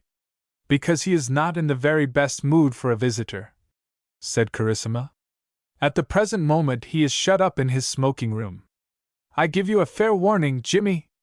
I think I shall have to risk it," he returned. "Oh dear!" exclaimed Carissima. "How tremendously curious you make me. Although I'm entirely in the dark, I feel certain that important events are happening. You see, Jimmy, my father is constantly at Golfney Place, so are you. This morning he came home unusually early, actually with a large parcel in his hand. He had a face like ever so many thunderclouds. Do you think there has been any sort of disagreement between Bridget and the Colonel?" "Why, yes," said Jimmy. "I fancy you've hit the mark." "I wish you wouldn't be so dreadfully mysterious," she answered. "Now, why can't you tell me what it is all about?" He could not see his way to gratify her. Bridget had insisted that the engagement had remained a secret at Colonel Faversham's wish, and Jimmy had no wish to make things unpleasant for him at home. He had told Sybil, it was true, but probably he would not even have enlightened his sister if he had taken time for reflection. "Do you think," asked Jimmy, instead of replying to Carissa's question, "that Bridget would be likely to go abroad again?" "Jimmy," she answered seriously, "wherever she may have gone, you will be wise to take my advice." "What is that?" "To make no attempt to follow her." Jimmy laughed at this, and reminded Carissima of his wish to speak to Colonel Faversham. Somewhat reluctantly she accompanied him downstairs again, and opened the door of the smoking room, taking the precaution to make as much noise as possible with the handle. Colonel Faversham looked the embodiment of dejection, when at last, followed by Jimmy, she entered his room. He was sitting in an easy chair, leaning forward with his hands to his head. All his usual exuberance appeared to have left him. He looked quite old and feeble. Seeing Jimmy, he scowled fiercely, making no attempt to rise or to offer his hand. "Good morning, Colonel," said the visitor cheerfully. "Sorry if I am disturbing you, but I wanted a few words, if you can spare a minute. A broad hint for me to go," cried Carissima, backing towards the door, with the most painful curiosity. "Well, what is it?" demanded Colonel Faversham, as soon as he was alone with Jimmy. "I am going to ask you a straight question," was the answer. "I have heard of your engagement." "Who the devil told you?" exclaimed Colonel Faversham, sitting suddenly erect. "Well, you know," said Jimmy. "I imagine there was only one person who had it in her power to tell me." "Bridget, you mean?" "Yes," replied Jimmy. "When was that?" "Just after you left her yesterday morning." Rising from his chair, Colonel Faversham seemed to pull himself together. He blew out his cheeks, put back his shoulders, and fixed his eyeglass as if he wished to examine Jimmy more distinctly. "I should like to know," he said, "what my engagement has to do with you." "Nothing in the world," returned Jimmy, "if it still exists. That is all I am anxious to hear, whether it does or not." Colonel Faversham stood glaring into Jimmy's face. So it was true, as he had suspected, that he had been thrown over for the benefit of this confounded fellow, who had the audacity to catechize him. Well, the battle was to the young. Colonel Faversham set it down to that.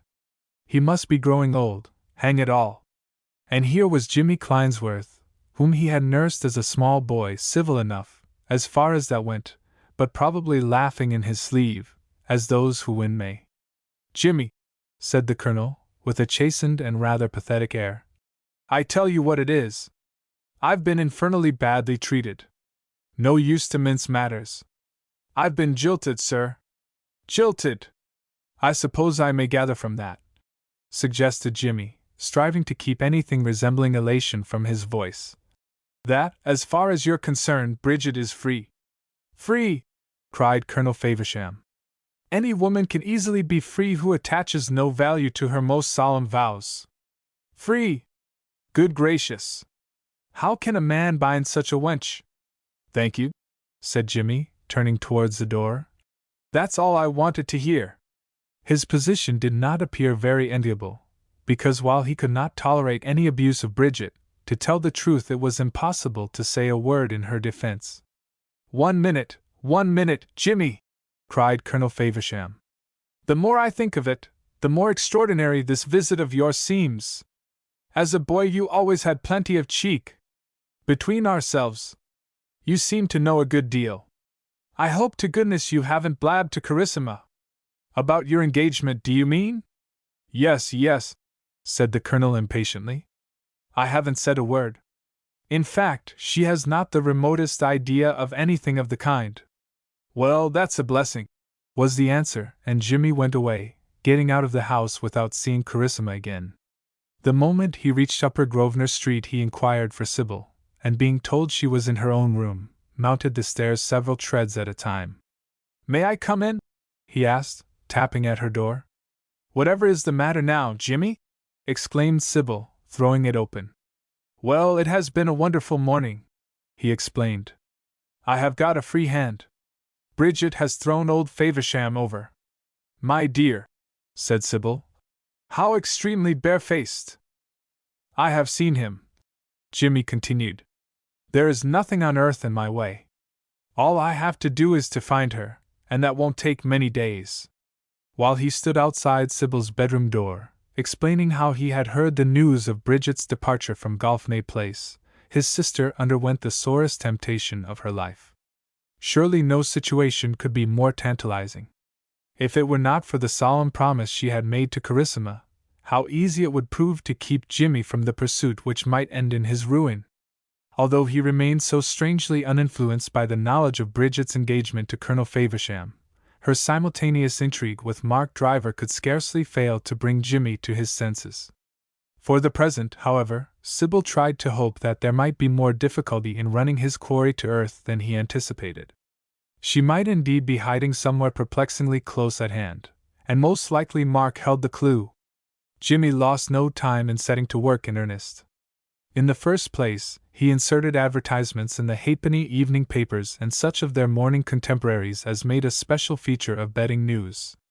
These he thought would be most in favor amongst taxicab drivers, And of course, the important thing was to discover the man who had driven a lady and her luggage from number 5 Golfney Place that fateful afternoon. Not content with this, Jimmy motored to Sandbay, and stopping at a stationer's shop, succeeded in purchasing a local directory. In this he found the name of Dobson, the Mrs., who lived at number 8 Downside Road. The house was named Fairbank. Thither Jimmy drove at once, and few thoroughfares could have had a more sedately retired appearance. A wide, gravelled roadway, smoothly rolled, with red brick villas all precisely alike on one side, and yellow brick villas, equally uniform, on the other. There must have been fewer than the average number of children in the neighborhood, and these must have been unusually silent and well conducted. Such dogs as there were always went out with a lead, and often wearing neat little homemade coats, with a leather strap instead of a collar. On almost every gate a metal label was affixed. No hawkers or street musicians. In the most sedate of the red brick villas with the neatest front garden, lived the Mrs. Dobson. If anyone ever ventured to speak of them in their hearing as the Miss Dobsons, he was certain to be corrected. In truth, the Mrs. Dobson seemed to describe them far more accurately. The difference between their ages was only 18 months, and casual observers assumed that they were twins. They invariably dressed alike, in a fashion which had become out of date in London several years before. They never went out separately, and in order that the same ideas should penetrate their minds at the same moment, one of the pair read aloud while the other sewed and listened. Well-to-do in the world, they were exceedingly kind to the poor, and they had never succeeded in grasping Bridget's reasons for refusing to accept their hospitality. This afternoon they were sitting together in their superlatively neat drawing-room, and Miss Dobson was knitting while Miss Frances was reading a novel from the circulating library. In the middle of Chapter 4 they were astonished to hear the unwonted sound of a motor car, and when the sentence was finished they both rose and walked to the window. There stood a large red car, with a chauffeur in dark grey livery with a light brown fur rug round his knees. Before their astonishment permitted the remark that someone must have stopped at the wrong house, the door opened and the most demure parlour-maid in England stood nervously holding the handle. "A gentleman in a motor car," said Selina. "I think," answered Miss Dobson, "that he must have made a mistake in the number." "He asked for Miss Dobson," said Selina. "Not knowing the name, I left him in the hall." "Quite right," returned Miss Frances. "Name O'Kleinsworth," said Selina. "Perhaps," suggested Miss Dobson, "he wishes to sell something." "A motor car," remarked Miss Frances. "I suppose we ought to receive him," said her sister, and accordingly Jimmy was conducted to the drawing-room, where he at once began to make an almost abject apology. "My only excuse," he concluded, "is that I have the honor to call myself a friend of Miss Rosser's." "Our dearest niece," murmured Miss Dobson. "You may know," said Jimmy, who had scarcely ever felt quite so nervous in his life, "that Bridget has been living at number 5 Golfney Place." "Extremely unsuitable on all accounts," answered Miss Dobson. "Extremely," said Miss Frances. "As she left her rooms the day before yesterday," Jimmy explained, "I thought it possible she might have come to you." "We sincerely wish she had," said Miss Dobson. "Sincerely," said Miss Frances. "You may think it is rather strange that I should be pursuing Bridget in this way," suggested Jimmy. "We do," said Miss Dobson. "My object," continued Jimmy, "is to ask her to marry me." "Will you kindly take a chair?" cried Miss Dobson, and they all looked about as if to make certain there was nothing in the way, and then sat down. "The present," Miss Dobson added, "may not be the most suitable occasion to inquire concerning your eligibility. My niece is a sweet girl." "I entirely agree with you," said Jimmy. "A little impulsive, it may be," said Miss Dobson. "Perhaps a little," murmured Miss Frances. "But exceedingly good to her father after our poor sister's death." "Very, very good," said Miss Frances, and both sisters blinked their eyes as Jimmy rose to say goodbye. He was, however, not to make his escape just yet.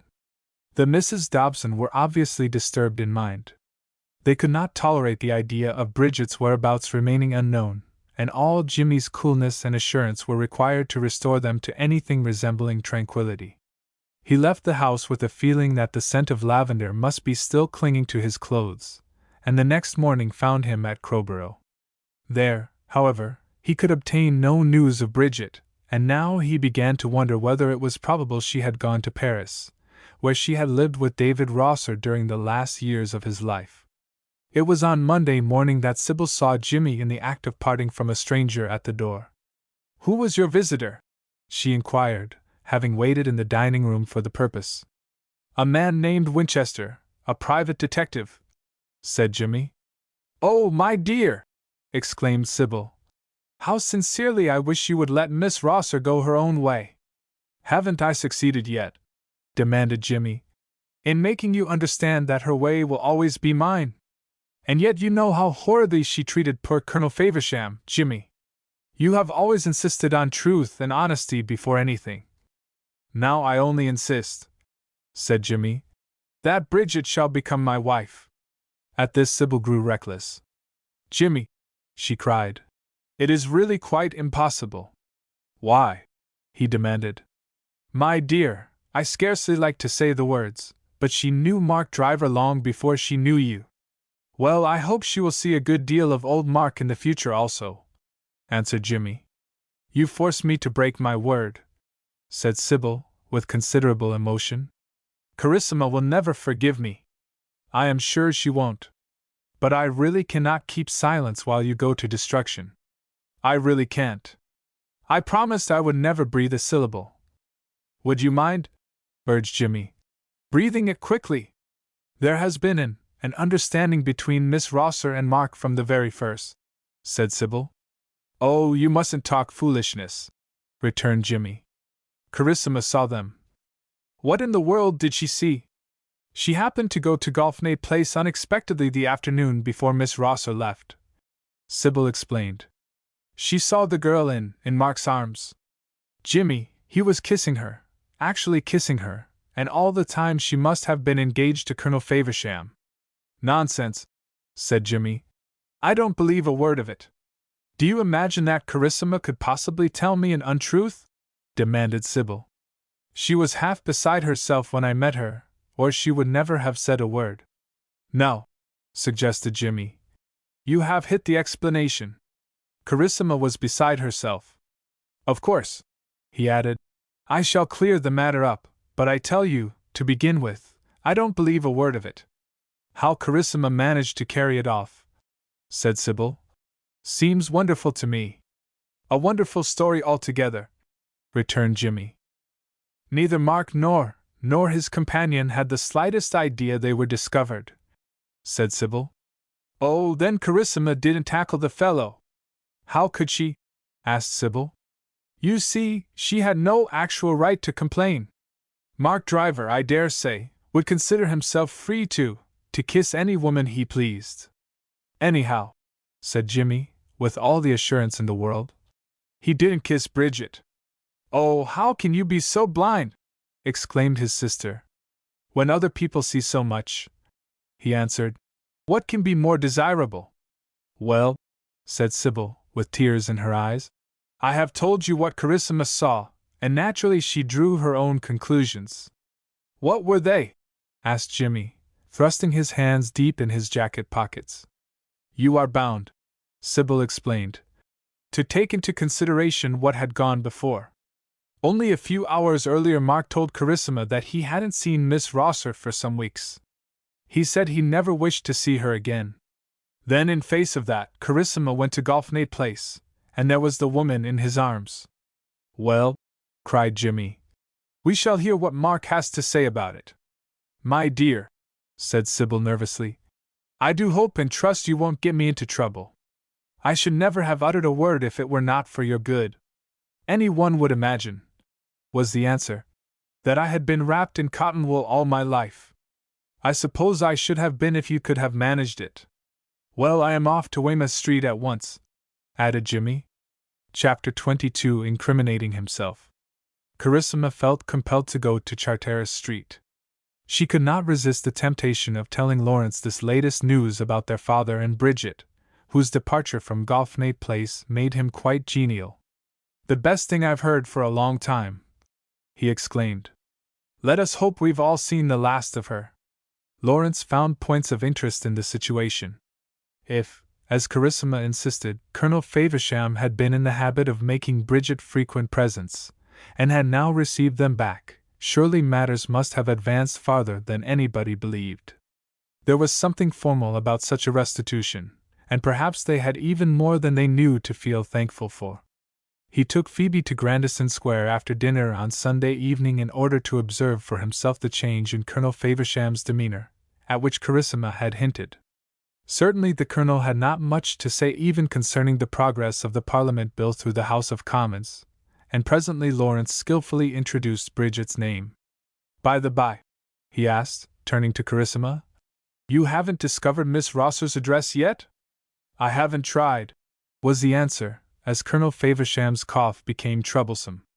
"You ought to get Mark to give you something for it," suggested Lawrence, and the Colonel was explaining that it was merely a tickling in his throat, when, opportunely, Mark Driver entered the room. During his hospital days he would often look in at Grandison Square on Sunday evenings, and just now he felt a greater longing for Carissa's society than ever in his life before, as one may pine for a cooling draught on the morning following a night's carouse. "Ah!" exclaimed Lawrence. "Here's the man who may be able to enlighten us." "What about?" asked Mark, as he shook hands with one after another. "The bird that's flown," said Lawrence, with a laugh. "Who's that?" "Bridget," Carissima explained. "Has gone away from Gutenberg Place." "And left no address!" cried her brother. Carissima, having now recovered her usual common sense, did not for a moment imagine that Mark's astonishment was counterfeited. She felt certain that his inquiries were perfectly sincere, bewildered as she still remained whenever she thought of his conduct that afternoon of disillusion. She had dropped back into the habit which had prevailed so long, and was once more regulating her demeanor with a fervent desire to deceive. She was convinced of one fact at the least. She had counted her chicks before they were hatched. It appeared impossible, in the face of what she had witnessed, that Mark could entertain the shadow of a regard for her. Still, it was obvious that he knew nothing more about Bridget's movements than Jimmy or Colonel Faversham, who made a valiant effort to change the subject by asking Mark whether he had anything to do. As it happened, he was quite busy in his incipient way. Sir Wilfrid Scones was seriously ill, and Randolph Messiter had been called in for a consultation. There would probably be an operation before the week ended. With the deliberate intention of creating a favorable impression on the Colonel, for whose daughter's hand he was on the point of asking, Mark explained that Harefield's practice was turning out far better than could have been expected. Now and then he glanced significantly at Carissima, who might have bidden him goodbye very happily if Bridget Rosser had never entered her life. The next morning, at about 12 o'clock, Mark was in his consulting room when Jimmy was announced. Sybil had seen him leave Upper Grosvenor Street with considerable misgiving, dreading lest his interview with Mark should lead to trouble with Carissima. She sighed to remember his skepticism about Bridget's backsliding, and felt confident that her brother was on his way to a very painful ordeal. Jimmy, for his own part, had scarcely attempted to explain the discrepancy between Sybil's story and his own ideal of Bridget. Otherwise he might, perhaps, have come to the conclusion that Carissima had exaggerated, while Sybil had added a little more ghastly color. Sybil was sometimes given to that kind of trick. That Mark was nothing to Bridget, never had been anything to her, Jimmy felt certain. Driver had, indeed, dropped so completely out of her life that it had not seemed worth while to take the trouble to go to Weymouth Street in the hope of discovering a clue to her present abiding place. In any case, Jimmy reached the house this Monday morning with a conviction that the scandalous fiction would at once be exploded. He came to the point at once. "Rather an unpleasant business has brought me here, Mark," he exclaimed. "To begin with, there's one thing I want to say. Understand, I believe the whole story is a canard." "What story?" asked Mark, sitting in his swivel chair on one side of the leather-topped writing table, while Jimmy stood a foot from the other. Of course, Jimmy continued, I know there's not a grain of truth in it. Still, when such an abominable accusation has been made, it's just as well to lose no time in scotching it. Mark Driver had not the least suspicion. He sat with one elbow on the table, one hand supporting his chin, his handsome, alert face wearing the somewhat grave expression suitable to his professional environment. His visit to Grandison Square the previous evening alone would have been enough to prove, if proof were necessary, that Carissima remained blissfully ignorant of that trivial act of folly in Golfney Place.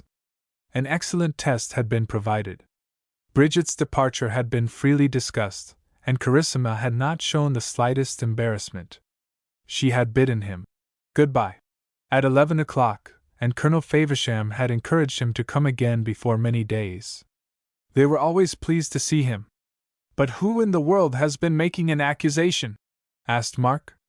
Sybil, at least it originated with Carissima, said Jimmy. My dear chap, retorted Mark warmly, surely you must know that Carissima is the very last person to make an accusation, founded or unfounded, against anybody. I should have thought so, Jimmy admitted. Whom is it against? Bridget. I am bound to bring it out, said Jimmy. The fact is, Carissima insists that you two have been gulling us all. To put it plainly, she declares there has been what she rather euphemistically calls an understanding between you from first to last. Mark was on his feet before Jimmy ceased speaking, but even now he did not perceive the real inwardness of the situation. The statement sounded incredible.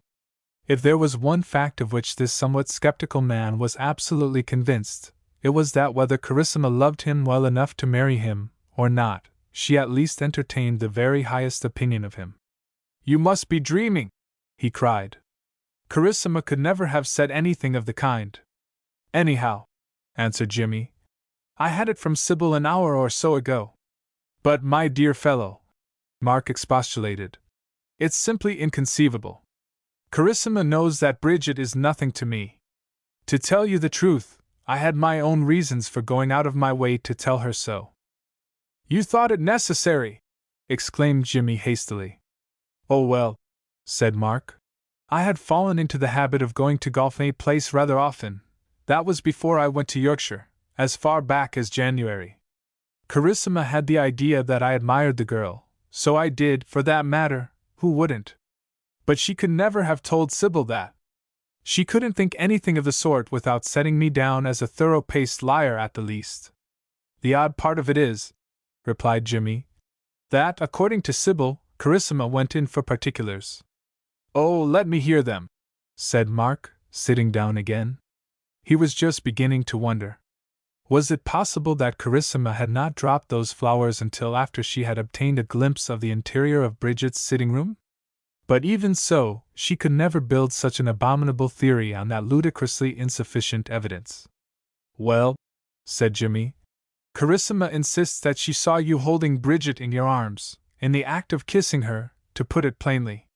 This was a trying moment for Mark Driver. His face was crimson, and he would have given a great deal to be able to deny the too soft impeachment. As this was impossible, he lost his temper with Carissima. Egoism was probably the prime factor in his present mood. He thought less of the excuse he had provided than of the painful circumstance that he had been cutting such a sorry figure in her eyes. While he flattered himself that she regarded him as a kind of king who could do no wrong, she had, in truth, looked upon him as a pretty contemptible scoundrel. It seemed an additional offense that she should have dissembled her opinion, so that when he, being beguiled, asked her to marry him, she might coolly send him about his business. A suspicion of something, perhaps, resembling insincerity in his own conduct made him only more intolerant of hers. He saw now how much better it would have been, instead of trusting for immunity to her ignorance, to have taken his courage in his hands and made a clean breast of what, after all, was only a venial offense. A counsel of perfection, no doubt, but Mark wished that he had followed it. He was deeply wounded in the most sensitive part, but while admitting his weakness in yielding to a commonplace temptation, he could make no excuse for Carissa's scandalous libel. An hour ago, she had been the only woman in the world for him. As to Bridget, well, The old Adam had cropped out for an instant. To account for his vulnerability, one must embark on a study of the theory of evolution. If he had been actually affianced to Carissima, the case would, no doubt, have been more serious, although even then there could be no justification for her shameful accusation. But he was not affianced to her, and, in the face of what he had just heard, he never wished to be. Jimmy saw that Mark was deeply moved, and made a shrewd guess at the cause. In a friendly way, he walked round the writing table, and standing by the side of the chair, rested a hand on the other's shoulder. "I shouldn't take it too seriously," he said.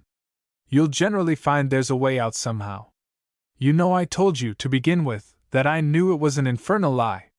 "But you see, it wasn't," answered Mark.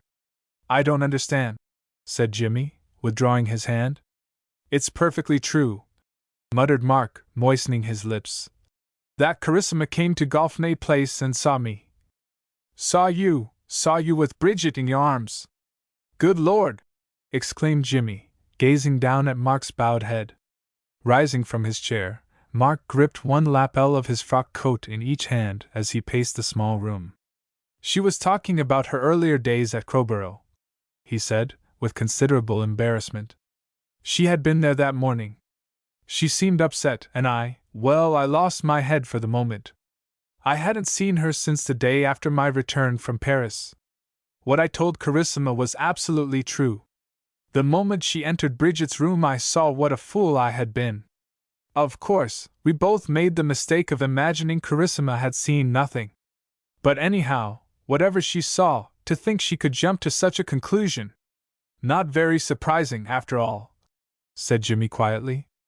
"I fancy that I should have thought the same. You must admit the situation appeared a little compromising."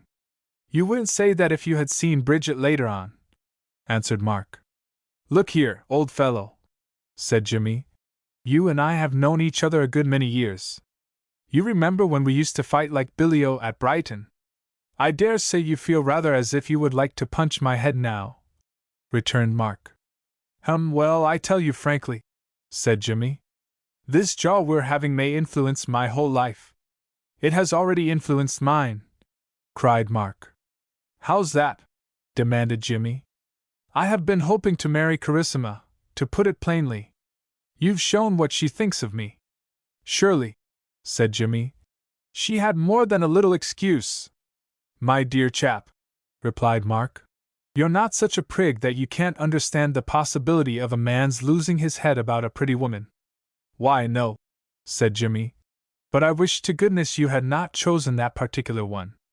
If I had imagined Carissima saw us, I should have explained things at once," added Mark. "The question is," suggested Jimmy, "whether your explanation would have sounded quite convincing." "Good Lord!" said Mark. "You speak as if you were not convinced." "Of one thing, yes," was the answer. "I can understand a fellow's kissing a pretty woman, or a dozen if it comes to that, but I know you're not the man to go where you're not certain you're wanted." Now Mark hesitated, thinking that he had humiliated himself almost enough. Seeing, however, that Jimmy was hanging upon his answer, he felt compelled to belittle himself to the uttermost rather than allow the slightest obstacle to remain between Bridget and this man who appointed himself her champion. "The truth is," said Mark, I made a mistake." "About Bridget?" demanded Jimmy eagerly. "Yes," answered Mark. "I had no shadow of an excuse. From first to last she had never given me the remotest reason. It was simply my own egregious stupidity. To put it honestly, I acted like a bounder. I'm immensely sorry, Jimmy." Jimmy could not help feeling sore about it. For one thing, he regretted the necessity to admit to Sybil that the false report contained that one word of truth. Worse than this, an indignity had been put on Bridget by Mark Driver, who seemed the last man in the world to inflict it. Jimmy, however, realized that one of her most potent charms was a delectable, seductive ingenuousness and irresponsibility, which might, perhaps, on occasion prove a little misleading to unregenerate man. Nevertheless, he felt sore as he left Weymouth Street. Chapter 23. Having it out. "Mr. Driver," announced Knight at 3:30 that Monday afternoon. Carissima at once came to the conclusion that she had never seen him look so solemn, or quite so handsome, although she wished that he had stayed away. "How are you, Mark?" she said, mustering a smile, however, as she held out her hand. "I have come rather early," he answered, and Carissima noticed that he barely touched her fingertips. "Won't you sit down?" she suggested, returning to her own chair. "So that I might make certain of finding you alone," continued Mark, still standing in the middle of the room. "Well, your object is attained," she cried brightly. "Father is not at home, and I am not expecting any visitors. I thought the best plan," he said, "was to have it out without any waste of time." "Oh dear!" murmured Carissima. "Have what out? I am going to speak quite plainly. Why in the world shouldn't you?" "I want to know," said Mark, "why you, of all people, told Sybil Kleinsworth, well, what you did tell her." "What did I?" asked Carissima. "It amounts to this: that I have been acting like a pretty miserable humbug and scoundrel combined." "Mark," faltered Carissima, "I didn't. I couldn't have said anything of the sort. Then Sybil deliberately invented the story." "But what story?" said Carissima. "The charming little tale she repeated to Jimmy." "If only you could manage to be a little more explicit," urged Carissima, with a suggestion of annoyance in her tone. "Oh, I shall speak out plainly enough," said Mark. "Sybil told Jimmy I had been carrying on a wretched intrigue with Bridget, either more nor less. She gave you as her authority." "She had no right," exclaimed Carissima, and for an instant Mark's face cleared. "Do you mean to say that you haven't mentioned my name to Sybil in such a connection?" he demanded, taking a step nearer. "Yes, I mentioned your name," Carissima admitted. "But I could never have said that, never. I feel almost certain I couldn't." "Good heavens!" cried Mark. "You don't seem to know what you told her and what you didn't." Strange as it might appear to him, that was precisely the truth. She scarcely remembered what she had said in her excitement and disappointment, although she had little doubt it was something far too much to the point. His wrath was in some degree a relief to Carissima, although she could not imagine what plausible excuse he could intend to offer. Because, after all, she could not disbelieve the evidence of her own senses. "Mark," she said, "I don't think you are treating me in the least fairly." "How is that?" he demanded. "Oh, well, you come here and take the offensive." "Then you believe I have nothing to do but defend myself?" said Mark. "I can only suppose," she retorted, "that you fancy the best method is to try to carry the war into the enemy's country." "My enemy, you!" "Good Lord!" exclaimed Mark. "Of course," she continued, "there doesn't exist the slightest reason why you should take the trouble to excuse yourself to me. You have done me no wrong." "By Jove! You have done me a cruel one," he said, with evident emotion. "I am sorry I said a word to Sybil," answered Carissima. "But she happened to be here when I got home from Golfney Place that afternoon. You know what I saw there." "I wish to goodness you hadn't gone near the house," said Mark. "No doubt you do," she retorted. "It was no business of mine, only it seemed so utterly inconsistent with that you distinctly told me." "I told you precisely the truth," he insisted. "Oh, what nonsense!" said Carissima. "How could it be? You told me that Bridget was nothing to you." "She was nothing. She is nothing. If that is really the case," said Carissima, "why, then your conduct appears inexplicable." "Why didn't you tackle me?" he demanded. "Surely you have known me long enough." Carissima realized that the circumstances were against her. She had, before today, come to the conclusion that those first excited suspicions were entirely unjustifiable. Although Mark had no doubt deceived her, he could not be so bad as she had imagined at the time. She perceived that she might find one excuse which yet she durst not mention. If she could admit plainly that the sight of Bridget in his arms made her madly jealous and for the moment unaccountable for her words, then, perhaps, Mark might be mollified. At least this defense would be true. It seemed incongruous that she instead of him should be considered the offender, but above everything Carissima must keep back the only explanation which was likely to sound plausible. "It was nothing to me," she said. "Anyhow, it was a great deal to me," replied Mark. "Of course I played the fool that afternoon. I don't want to make excuses. I admit there are none.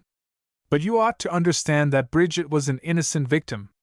No one was to blame but myself, and I not very severely. Yet because of one act of momentary folly you could tell Sybil that monstrous story. Well, I am sorry," said Carissima. "I was carried away by excitement. I suppose it's a weakness of mine. I sometimes do tell people things and repent afterwards. I don't pretend to be immaculate. The fact is," returned Mark, "you've always been down on Bridget. The girl is absolutely straight. What beats me is that you could meet me as usual, as if nothing had come between us, take my hand and yet believe all the time I was that sort of outsider. And now," exclaimed Carissima, "you asked me to believe that not having seen Bridget for weeks you went to her house and took her in your arms against her will. But there! What is the use of going over it all again? I feel immensely angry with Sybil. It is entirely her fault. She promised faithfully never to say a word." "You beg the question in a rather womanly way," said Mark. "Well, what would you have?" cried Carissima, flinging out her arms. "I am a woman, you know. I dare say I am not always consistent, if that's what you mean. I thought it best to come and see you," answered Mark, with a shrug. "Oh yes, by far the best," said Carissima, with a shiver. With that he went away, and Carissima sought her room, locking herself in. She felt exceedingly angry with Sybil, and determined to write to her before the day ended. As to Mark, it was true she had done him an injustice, but his conduct appeared as difficult to explain as ever. Nothing which he had said made it any more comprehensible, and the only certainty seemed to be that a man could not conceivably love one woman and kiss another. Chapter 20 For a hot scent. Mr. Joseph Dotting, having driven a hansom for several years, was compelled by force of circumstances to learn late in life to drive a taxi-cab or perish. He was not a man who, as a rule, took any absorbing interest in the events of the day, with the occasional exception, perhaps, of an exciting murder case, but he was always a close student of starting prices. Having been ordered to wait outside Marshall and Snellgrove's on Tuesday morning, however, the two ladies whom he had driven from Eccleston Square kept him so long that he took Monday's 6.30 edition of the Evening News from beneath his seat. Happening to glance through the advertisement columns, his attention became presently arrested by the offer of £5 reward. "Dashed if that ain't the party I drove to Blackheath the other afternoon," he said half aloud. "Leastways, I picked her up in Golfney Place whether it was number 5 or not. 'Tain't likely there was 2 of 'em." Mr. Joseph Dotting felt certain that he could recognize the house again, and when at last the two ladies came forth from the shop, followed by a boy who was laden with many small parcels, Mr. Dotting, in his haste to set them down at Eccleston Square again, put more than one life in peril. The next thing was to drive to the nearest public house, where it did not take many seconds to swallow a pint of 6 ale. The sandwiches which a careful wife had wrapped in a piece of newspaper could wait until he had made certain of his good fortune. On reaching Golfney Place, he saw beyond a doubt that the house from which he had driven the young lady and her luggage was assuredly number 5, and then Mr. Joseph Dotting lost no time in making his way to Upper Grosvenor Street, where the advertisement said he was to apply. Before he had time to get down from his seat, Jimmy, having seen him through the dining-room window, came out with his napkin in his hand. "Morning, Governor," said Joseph. "I've come about this 'ere £5 reward." "You have only to tell me where you left the young lady," replied Jimmy, taking out his pocket-case and temptingly exposing a banknote. "Well, you see, Governor, I can't call to mind the address," said Joseph. "It wasn't a railway station." "No," was the answer. "I'll tell you where it was." "Where?" demanded Jimmy. "Blackheath," said Dotting. "Cabman, she says, drive to the Marble Arch, but when we got there she tells me to go over Westminster Bridge to Blackheath. As soon as we were at the village, as they calls it. She gets out and looks round for a second, and then she darts across the road by the cab rank and goes into a sort of registry office. By and by, Joseph Bodding continued, she comes out again and tells me to drive on to, blessed if I can recollect the name o' the place. Could you find your way to the house again? Suggested Jimmy, as Bodding took off his cap and rubbed his crown. Like a shot, governor. Jump up then, said Jimmy. The moment I hear that the young lady has been at the house you shall have the fiver and a good tip beyond your fare. Right you are, cried Bodding, and Jimmy, re-entering the hall, spoke a few words of unsatisfactory explanation to Sybil, while he thrust his arms into the sleeves of his motor coat. When once he was on the way, he quickly recovered his customary self-control. Lighting a cigar, he leaned back in the cab and was soon on the Surrey side of Westminster Bridge. He was driven along the dreary length of Walworth Road, to Camberwell Green, through Peckham to Lewisham. From the Lehigh Road Joseph Bodding turned along a shady thoroughfare to the left, presently reaching Blackheath with Greenwich Park on the farther side, and immediately on the right a row of high, old-fashioned houses. Here we are, governor! Exclaimed Joseph, applying his brake, and Jimmy was out on the pavement in an instant, across the long front garden, ringing the bell, knocking at the door. Miss Rosser? He asked when it was opened by a middle-aged woman. She went out 3/4 of an hour ago, was the answer. At what time do you expect her home? Said Jimmy. She ordered tea for 4:30, replied the woman. Jimmy could not wait until 4:30. He looked at his watch, and saw there would be more than an hour. Can you tell me where she has gone? He inquired. Well, she asked how to find Greenwich Park, said the woman, and as Jimmy turned away from the door he took out his pocket-book. Standing on the pavement he handed a £5 note, together with the fare from Upper Grosvenor Street, and a liberal tip to Joseph Bodding, who grinned with delight. Then Jimmy crossed the road and struck across the heath. A few children were scampering about. Some men were playing at golf on this, the oldest course in England. Entering the park a few minutes later he followed the broad walk, bordered by Spanish chestnut trees, keeping the while a brisk lookout and hesitating whether to take one of the diverging paths to the right or left. Surely that must be Bridget. She was scarcely to be mistaken, with her slender figure, her rather closely fitting skirt, her wide-brimmed hat, her wealth of chestnut-colored hair. On Jimmy's left was the observatory, and 2 or 3 people were adjusting their watches by the large clock in the wall. She stood close to an iron railing, from which sloped down a grassy hill, and beyond lay Greenwich Hospital and the Thames, on its farther bank tall chimneys rising from amidst the docks and houses of the Isle of Dogs. With her back still towards him, her eyes upon the wonderful prospect, she had no suspicion of Jimmy's propinquity until he mentioned her name. Bridget! He whispered, close behind her, and on the instant she turned, her face radiant with joy. Oh, I wondered whether you would come, she cried. What else could I do? He said. Now I am here, where can we go to talk about the most important subject in the world? Let us, suggested Bridget, stroll across the grass. They soon reached a secluded spot, and found some chairs near an ancient, ivy-covered tree trunk, surrounded by an iron fence. The sun was shining brightly, and a fawn, which had strayed from the small herd of fallow deer, left off browsing to gaze. As Jimmy and Bridget sat down it turned and slowly ambled away. Why did you choose this particular place of all others?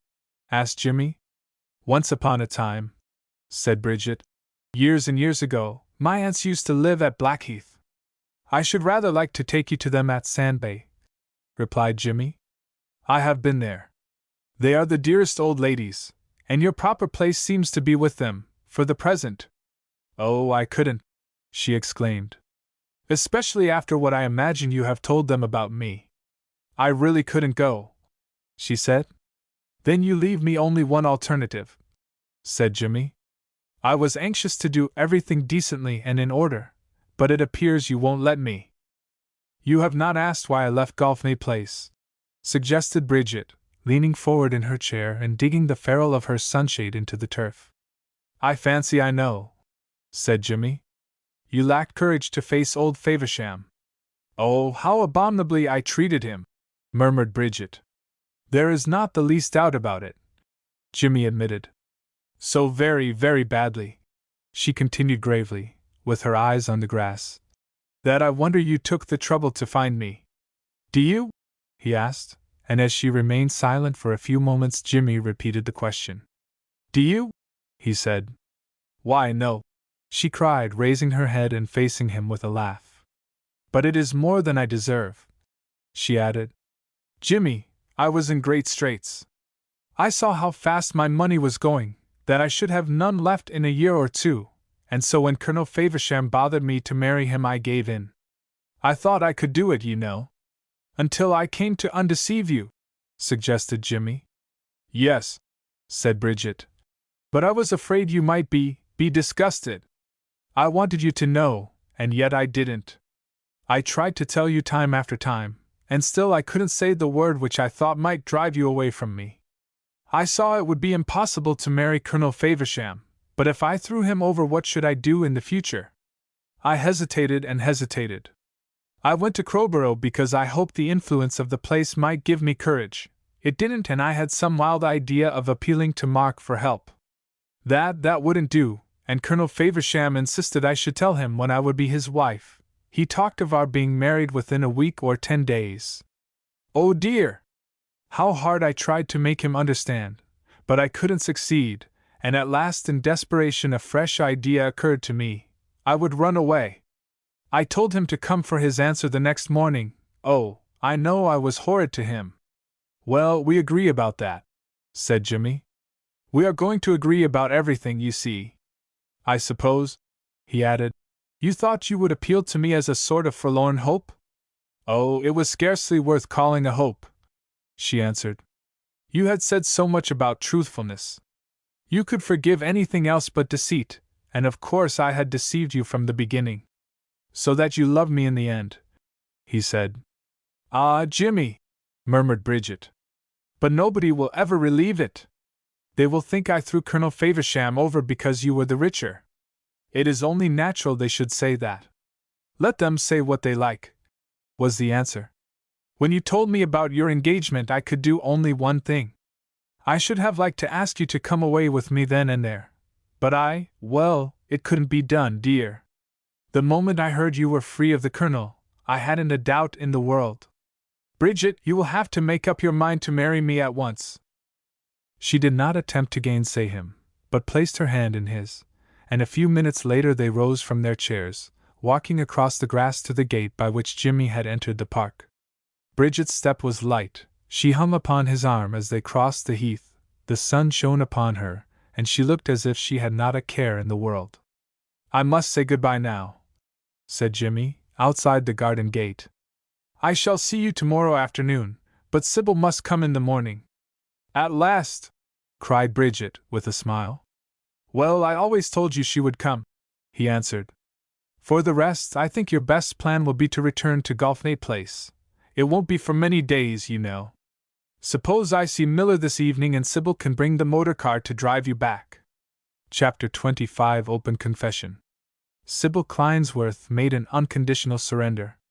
It was true that, never having seen Bridget, she failed to understand Jimmy's facile satisfaction. She certainly still considered that he was ridiculously credulous. But while she would have been prepared to go to great lengths in order to prevent her brother from entering into what she could not help regarding as an unsuitable marriage, she saw that he had made up his mind. The idea of living on unfriendly terms with him or his wife appeared preposterous, whereas a single false step at this critical period might easily make Bridget her enemy for life. So Sybil expressed her willingness to fall in with Jimmy's wishes. She would go to Blackheath in the motor car early the following morning, inconvenient as the expedition would be, and she would bring Miss Rosser back to Golfney Place. When the time came, however, Sybil set out with considerable nervousness, and her legs threatened to give way beneath her as she got out of the motor car at the garden gate. The first sight of Bridget at least put an end to any surprise at Jimmy's infatuation, and when she came forward with both hands held out, kissing her visitor's cheek without the slightest hesitation, the way was half won to Sybil's accessible heart.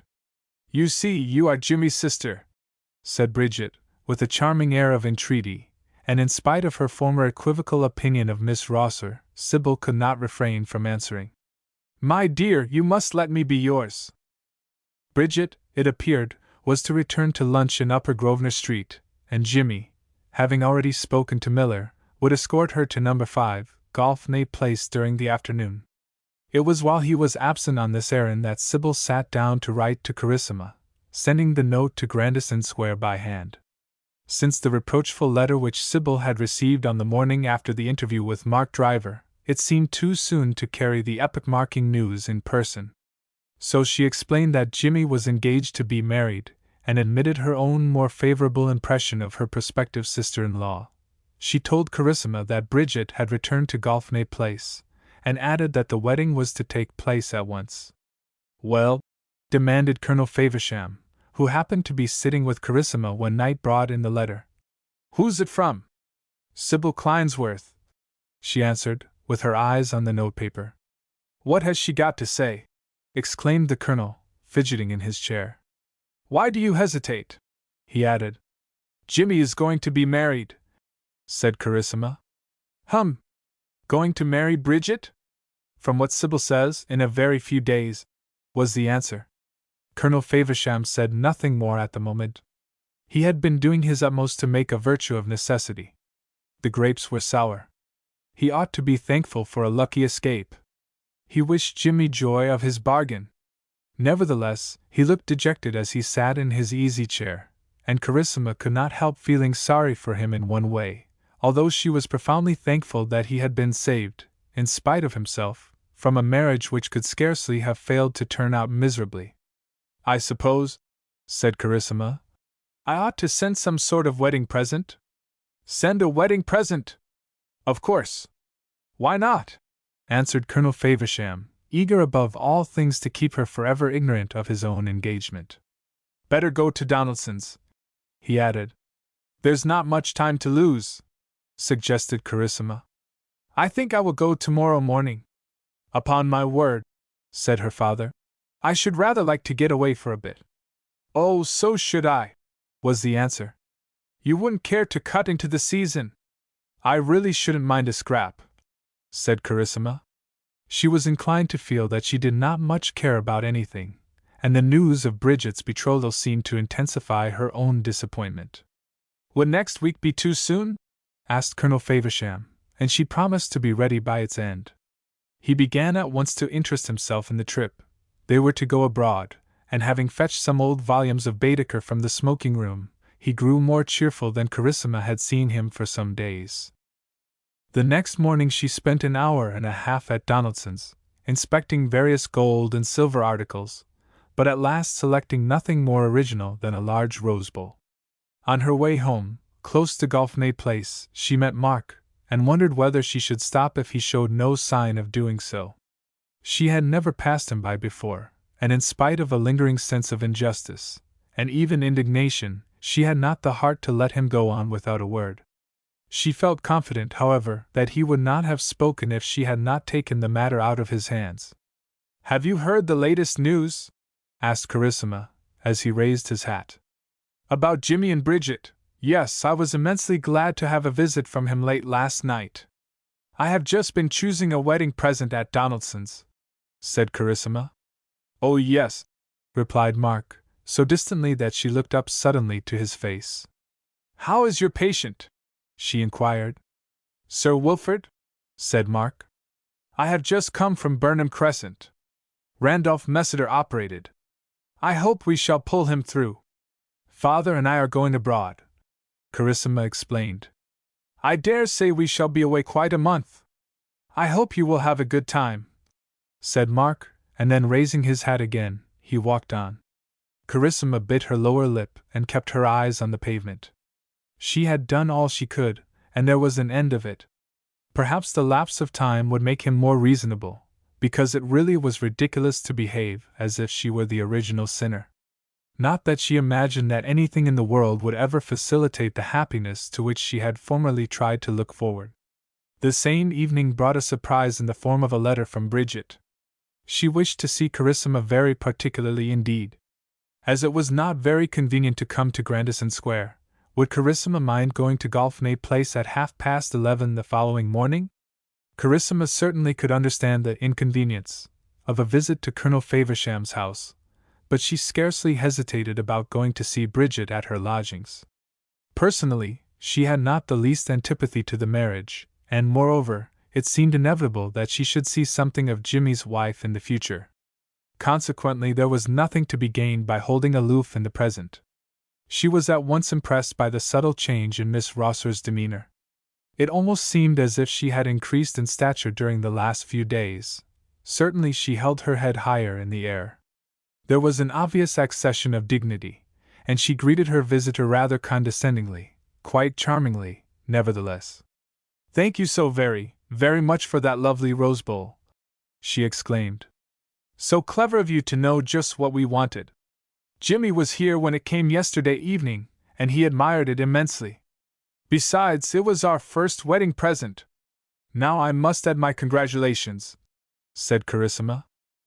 "Carissima," answered Bridget, "it's all beautiful. Do you like my ring?" she continued, holding out her left hand. "Jimmy wanted to see you, but I insisted upon having you all to myself. Do please sit down." Carissima took a chair, and her thoughts flew back to that last dreadful visit when she had sat nearly in the same position, striving to lead Mark to believe that she had not seen him with Bridget in his arms. "You must have been immensely surprised to get my letter," said Bridget. "I had a long discussion with Jimmy before I sent it. Of course it would not have been written but for what he told me, only I should love to try and make you happy too, though you may hate me for it. I don't want you to hate me," Bridget added, "because I could grow very fond of you if you would let me. Mean to blame one's circumstances, isn't it? Still, you know, if my father and mother had lived, I have no shadow of doubt I should have gone along quite decently, and you would have thought I was a very estimable person. But I really want to talk about Mark." "What about him?" asked Carissima, at once on her guard. "The fact is," Bridget explained, "I ought to have drawn in and lived on my £100 a year, or whatever it was, only I hadn't got it in me. I formed a different plan. I thought I would take London by storm, no less. I had been flattered and spoiled in Paris, and goodness knows what ridiculous ideas I came away with. Well, I was left alone with no one to speak to till I recognized Mark at the old master's, and dropped my purse so that he might pick it up and give me an excuse to claim acquaintance. They say that open confession is good for the soul. Oh dear, mine ought to be in such splendid condition. Why should you inflict the penance on yourself today?" suggested Carissima. "I liked Mark Driver," said Bridget, "and I thought he liked me, in a rather different way. Until he went to Yorkshire, I believed he would ask me to marry him. I had tried to make him. After his return, that evening he took me to Belloni's. I tried my hardest and wondered why I failed till I saw you." "I don't see what I can possibly have to do with it," murmured Carissima. "Oh, you were very discreet, very clever. But it wasn't long before I saw you would give your heart for Mark." "You have not the least right to say that," exclaimed Carissima. "Of course I haven't," Bridget admitted. "I am taking the most abominable liberty. Well, I was going to tell you that when Colonel Faversham asked me to marry him, I temporized until Mark's return from Paris. Then I knew for certain there was nothing to be hoped for from him. I am giving myself away pretty liberally," said Bridget, "but this is what I want to make you understand. Though I deliberately devoted myself to captivate Mark, he never yielded, till just that once. Odd that I, who feel absolutely indifferent about him, should read his character so much more correctly than you who love him." "Oh, please," entreated Bridget, "don't look so fierce, because if I had not been certain, there would have been no object in asking you to come here this morning." "I cannot see one in any case," said Carissima. "Oh, I hope there is," answered Bridget. "I know it sounds a wee bit inconsistent, because, of course, Mark was wrong, and at the time I felt immensely angry with him. But he wasn't 1,000th part so wrong as you imagined, and, Carissima, there are very few men of his age whom you or I couldn't tempt if we gave our minds to it." "I am not in the least likely to make the experiment," exclaimed Carissima. No, but you see, I did.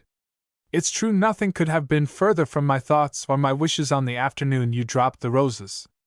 But how was Mark to know that? And at other times I had done my very best to lead him on, and I failed only because of you. Imagine what it meant when he heard from Jimmy that the woman he loved, whom he had intended to ask to be his wife. That is your own imagination, cried Carissima. You cannot possibly have any ground for believing such a thing. Anyhow, I have his own assurance. Besides, he told Jimmy, if my word is not enough. You told Sybil that Mark had lied to you, and acted goodness knows how horridly concerning me, and the truth was he had merely lost his head for a single instant, and what was it after all? Carissima, I have taken myself to pieces just to convince you I am sincere for once in a way. I see the possibility of danger ahead, danger that Mark is too much hurt to come forward again, and what a pity! Take my advice and don't let things rest. What does it matter who eats humble pie if you're going to dine together for the remainder of your lives? Do something at once. Write to him, send for him as I sent for you. I hoped I might make you believe he loves you, and that then you might live happily ever after. Chapter 26 Lawrence sums it up. The ensuing few hours proved the most restless of Carissa's life. At luncheon she could scarcely concentrate her thoughts sufficiently to listen to the explanation of Colonel Faversham's plans for the forthcoming tour abroad, and afterwards she retired to her own room, where she made a valiant attempt to persuade herself that as the mountain would not come to Mahomet, Mahomet must go to the mountain. It required, however, considerable courage to follow Bridget's advice and send Mark a letter, and when at last she succeeded in silencing her doubts, she scarcely knew what to say to him. Hitherto, in all her dealings with Mark, she had felt uncertain, to say the least, about his regard. Now, if Bridget were to be credited, there remained no room for disbelief. Mark loved her. In spite of that compromising situation which she had witnessed, he loved her. If this were the case, nothing else seemed to be of any importance. Carissima was prepared to condone an offense, the importance of which, she supposed, she had exaggerated, and perhaps if she were to make herself more abject, he would grasp the olive branch. As Bridget suggested, what did it matter so that they came together at last? Granting his love, as there could be no doubt about her own, it would be sheer foolishness to allow the present unfortunate estrangement to continue. So she took a pen presently, and after profound consideration succeeded in writing the few necessary words. My dear Mark, will you be magnanimous and spare me a few minutes after dinner this evening? Yours very sincerely, Carissima. The mountain in labor having brought forth a mouse, Carissima put on her hat and set out, intending personally to post the letter. There would be ample time. He would receive it before 7 o'clock, and it was to be hoped reach Grandison Square soon after 9. She determined to be on the watch for his arrival, in order to take him to some unoccupied room. Well, what then? She wondered, as she drew near the pillar box. What could she do but repeat the assurance already given that she had never really believed what she told Sybil Kleinsworth, or at the worst only for a few seconds? Bridget, presumably, expected her to employ some feminine wiles to bring Mark to a more amenable condition, but there Carissima drew the line. Within reach of the pillar box, she took the letter in both hands, tore it into a dozen pieces and scattered them to the winds. She would not, after all, make any definite appointment. If Mark loved her he was not likely to change, and everything must eventually come right. If he did not, why, in that case she could not do aught to improve the existing condition of things, even if she would. Time might, unassisted, enable him to judge her more leniently. If she did not meet him before she left England, he could scarcely fail, sooner or later, to cross her path after her return. In the meantime, rather miserably, she began her preparations, and, as it happened, she was to depart 2 days after Bridget's marriage. Although this had been arranged to take place very quietly at the church which Sybil so regularly attended, a good many of Jimmy's friends seemed to hear of the affair. Small as the wedding party was, although it included the Misses Dobson, a large congregation gathered together. Mark was present, at the rear of the church, but although Carissima hesitated, she conquered her curiosity and stayed away. Going to Charteris Street the same afternoon, she found Lawrence in a mood to moralize. "Well," he remarked, "they are a lively pair, Jimmy and this wife of his." "Yes, they will at least be that," returned Carissima. "After all, I suppose it's something to the good, and they're certain to get along splendidly together." "They will flourish like the green bay tree," exclaimed Lawrence. "Oh, don't be a Pharisee," said Carissima. "I am a man of common sense," he protested. "We all know Jimmy. The only astonishing thing is that he was not too experienced a bird to be so easily caught." "Perhaps he was willing to meet his fate," suggested Phoebe. "Not a doubt about it," said her husband. "So complete was his beguilement. You entirely ignore the possibility that Bridget may be sincerely fond of him," said Carissima. "Just as she was fond first of Mark, then of father," retorted Lawrence. "You must admit that she angled for each in turn, and that she finally chose the richest." "Oh dear, yes," said Carissima. "What is more, she would make the same admission herself." "A little barefaced," remarked Phoebe. "Anyhow," Carissima insisted, "I believe that Bridget simply fell in love with Jimmy, and that was why she altered her course." "Rotten sentimentality!" exclaimed Lawrence. "The curse of the age." "Oh, there's no doubt she was clever. She played her cards so well that she succeeded in deceiving the principal looker-on as well as her victim." "Victim or not," said Carissima, "I positively can't feel sorry for Jimmy." "Neither can I," cried Lawrence. "I always find it difficult to pity a fool. Anyhow, I hope you have done with her," he added. "Lawrence would not let me send Jimmy a present," said Phoebe. "Certainly not," was the answer. "The whole mischief," he continued, facing his sister, "was brought about by the first visit you paid to Golfney Place." "Oh well," said Carissima, "there will scarcely be a question of my patronizing her in the future. You see, Mrs. Clinesworth will be a quite important personage. We have every reason to be thankful she isn't Mrs. Faversham," returned Lawrence. "For the rest, it's just the way of the world." So he dismissed the topic, and a few minutes later Phoebe inquired whether Carissima had seen anything of Mark during the last few days. "He really looks ill," she insisted. "He was here yesterday, and I thought he had come to make an appointment to see the new carpet. He spoke about it the last time, but when I suggested we should go before you left England, he said he was afraid he should be too busy. I fancy he is bothered about Sir Wilfrid scones." Carissima did not see him again before her departure, and she was absent with Colonel Faversham 6 weeks. As Lawrence had taken a cottage in the country for the benefit of Victor, Carissima, on her return to Grandison Square, stood no chance of meeting Mark in Charteris Street. As a matter of fact, he did not cross her path again until after she came back from her usual round of country house visits at the end of October, with the intention of settling down for what promised to prove a dreary winter.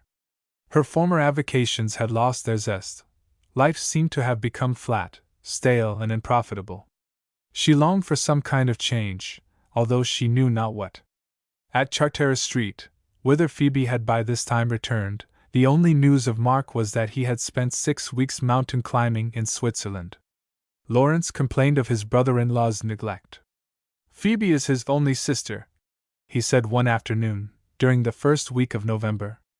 "The least he might do is to come and see her now and then. I say nothing about myself. I have only seen Mark once for 5 minutes since he came back," added Phoebe. "When was that?" asked Carissima. "Last week." "And," suggested Lawrence, "I don't imagine he would have taken the trouble then if he hadn't wanted you to do something for him. You see, Carissima," Phoebe explained, "Dr. Bunbury's wife and daughter are coming on a visit to London for a few weeks. Mark has promised to play Cicerone, and he is anxious I shall call and invite the Bunburys here. Of course I told him I should be quite pleased. By the by," Phoebe added, "I met Sybil Clinesworth the other day. She said that Jimmy and his wife would soon be home." "They are still living together," said Lawrence. They had not returned to England since their wedding, and it seemed that Bridget had passed entirely out of Carissima's life, after occupying a considerable space in it for many weeks. Whatever the future might prove concerning her influence over Jimmy, it certainly appeared that she had brought nothing but mischief upon the household in Grandison Square. Colonel Faversham had never been quite the same man since that morning he went to No. 5, Golfney Place, and found that Bridget had departed. Signs of age had become suddenly visible. He devoted his life less to golf, and spent far more time at home, not an unmitigated advantage to his daughter. As for Carissima, she did her best to take a calm survey of the situation, but without being able to understand why Mark continued to sulk in his tent. If he really loved her, surely he would before now have admitted his own fault and made allowances for the momentary indiscretion which was provoked by Carissima's knowledge of it. As a matter of fact, Mark felt as deeply vexed with himself as with her. But for his own lamentable weakness, he might have proved more tolerant of Carissima's shortcoming. The circumstance that his own withers were wrung made a rapprochement less likely. There were moments when he wished that he had taken a different line from the beginning, but having already held aloof from Grandison Square so long, it became increasingly difficult to venture near the house. Carissima, who had not seen his face for several months, met him with Mrs. Bunbury and her daughter in Regent Street, and promptly came to the conclusion that his younger companion might prove quite dangerously attractive.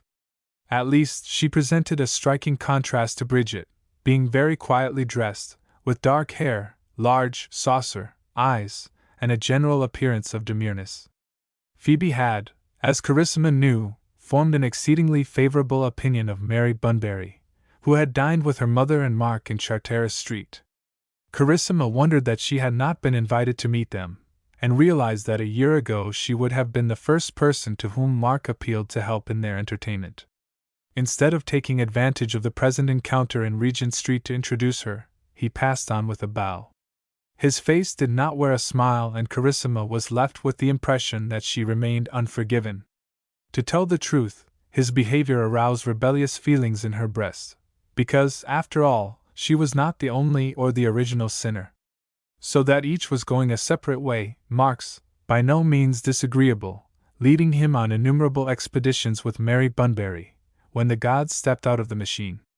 Chapter 27. Mrs. Jimmy. Colonel Faversham set out one morning in November after prolonged hesitation. A year ago he would not have thought twice, but of late he had grown much more careful of himself. The day was misty and the air struck raw and cold. He made no protest when Carissima suggested that he should wear a scarf, although after she had wound it around his neck he, somewhat irritably, rearranged it in order to expose his necktie. "Bless me!" he exclaimed, with something of his former energy. "You seem to want to make me look like an infernal invalid. Thank goodness I haven't got to that yet by a long shot.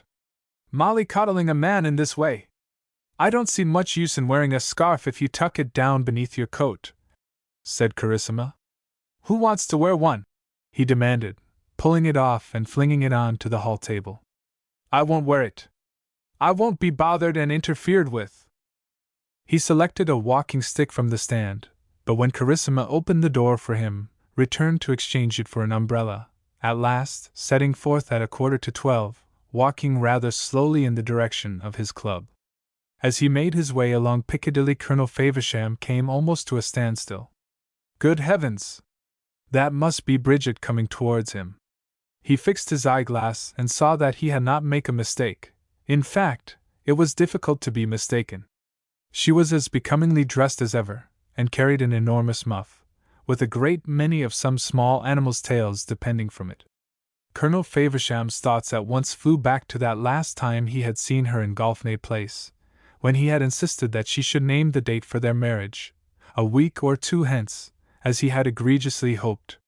And she had seemed to promise that she would gratify him when he came the following morning, and he arrived with exuberant anticipations only to find the bird flown.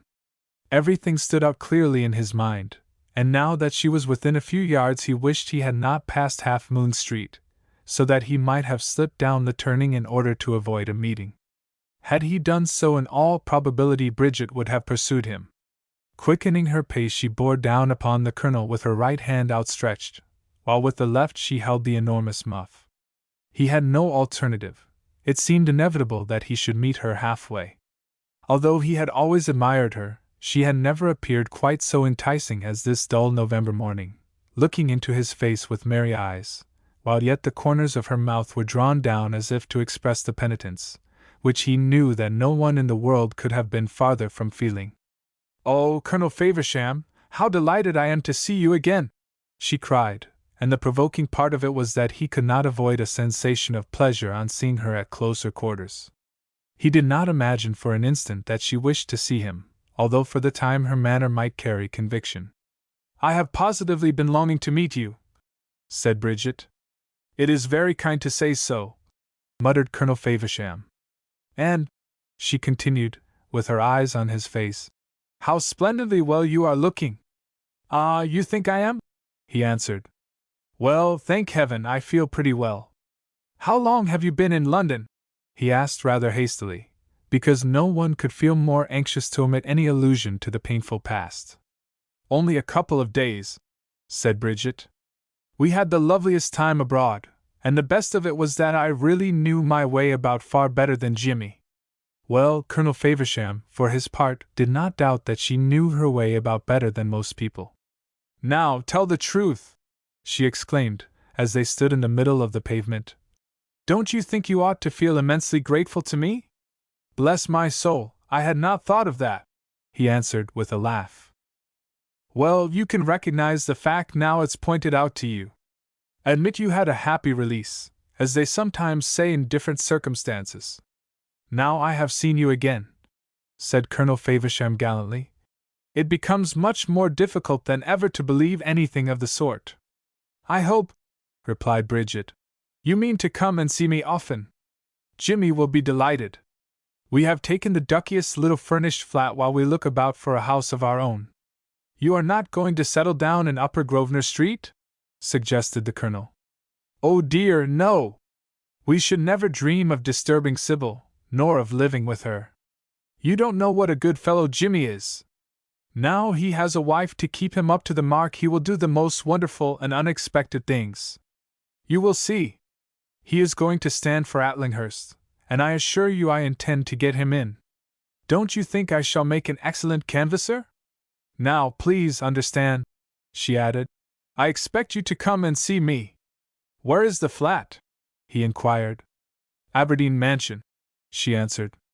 "Jimmy took it while we were abroad." "Without seeing it?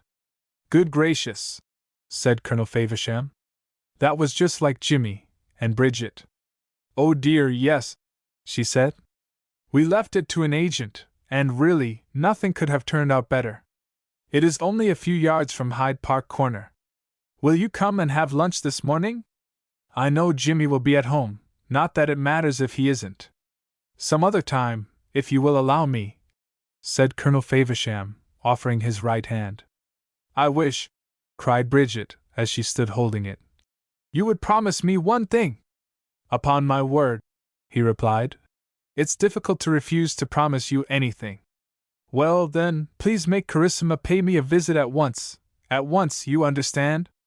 As Colonel Faversham walked on to his club, hastening because he had grown cold standing still so long, he doubted whether or not he should mention Mrs. Jimmy's name at Grandison Square.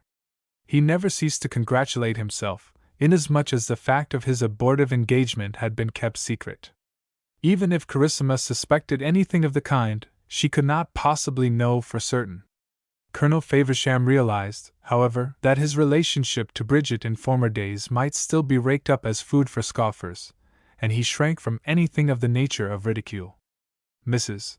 Jimmy, indeed, was a delicate topic, and he would probably have kept his own counsel concerning the meeting in Piccadilly, if he had not feared lest she should subsequently come into contact with Carissima, when his silence might defeat his own end. "Whom do you think I saw this morning?" he asked, after dinner that evening. Not Bridget?" she exclaimed. "Yes, Mrs. Jimmy. They have been in London only a couple of days." "Then you spoke to her?" "Good gracious," answered the Colonel. "Why on earth shouldn't I speak to her? As a matter of fact, there was no getting out of it. She insisted on speaking to me.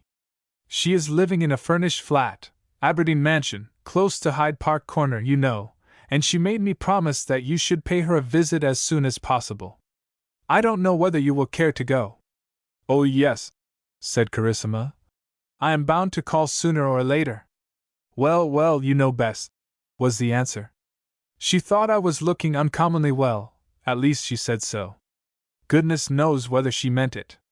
Anyhow, I feel pretty fit. Although anything resembling an intimacy with Bridget might be out of the question, it seemed absolutely necessary to pay Jimmy's wife an ordinary, complimentary visit. Deep down in Carissa's mind, perhaps, was an idea that Bridget might prove capable of an intervention as auspicious as her previous alarums and excursions had been unfortunate. If this were the case, Carissima scarcely admitted the impeachment even to herself. But 2 afternoons after the meeting with Colonel Faversham near Half Moon Street, his daughter set out to Aberdeen Mansion, where she found Mrs. Clinesworth at home, and at once came to the conclusion that until the present, at least, she believed everything had turned out for the best in the best of all possible worlds. She at once broke through Carissa's reserve. Paying no attention to her proffered hand, she leaned forward and demonstratively kissed her first on the right cheek, then on the left. "So glad you have come," she cried effusively. "And how extremely fortunate that Jimmy is out." "Is he all right?" asked Carissima. "Oh yes, quite all right," was the answer. "You will say he looks splendid, though I don't take any credit to myself for that, because he always did. I thought so the very first time I saw his photograph at your house. I haven't the remotest notion where he has gone, and I never inquire. That's my theory of matrimony. Perhaps you are surprised to hear I have a theory of any kind, but no," said Bridget. "Of course you're more likely to go to the opposite extreme. You can't help regarding me as a horrid sort of schemer." "All's well that ends well," returned Carissima, with a smile. "Ah, but you see, it isn't the end," said Bridget. "It's only the beginning. We're not living in one of those novels where marriage is the end of all things. But Jimmy and I always go our separate ways, and the consequence is when we meet we're generally quite glad to see each other. Such an immense mistake to imagine that any two people can tell one another everything." "Is it?" murmured Carissima, who clung to a vastly different ideal. "What bores we should become!" said Bridget. "And you know, whatever you do to a man you must never bore him, poor fellow! But please don't encourage me to talk about myself, not that I really need much encouragement. I feel so perfectly delighted with everything. How is Mark?" she added, abruptly changing her tone. "He looked very well the last time I saw him," replied Carissima, at once on guard. "When was that?" "A few days ago." "You don't appear to have any interesting announcement to make," suggested Bridget, with expressive eyes on Carissa's face. Now, Carissima hesitated. She could easily have answered in such a way that her hostess, with all her audacity, would have been silenced. "I haven't spoken to Mark," she faltered, "since your marriage." "How disappointing!" cried Bridget. "So, after all my efforts, you didn't follow the advice I gave you?" "No," said Carissima. "Why not?" "Oh well, I couldn't," said Carissima, and Bridget shrugged her shoulders as if to put the topic aside. "Did the Colonel tell you," she inquired, "that Jimmy is going to stand for Atlinghurst? Between us we are going to accomplish the most wonderful things. He always insists that his mind is too independent for the House of Commons, but I tell him a man must expect to sacrifice some of his independence when he marries." "In spite of all your theories," suggested Carissima. "Of course," Bridget continued, "I quite understand that most people believe Jimmy sacrificed a great deal more than that. Your brother Lawrence, for instance. Oh dear, I can imagine exactly what he says. Carissima, there's one thing which makes me angry." "Only one?" said Carissima. "The want of discrimination in the human mind. I dare say that even yours is tainted. It's of no use to pretend you can't understand. In a moment of self-denying effusiveness I admitted that I deliberately angled for a husband, first for Mark Driver, then for Colonel Faversham. Well, although one would have none of me and I didn't want the other, the fact remains that I am the wife of the richest of the trio. Everybody who knows Jimmy naturally thinks that was all I thought about, his money, his position, and so forth. Well, there's only one consolation, said Bridget. What is that? Demanded Carissima. Jimmy knows better. I can't tell you how, but there's the glorious fact that he does. All the evidence was against me.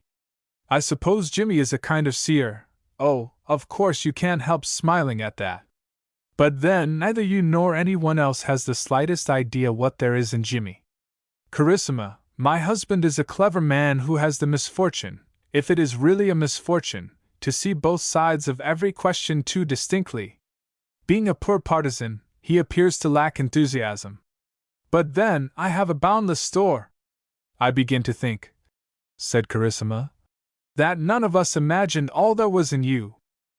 Oh, as for me, returned Bridget, I was simply a little wretch during the few months you saw anything of me. I honestly believe that was a kind of interregnum. If you had met me while my father was alive, you would have taken me for a quite different woman. All that is over and done with, and for the rest, well, you will see. When Carissima rose to go away, Bridget clung to her hand. Jimmy will be immensely disappointed, she exclaimed. I wish you would do something to console him by dining with us one evening. Our space here isn't sufficient for large parties. I should be very pleased, said Carissima. Let me see, returned Bridget, knitting her brows. We were reckless enough to promise to go to Sand Bay from Friday till Monday. My dear little Dresden china aunts, you remember. It is really very amusing. Jimmy paid them a visit just after I left Golfney Place, and they have taken quite a fancy to him. The odd part of it is that he seems to like them in return. Goodness knows how he will endure 3 days in a house where tobacco has always been tabooed. Would next Friday suit you? Quite nicely, said Carissima. Oh, but Friday is an unlucky day, isn't it? Cried Bridget. I don't know whether you are superstitious, although I believe everyone is about something. Suppose we say Thursday, and if I can't get together the people I should like to meet you, I must write and fix another evening. If you don't hear to the contrary, I shall expect you on Thursday, at 8 o'clock. Or, Bridget added, perhaps 7:30 will be more convenient. Yes, please let it be 7:30. Carissima walked back to Grandison Square thinking of the change which had occurred in Bridget, who yet remained in many ways the same as she had ever been and most likely always would be. But she had no longer anything to disguise, anything to scheme for. Her manner was characterized by a new and delightful air of authority, and indeed Carissima, if anybody, had become the plotter now. As far as Mrs. Jimmy was concerned, the slate had been cleaned. No, in spite of anything that Lawrence might say, in spite of all that Bridget had done, Carissima could not believe that Jimmy Clinesworth was to be very deeply pitied. Chapter 28 Accent Omnes. Carissima, in her curiosity to know the identity of the people whom Bridget wished her to meet, paid a visit to Upper Grosvenor Street. Sybil Clinesworth's breach of trust had been long ago forgiven, and now she was asked, in the most casual tone, whether she was to make one of the party at Aberdeen Mansion on Thursday. My dear, said Sybil, Bridget quite understands that I do not care for that sort of thing. I must say she is kindness itself, and she wouldn't hear of my turning out of this house, she wouldn't hear of it. And really Jimmy seems exceedingly happy. When Thursday evening arrived, Carissima proved once more very exacting while she was being dressed for dinner. Her hair had to be twice taken down again, and at the last minute she changed her mind about her gown. Her maid had not found her so troublesome since that evening in March when she went to dine with Lawrence and Phoebe in Charteris Street, and on that disappointing occasion Carissima expected to meet Mark Driver. She could not feel quite so confident of his presence at Aberdeen Mansion this evening, and in any case such an encounter might not necessarily tend to mitigate the unfortunate coolness which had grown up between them. Still, it would be a satisfaction to sit in the same room with him. Perhaps he would even take her in to dinner, and tonight might prove the beginning of better days. Those through which Carissima was living at present could scarcely be much worse. Even Colonel Faversham remarked how well she was looking when she said, "Goodbye. I hope you won't feel very dull by yourself," she suggested. "Dull!" he retorted. Why in the world should I feel dull? You speak as if I couldn't tolerate my own society for a few hours. Give me a decent cigar in the field, and I ask for nothing more. Besides, what do you imagine will become of me when you're married? Oh well, said Carissima. There's no need to anticipate anything of that kind just yet. No, was the answer. So it seems. What has happened to Mark Driver? He used to haunt the house, but now we never see him. I tell you what, Carissima. A good many of you young women are just a little bit too exacting. If I don't go, I shall be late for dinner, exclaimed Carissima hastily, and a few minutes later she was on the way to Aberdeen Mansion in a hired brougham. Reaching the block of flats 2 minutes before the clock struck 7:30, Carissima went up to the second floor in the lift, pressed the bell button, and was at once admitted by Jimmy's man. A tall parlor maid met her in the hall, and took her to a bedroom, where Carissima removed her cloak. Will you come this way? Said the parlor maid, and led her to a miniature drawing room which, to Carissa's astonishment, was empty. I am very sorry, the girl continued, in response to an inquiring glance, but Mr. and Mrs. Clinesworth have not come in yet. Can I have made a mistake in the day? Said Carissima. Are you certain Mrs. Clinesworth expected me this evening? Yes, was the answer, given with some hesitation. At what time? Dinner is ordered for 8 o'clock, said the parlor maid. Oh, then that accounts for it, cried Carissima. I understood it was to be 7:30. We always dine at 8, returned the parlor maid, as she stirred the fire.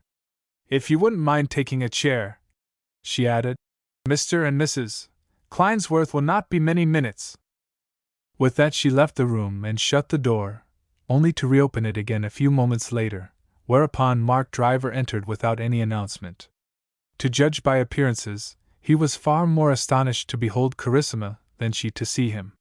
For a second he stood stock still just within the door, gazing down at her face in silence. It was she who at last broke through the embarrassment, rising and offering her hand. Good evening, Mark, she said. Good evening, he replied, and then the conversation threatened to languish. What, asked Carissima, do you imagine has become of our host and hostess? Goodness knows, said Mark. There's obviously some mistake. Anyhow, I was immensely surprised to see their other guest. Really? Cried Carissima, sitting down again in an easy chair. I don't quite see why. The fact remains that I was, he answered, with the faintest of smiles. Were you also pleased, by any chance? Suppose we say I was, well, dazzled, said Mark, drawing closer to her chair. The simple explanation must be, returned Carissima, with a tremor in her voice, that Bridget said 8, and we understood 7:30. In that event we must have been dreaming. But then, she suggested, it isn't likely that two persons would dream the same thing, is it? Oh well, I'm not certain, said Mark, and he rested a hand on the arm of her chair. You see, Bridget invited me when I was here last week, Carissima explained. I might easily have made a blunder. She wrote to me, was the answer. I have it in black and white. There's no getting out of that. It must be 7:45, Carissima suggested. 17 minutes to, said Mark, taking out his watch. I hope no accident has happened, suggested Carissima, and bringing forward a chair, he sat down close to her side. One is reminded, she added, of a certain evening when Lawrence and Phoebe waited for you, do you remember? Oh dear, yes, said Mark, passing a hand over his forehead. Let us hope these people won't be quite so much behind as I was. Are you afraid of being bored? Asked Carissima. Or are you merely hungry? It seems a long time since I saw you last, he remarked. Whose fault was that?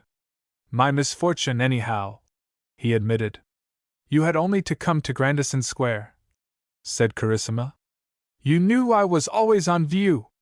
They both lapsed into silence, thinking in common of his last visit to Colonel Faversham's, when, perhaps, neither of them had shown to the best advantage. It's difficult to shut one's mind to facts, exclaimed Mark suddenly. I fancy I have heard you protest that few things can be more misleading, she retorted. He sat leaning forward in his chair, close to Carissa's, his arms resting on his knees. Yes, that's all right, he said. But I have sometimes to advise patients to submit to operations, thinking how I should hate the ordeal on my own account. I quite understand that the only way is often to shut one's eyes. Life seems to include a good many things which simply won't bear thinking about. One realizes the fact, yet goes on thinking of them just the same. Well, murmured Carissima, you should try to mend your ways in the future. Do you think you could do it? He asked. What? Asked Carissima. Shut your eyes! Mark! She cried, after a pause. Well? He said. Look! She was leaning back with her eyes tightly closed, her little face puckered, and one hand resting on each arm of the chair. At the sight all Mark's hesitation fell away, and rising impulsively, he took her cheeks between his palms and kissed her lips. The touch of nature made them kin, but not within the tables of affinity. They might have reasoned with themselves for months longer in vain, but being thrown alone together, their feelings quickly found free play.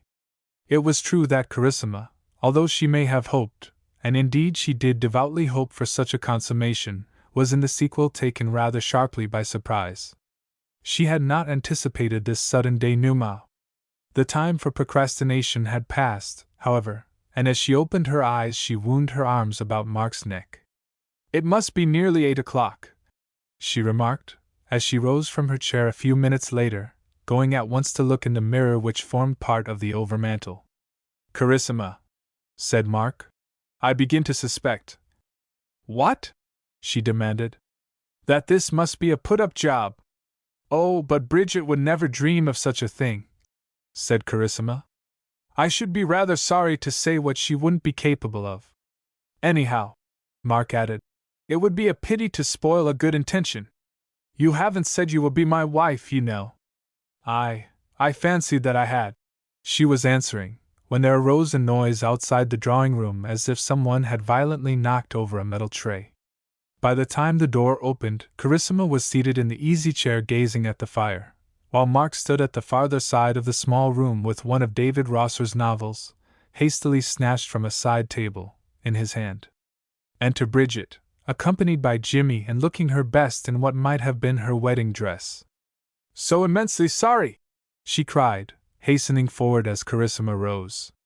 She looks sorry, doesn't she? Said Jimmy, with a laugh.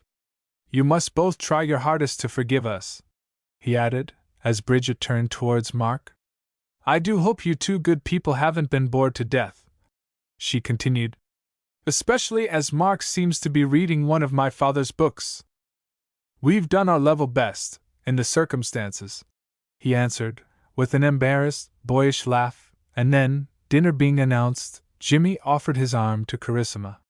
While the servants were present, everybody seemed to have a great deal to say, with the exception of Miss Faversham, whose silence failed, however, to attract the least attention. By the time dessert was reached, she began to show symptoms of recovering from her not unnatural embarrassment. Jimmy's glass was full. He drank champagne this evening. I was wondering, said Mark, when the four were left by themselves, whether I might be of some use before the evening ended. Carissima suggested an accident. There was not much you could call accidental about it, was there, Bridget? Said Jimmy. Oh dear! She exclaimed. I wish somebody would say something illuminating. I am positively dying from curiosity. The important question is, suggested Jimmy, what did Carissima say? And, said Bridget, what did Mark ask her? Carissima looked entreatingly into his face across the table. The fact is, he explained, disregarding her mute appeal, I asked her to marry me. Bridget was on her feet in an instant. Oh, how immensely pleased I am! She cried, stooping to kiss Carissa's forehead. Jimmy, you may drink your wine now. He lost no time in raising his glass. Carissima, he said. Mark, old chap. She looked across the table, half smiles, half tears. The end.